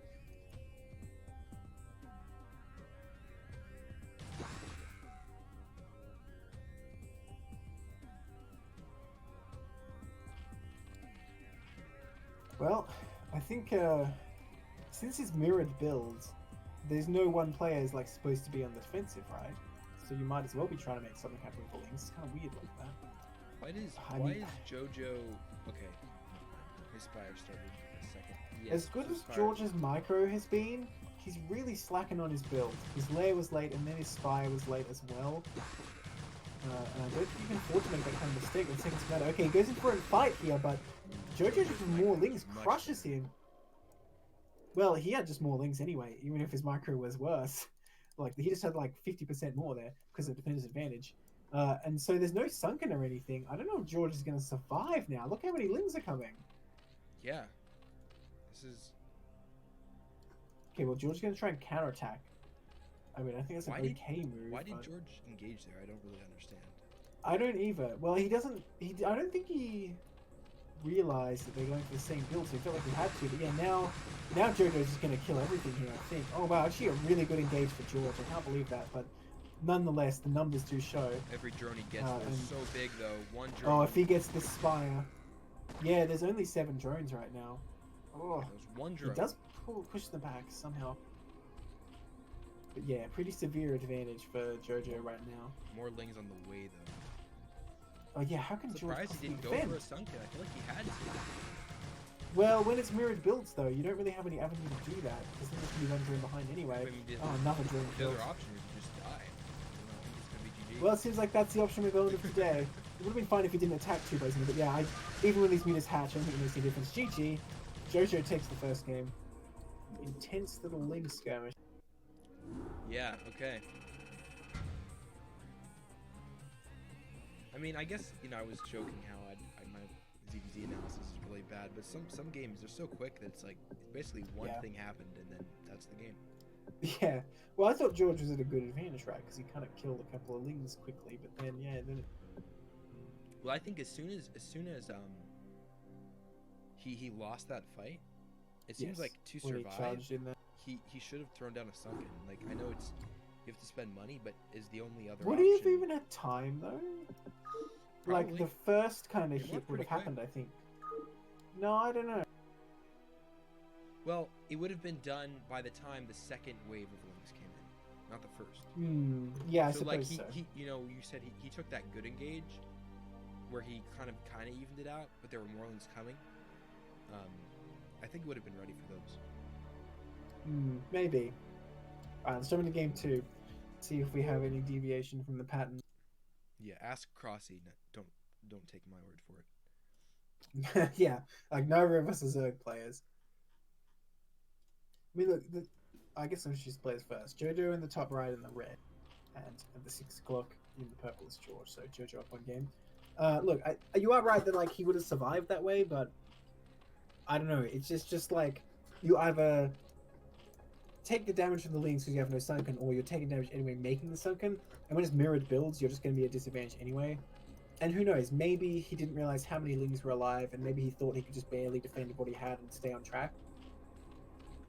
Yeah, I mean it's possible, but it's kind of like when you get like I don't know whatever he lost like 8 lings for when you net an 8 ling loss, it seems like you kind of have to prepare for that. Yeah, that was pretty severe. Especially on these 2-player maps, and now this is going to be a pretty close rush distance as well map. Yeah.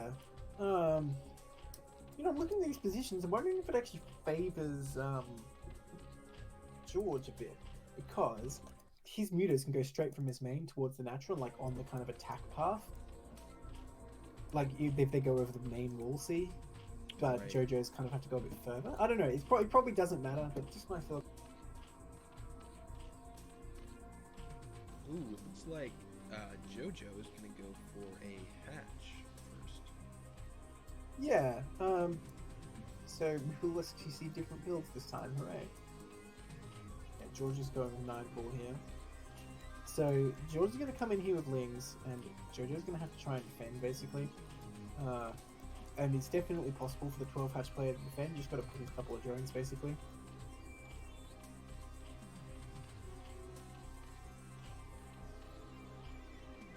Okay, so the pool coming up in any second now from JoJo. Yeah.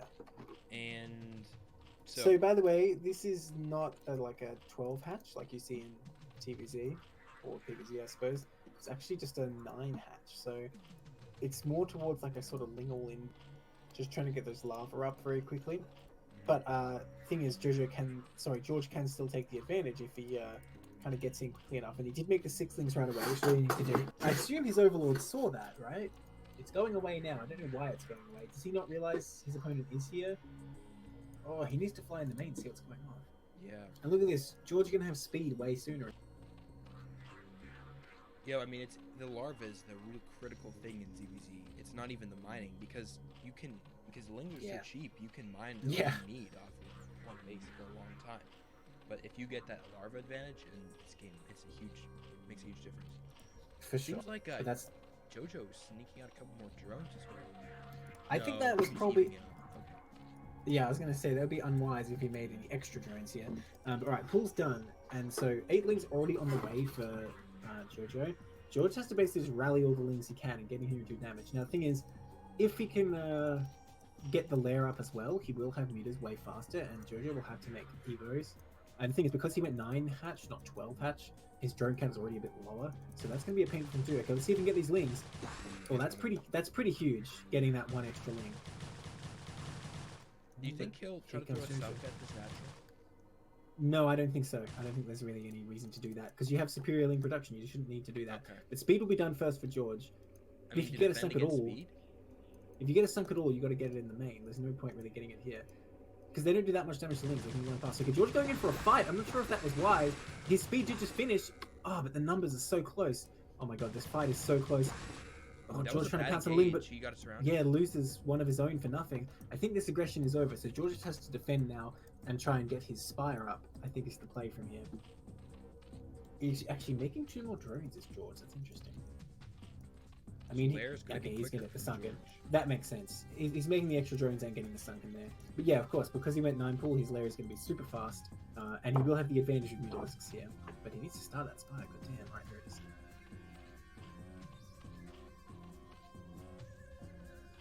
So, basically, will Jojo have to get Sunkens for spores, essentially? Because he's not, his spire's going to be so much later. I mean, Sunkens he doesn't need, but spores he's certain as well. But that's the thing, he still has the advantage because he has this natural location. Wow, you know, he only has 1 on gas right now. He didn't even start his layers. He's just going to try and overwhelm his opponent with things before he does ready. I mean, these Sunkens aren't in the ideal position for drone drills or anything, so... Actually, no, look at it. This main for Zerg sucks for George. Because where the hell do you put your Sunken to drone drill? This is awful. Okay, it looks like this is the plan. George is going to come across with so many lings that... Sorry, Jojo's going to come across so many lings that George dies before Mutalisks are out. But 2 Sunkens, pretty defensive. Even going to get a 3rd one here, anticipating that this is like his opponent's only chance, which may be correct here. That's so many lings, though. Oh, man. That 3rd Sunken probably not going to be done until the fight's almost over. And here we go. So no possible drone drill here, like I said, because that's just how the layout is. A lot of lings left over. That 3rd Sunken not starting. Oh, there's no minerals to do it. Wow, he's going to get drone killed here. It's going to be over, I think. Well... Why didn't he go for drone kill? I think he wants to kill the Sunken. It looks like George will barely hold. Because the thing is, if he kills a couple drones here, it's not enough because the mutas are going to come. But look, here comes the 2nd wave from Jojo. And George made a huge mistake here, not getting that Sunken. Okay, he just got enough minerals for it. But I don't think there's time. And that 1st Sunken... Sorry, you go. You know, Jojo should attack before that Sunken's up. He's waiting. I think with 2 Sunkens, he might be able to hold. Yeah, I don't know what he is waiting for. Oh, there's 2 lings on counterattack from George. That's actually pretty big. If he gets even a single drone, that's enormous. And it's serving as a very big distraction right now. Oh, the micro! Oh my god. Such a good micro by Jojo. That was crazy. Okay, so George's going to try and counterattack again. He's just relying on Sunkens here, so he's perfectly happy to just send these lings across the map. Oh, needs to start morphing the mutas. Why is George not morphing the mutas? Tasking, come on. Ah, this is going to cost George the game, I think. Because now this counterattack's going to come, and the Mutalisks could have been out, and they add so much damage, but he's just sitting here not doing anything. Gets another Sunk instead. Already finally morphs the Mutalisks. Those Mutalisks are like 30 seconds late. Actually cancels that Sunken, so the Mutalisk I think he's going to mic out. I think JoJo's lings just overwhelming. Yeah, this is not enough. If the Mules were out right now, which they could have been, mind you, I think he would survive, but since they're not, I think this is it. Trying Oh, with he's the drone trying. to fight. Doing a Yeah, good he job. doesn't have that many drones, and yeah, Sunken's down. Yuta's about to pop, but how many drones are going to go down? Always going to get the Spire. If he gets that, that's pretty devastating. Oh, but George trying to defend it. Oh, it goes down. Damn, now what does George have left to do? Like, 'cause it's very expensive to get another Spire now. And Spores are already up for these, like, 2 Mutalisks he has. Amazingly, I think don't from think he here... lost too many drones. This is one Yeah, saving grace. and Jojo made so many drones. Oh my god. 16 drones? Are you kidding me? That's way too many. Got one spore in each base and 2 more coming. Dude, if Jojo just made like 16 more lings instead, I think he'd be better off. Because that's just too many drones. What are you gonna do with that? In fact, there's no sunken or any lings right now because he just made drones. So George is droning okay, up, but there's 2 lings coming in. There's nothing to defend. okay, a couple more lings pop out just in time. And looking, oh no, I see what you mean. Oh no. I mean, he literally spent all his 3 larvae on drone, and then Yeah. these lings are gonna get drone kills. Yeah. Oh my gosh. Yeah, this is almost an unwinnable position for George now. Oh, that other one getting stuck. Nice. Does get taken out. This whole time, George isn't even mining, right? GG. Damn, Jojo taking it. Showing us how the ZVC. So, that's 5-1 for Indecision. I barely didn't get the clean sweep. Well, still, overall, our guys did very well. They did. Nice job, too. Well played, guys. So the winner of that was Jojo, right? Yeah, Jojo. So well played. His EVZ, yeah, I mean, I don't really know what happened that game. It just seemed like, I guess the hatch paid off. And one thing was, he seems like there was a very small window of time, where he had speed and Jojo didn't, and he just wasn't able to make anything happen with that early Ling engage. Yeah. I mean, I think it was a tough spot against 9 hatch. You're not quite expecting to make anything happen. And he did as much as he could getting that one early Ling and retreating. I think it's just that he delayed his Mutalisks way too long, and he wasn't able to set up a good SimCity. Honestly, I don't know what SimCity Zerg's supposed to do in that position because that actually looks like hell with that gas on the left. But I'm sure there was something he could have done. Yeah, gas on the left is really annoying for. That's the worst thing ever. Yeah. I never realized before how bad that must be. It's hard for worker harass too. Like if even in PvP, that's so hard. Like when you're defending 2-gate, it's very tough. Yeah. All right, guys. Thanks for tuning in. It was a long cast, but it was a lot of fun. I think we started at 7. It's about 4 hours for the whole tier 2. Not too bad. We had some long games. Oh, tier 1. Sorry. Tier 2 would have been even longer. Yes, a lot longer. I mean, we had some good series though, and we had some quite short games too while we're at it. So Age versus who did Age play? Zamnol, I think. Yes. Age Zamnol was long. That was a great series. And then if surprisingly, I think my favorite series was the 2-0, Royal Blue versus Yenta. That was really good. The ZVT. Yeah, those mech games are pretty cool. And I liked that because it's so fun to see just macro games and just really well executed play on both sides. Even though they were 2 losses, I feel like if those 2 players would have played like 10 games, we might have gotten to see some good wins on both sides, and just really fun to watch those games rather than the kind of all-in cheesy styles that a lot of CPL games are. Yeah. And then I was thinking, so anyways, guys, thanks for playing this week. We won this week, so congratulations, right? Or is that secret? I don't know. Oh no, I don't know.